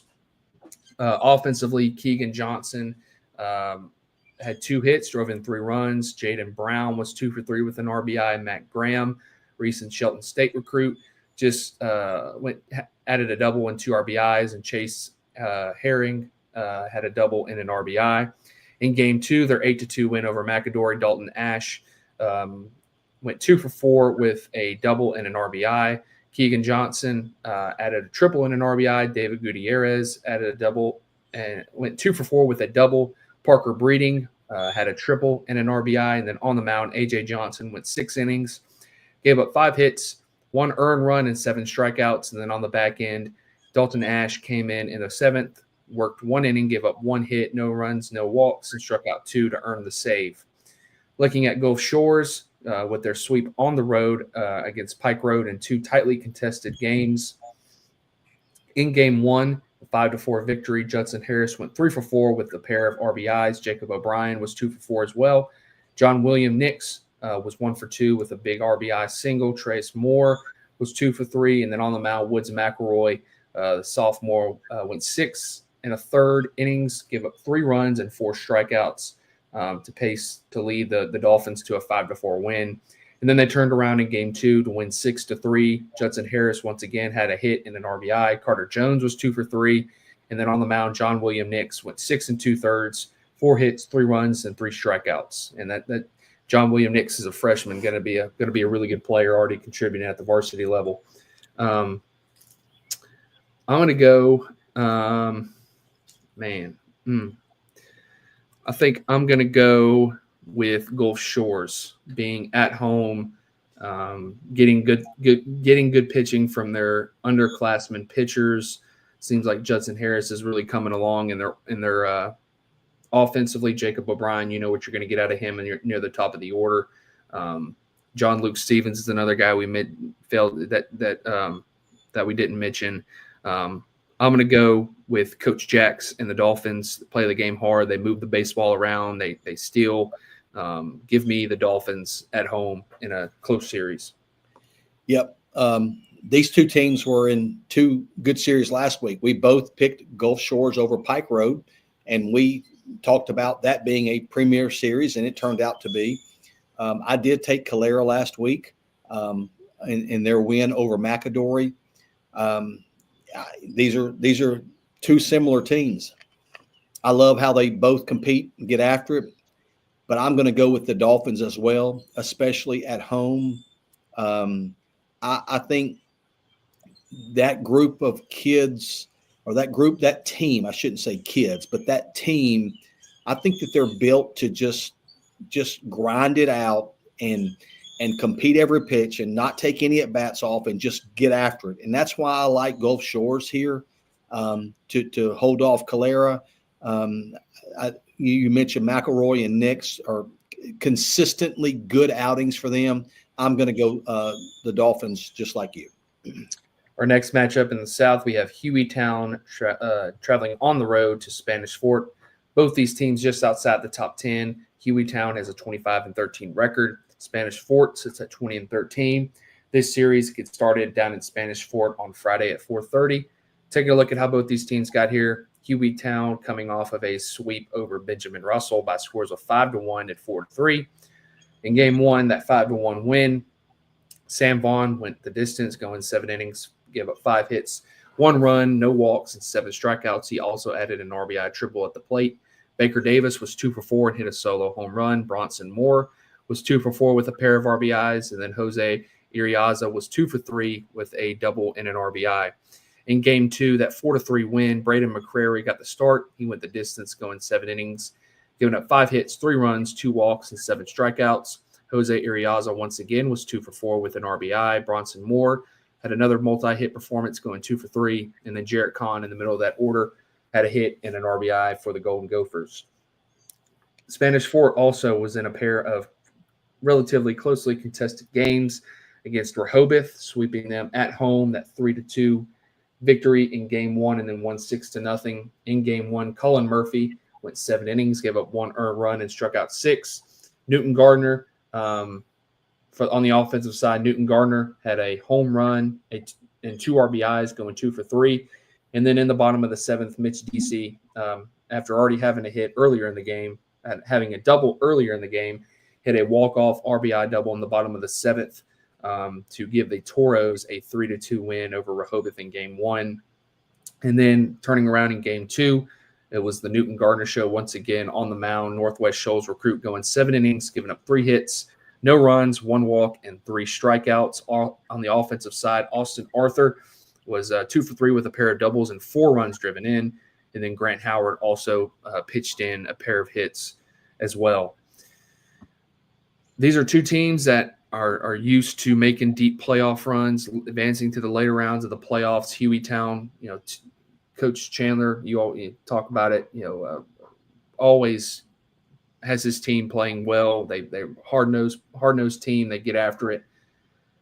Spanish Fort on the other side, the past 2 seasons have made it. 2 years ago, made it to the state finals. Last year, made it to the Final Four. Got beat by Hillcrest.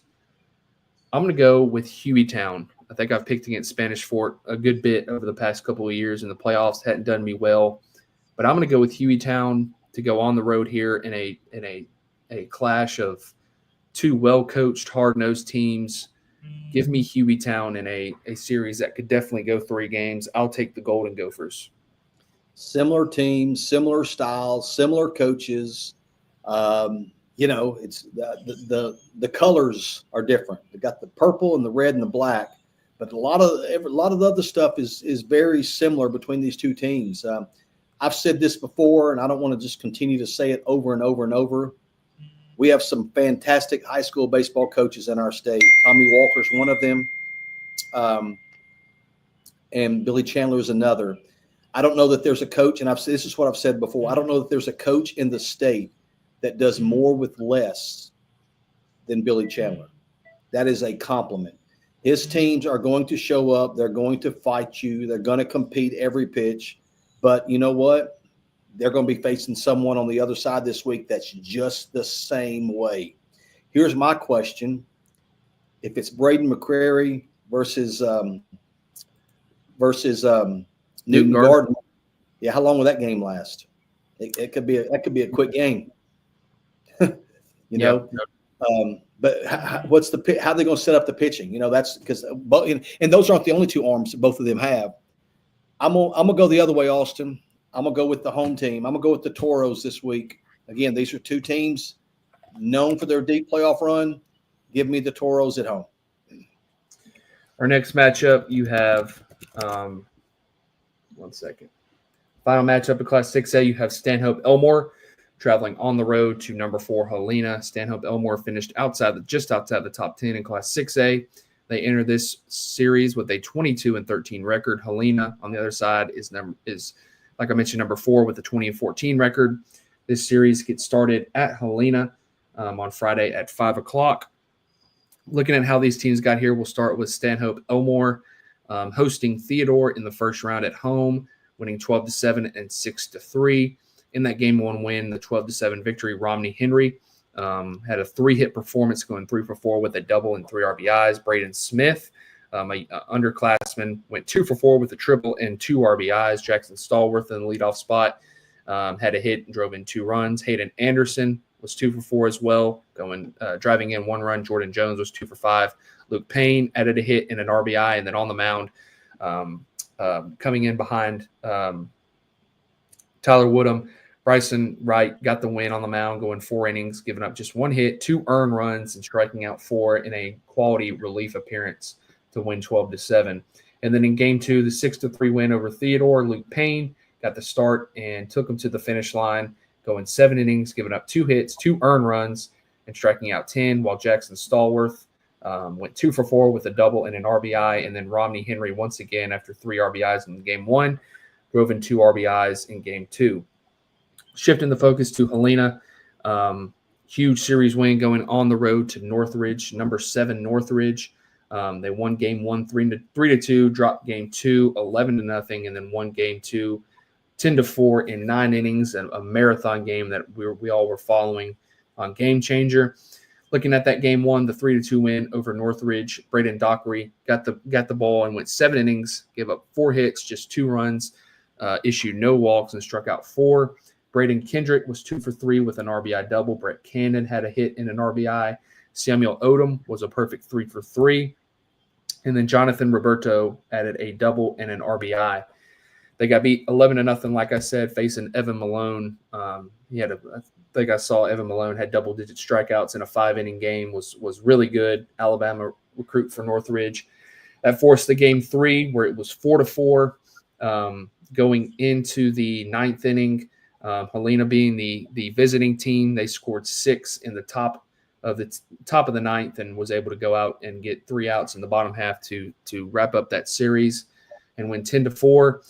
Looking at some of the offensive leaders, Jonathan Roberto was 2 for 4 with 3 RBIs. Samuel Odom was 2 for 4 with a pair of RBIs. Brett Cannon had an RBI double. Braden Kendrick had a hit and an RBI. Lane Harris was the guy in the top of the 9th who kind of got that scoring going. Had a single to center field that broke the scoreless tie. Jarrett Scott was 2 for 5. Nick Peters was 2 for 4. And then a big relief appearance from Justin Mullenix, coming in the 3rd inning and holding. I think he gave up 2 runs in the 3rd, and then from the 4th to the 10th, he did not give up a run to Northridge. He went 7 innings, gave up 2 runs, like I said, and got the win on the mound. I'm going to side with I'm going to pick Helena here, our number 4 team. We talked about that series against Northridge last week, one of the top series in the state. They were able to get past that test. Stanhope Elmore, coming off of a big sweep over Theodore. They've got contributors on both sides of the ball, guys who do different things. But I'm going to side with Helena. I think they've played tough schedule all year long, as has Stanhope Elmore. But I think Helena. I think they've got just a bit more pitching, just a bit more offense. Give me the Huskies to advance to the Elite Eight. Yeah, I'm going to go with the Huskies as well, but it's not an easy pick. We talked about it, I think, our last regular podcast about, we're talking about teams that are coming. Well, Stanhope Elmore's one of them. They have really put the pieces together, have really righted the ship. Not that there's anything wrong with it, but they've really got to where they're clicking on all cylinders right now. But it's a tough ask to go on the road at Helena. To go beat them in the best 2 out of 3. Dockery goes out and has been really, really good this year. You got to like your chances when you put him out there. And I saw this Helena team against Spain Park about 2 weeks ago, and just really impressed with just 1 through 9. They shortened up with 2 strikes. They used the whole field. Tough to punch out. And when you limit your punch outs and you put balls in play, you make it tough on the opposing team. And I just think that Helena team's got the it factor going with it right now. That's why we got them ranked number 4 and came out of that hard area we've already discussed numerous times. I'm going to go with the Huskies as well to win a good series. We'll move on to Class 7A, where we open up with the playoffs in Class 7A. This is obviously their first round of their playoffs. We'll start it off at the top in the north. You have Tuscaloosa County. You have James Clemens, who will be going on the road to Tuscaloosa County.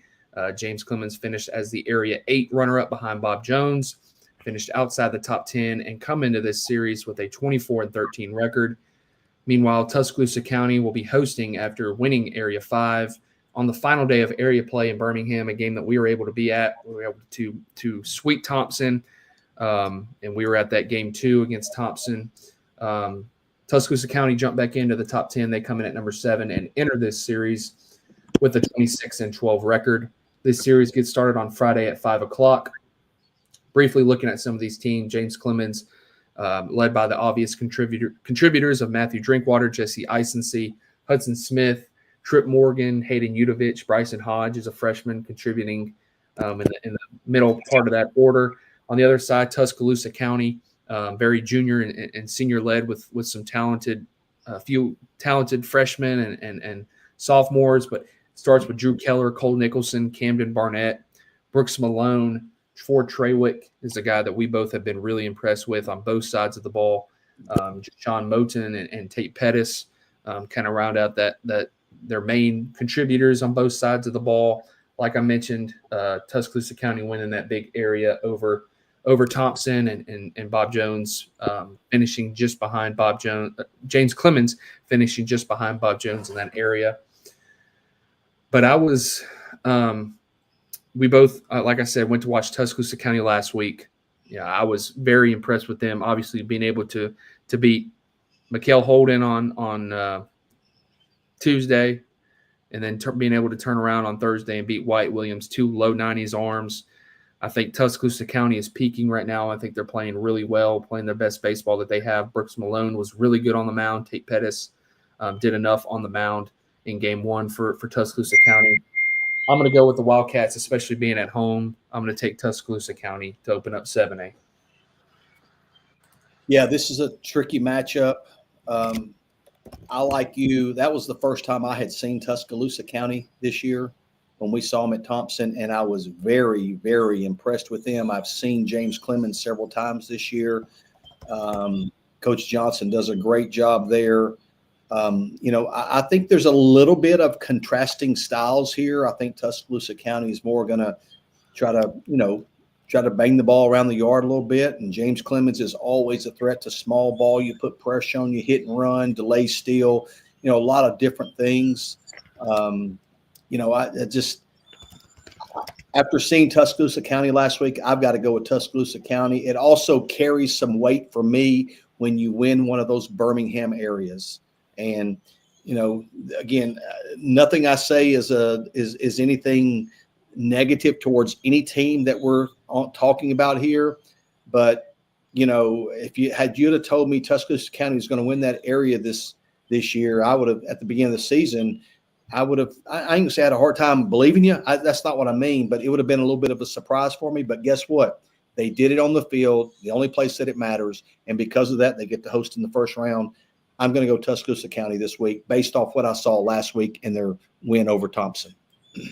Our next matchup in Class 7A, you have the Area 6 runner-up in Hoover. Number 6 Hoover will be traveling on the road to Grissom, the winners of Area 7. That's number 6 Hoover at number 10 Grissom in Class 7A. Hoover enters with a 23-16 record, while Grissom sits at 24-10. The series gets started on Friday at 4:30. Hoover finishing, having a chance to win the area championship, coming down to them and Hewitt-Trussville in the final week of area play. Hewitt-Trussville was able to sweep Hoover to settle that area, and then Grissom finishing with a 5-1 record in area, sweeping Huntsville in the final week of area play to wrap up that area. You look at Hoover, obviously led by the likes of Will Adams and Jackson Wood, a pair of SEC juniors that are as good as anybody in the state. They also have Brady Shepard and William Andre. They have no shortage of arms on the mound. They can really pitch it at the plate. You have other guys like Parker Johnson, Baylor Hardy, James All, Chris Lauder, Emerson Milligan, who kind of, and Jake Fridley, guys who kind of are 1 through 9 in that offense.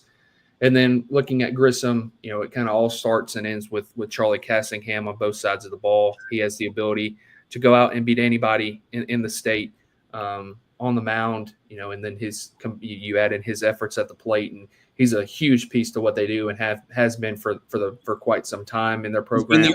He's been there for 15 years. I remember watching him in our North Alabama showdown, just a little freshman, or may have been an 8th grader. I can't remember, at Hazel Green. They've all, others like Joshua Burrell, Dalton Darden, Garrett Blacklock, Zach Shipp. I'm sure you can reel off a few others, but those are just some of the main guys at the top of their lineup and rotation.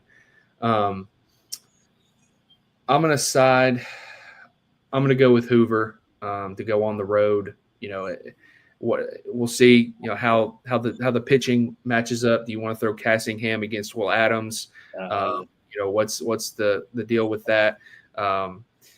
It definitely will be a fun series that will be one to watch. But I'm going to go with Hoover. Could definitely be a series I see going 3 games. Could be a series that I see Grissom win. But I'm going to go with Hoover. Got to pick somebody. Somebody's going to be upset. But I'm going to go with Hoover. Amen. And this is a toss-up, in my opinion. I think it's 2 really good teams going each other. My first thought was going to be, are we going to get Adams versus Cassingham? But you just asked that.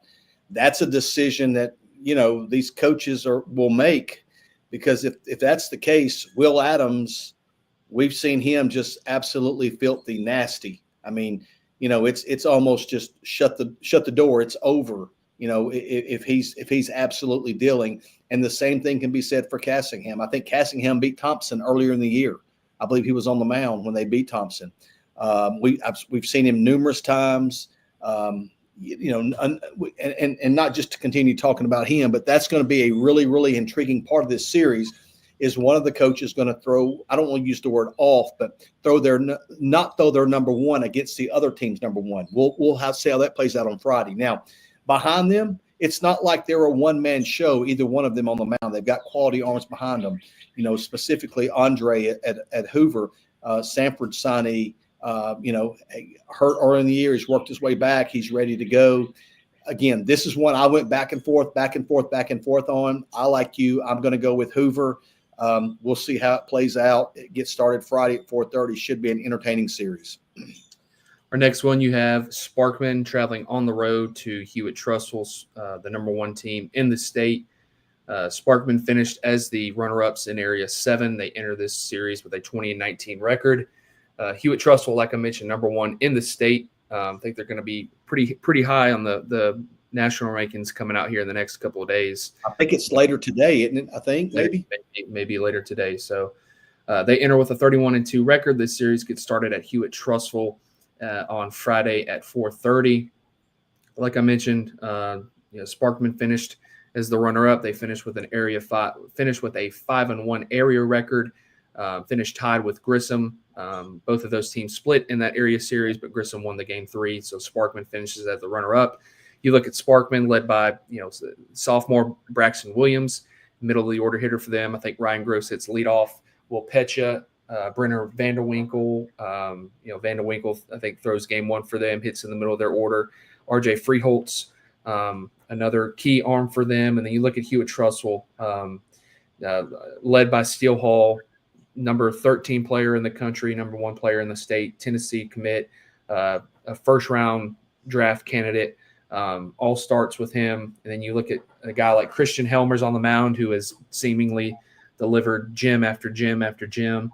Cameron Simpson, Cooper Huffman, Colby Durden, Cole Duckett, Drew Allis, and then Hudson Mitchell, the freshman, who I think you told me has 10 wins now on the season. 10 wins as a freshman. Yeah, that's impressive. I think too much Hewitt-Trussville here. I'm going to go our number 1 team in the state. I think Hewitt-Trussville is a prime candidate to be the last team standing at 7A, and I like them to get off to a first-round series win here in 7A. I'm going to go with Hewitt as well. And you probably don't remember this, but back at the beginning of the season on our first podcast, people asked us our front runners in 7A, and my answer was Hewitt-Trussville. I just thought they were a complete team. They've shown that all year long. I've got 2 losses to IMG and to Vestavia, but was able to win 2 out of 3 from Vestavia. I think they've got to be one of the 1 or 2, 3 favorites to win the whole thing in 7A. I just think that they're complete, man. That's another team that's tough to strike out. They've got just a bunch of guys in the box that get in there and use the whole field. I really like Hewitt-Trussville. Can't forget about Grayson Pope either. He's got 1,000 on base percentage. Amen to that. Coach Pope, right? Coach Pope got him. He got him a plate appearance last week. But yes, again, Sparkman, I think it's a great job. They look a lot different late in the season than they did early in the season. I'll say that. And again, that goes back to their players and coaches. But I just think too much Hewitt this week. Our next matchup, another big time matchup in a series that have grown accustomed to seeing in the 7A playoffs. I think they said this is the third time both of these teams have matched up. Last 2 years has been a little bit later, I think, in the playoffs. This year it's in the first round, but still the stakes couldn't be higher. You have the Thompson, who finished as the Area 5 runner-up. Number 8 Thompson, they'll be traveling on the road to Bob Jones, who wrapped up an Area 8 championship. Number 2 Bob Jones. Thompson enters with a 26-13 record. Bob Jones is 32-9. This series gets started on Friday at 5 o'clock at Bob Jones. Looking at Thompson, you have to start at the top with Wyatt Williams and Mikael Holden, a pair of Alabama recruits, both low 90s arms, hits in the middle of the order. Cooper Mills, senior headed to Bevel. Austin Barnett, sophomore leadoff hitter, really impressed with him. Anderson Harris and Cooper Fuller, a couple other hitters to watch for. For Bob Jones, you have Zach Johnson, three-hole hitter, Alabama recruit. Dylan Atkins, the top uncommitted player in the state. You also have Tanner Hermish, who throws game one for them, has delivered big outing after big outing. Shelton State recruit. Camden Martin, Miles Hammonds, Cole Spanier, and then Jack Shaw. A lot of guys, all those guys played huge runs on huge parts to last year's 7A state title run, and have played, have continued to lead Bob Jones to another big season. And I like Bob Jones here at home in this series. I'm going to go with the Patriots at home. I just think maybe a little bit, I don't know if the word complete's the right word, but maybe a little bit more balanced. You look at the top of the order for Thompson, you could put up against anybody's. But I think Bob Jones 1 through 9, they're really, really balanced, tough to strike out, and just they generate runs. They're a tough team. And then, I think they find enough pitching to be able to not neutralize, but maybe to slow down maybe Thompson's offense a little bit more. I'm going to go with Bob Jones at home in a tightly contested series. Before I get into my pick, perfect timing. If you go to our main account, Prep Baseball, our national top 50 high school teams just got released. So if any of you Hewitt-Trussville fans are out there and want to see where you're ranked this week, now's a good time to go check it out while you're listening to the podcast. Yeah, man, this is becoming a sort of a yearly thing now. Bob Jones and Thompson meeting up in the playoffs. This one was probably a little earlier than people expected. I mentioned earlier about star power across the field. Here's another one, man. Two of the more talented teams across the state. There's not a lot to be said that we haven't already said about these two teams. One thing you mentioned, the Alabama commits at the Alabama recruits at Thompson. You talk about Zach Johnson, Alabama recruit at Bob Jones. He has been out catching, but he's been back with the bat. He hasn't missed a beat. I don't know if he's going to catch or not. I haven't talked to Coach Smith, but he's going to be able to help them if it's just hitting. There's no doubt about that. But, man, I went back and forth on this one as well, went back and forth. I'm talent-wise, man, Thompson, boy, they've got it. Talent-wise, Bob Jones has it too. Right now, at this time, I'm going to go with Bob Jones. And I think I said it last year when I made this pick. I went with Thompson. I wasn't comfortable about it. I'm not comfortable about it right now, going with Bob Jones.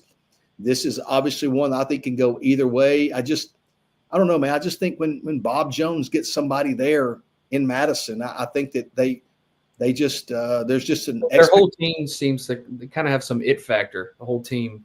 Agree. Yeah, I think so. And I think a lot of that has to do with playing at home. And I think that maybe leads to it. I'm sure it'll be a huge crowd out there. As you mentioned, we have not decided where we're going. That is a possibility Friday. We don't know yet. We still get all that done, but I'm going to go Bob Jones as well.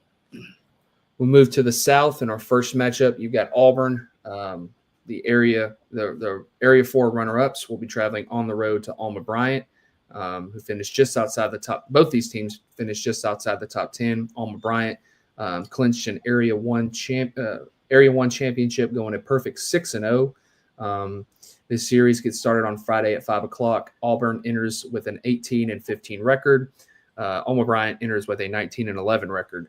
Looking at Auburn, swept their series over Smith Station and Opelika and dropped the 2 games to Central Phoenix City. Looking at Auburn, led by Bryson Shepard, Will Watley, J.B. Upton, Angelo Santiago, Weston Luther. Antoine Daniels is a talented two-sport star. Brady Sack has come along, a sophomore for them at the plate and on the mound. Wilson Foster has provided some good contributions as well. On the other side, I don't know if you knew this, but their 3-hole hitter Christian Thompson. Do you know that? I did not know it, but I know who he is. He's Yes. hitting eighth grader, hitting third Yes. for Alma Bryant. Impressive.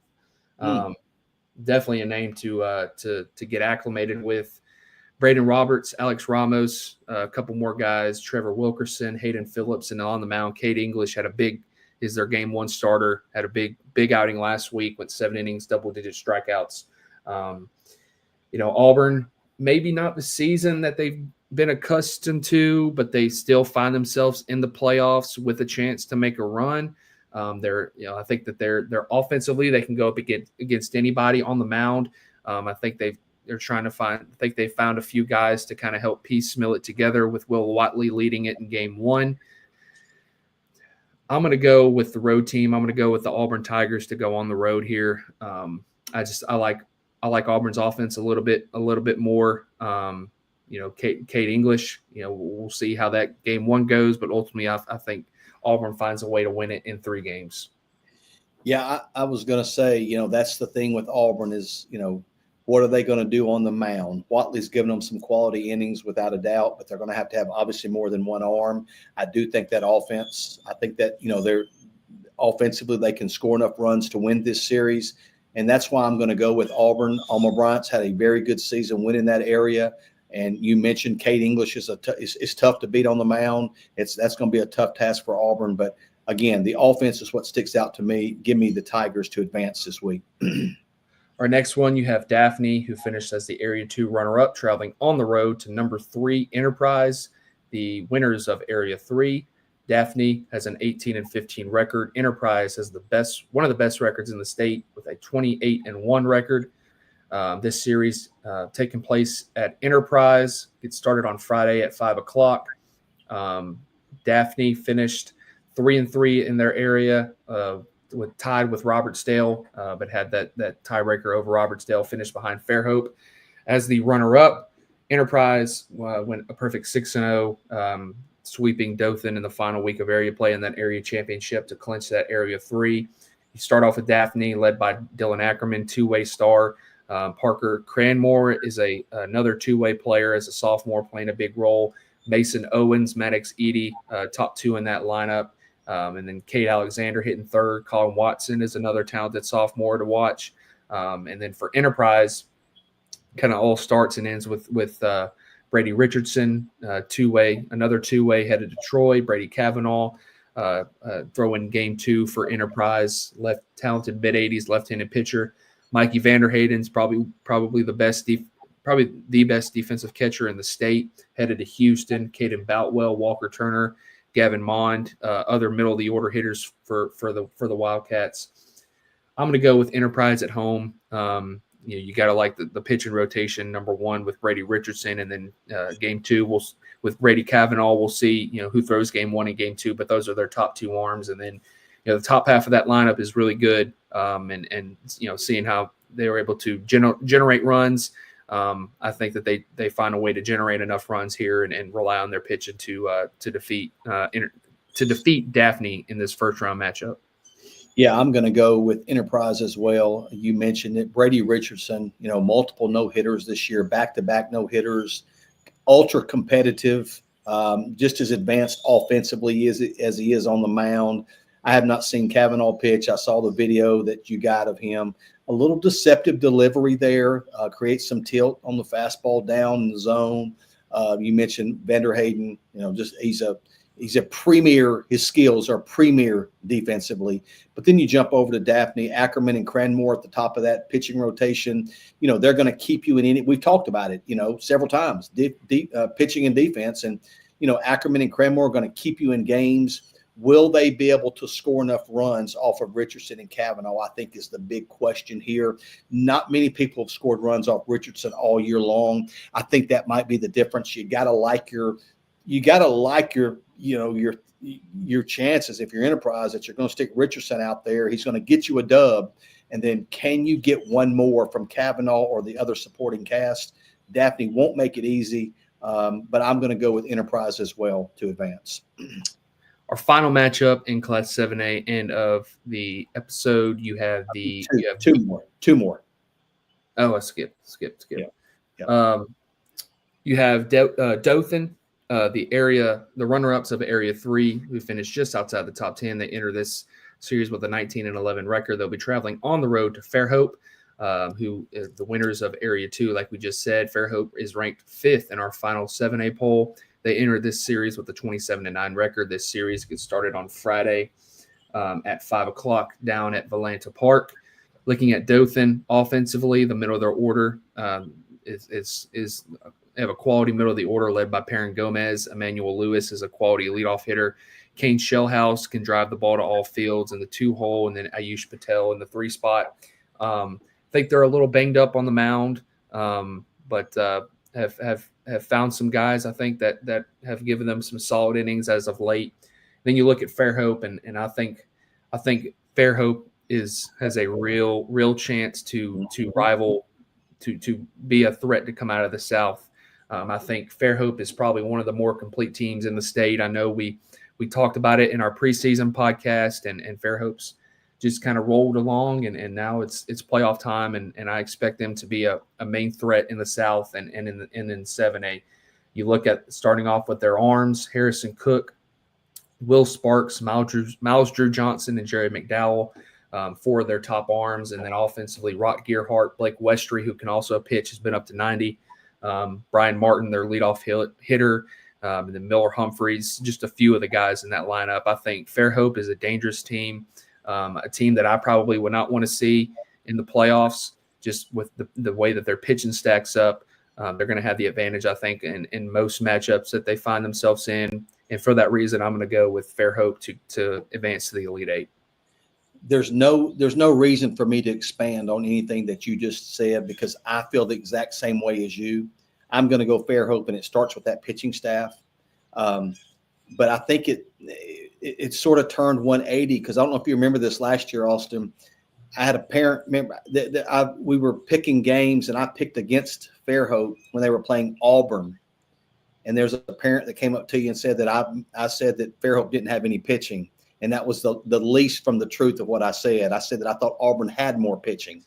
But you turn it a year later, the strength, maybe not the strength, I think the strength of that team is the pitching staff. They are deep. They're set up for 3-game series. And again, there's no need for me just to rehash everything you said, but they are a legitimate contender to come out of the South. And I think that begins this week for Fairhope with a win. Speaking of legitimate contenders to come out of the South, in our last matchup, Class 7A, you have Baker, the runner-ups in Area 1, come into this series with an 18-15 record. They'll be traveling on the road to the winners of Area 4. That's number 4 ranked Central Phoenix City, who comes in with a 30-8 record. This series gets started on Friday at 4:30 Central Time. It'll be 5:30 Eastern, 4:30 Central Time. In Phoenix City, Alabama. Looking at Baker finishing behind Alma Bryant in the area 1. Hunter Peavy, Spencer Stewart, and Pierce Rogers, big pieces for their offense. Bryson Driscoll, I don't know if you remember him, a freshman we saw a couple of years ago, advanced bat for an underclassman. He's hitting 3rd. Tate Graham, Lucas Laliberte, a couple other key hitters for them. And then you look at Central Phoenix City. They've made the state finals the last 3 years and look like they have another real chance to make it 4 straight state finals appearances.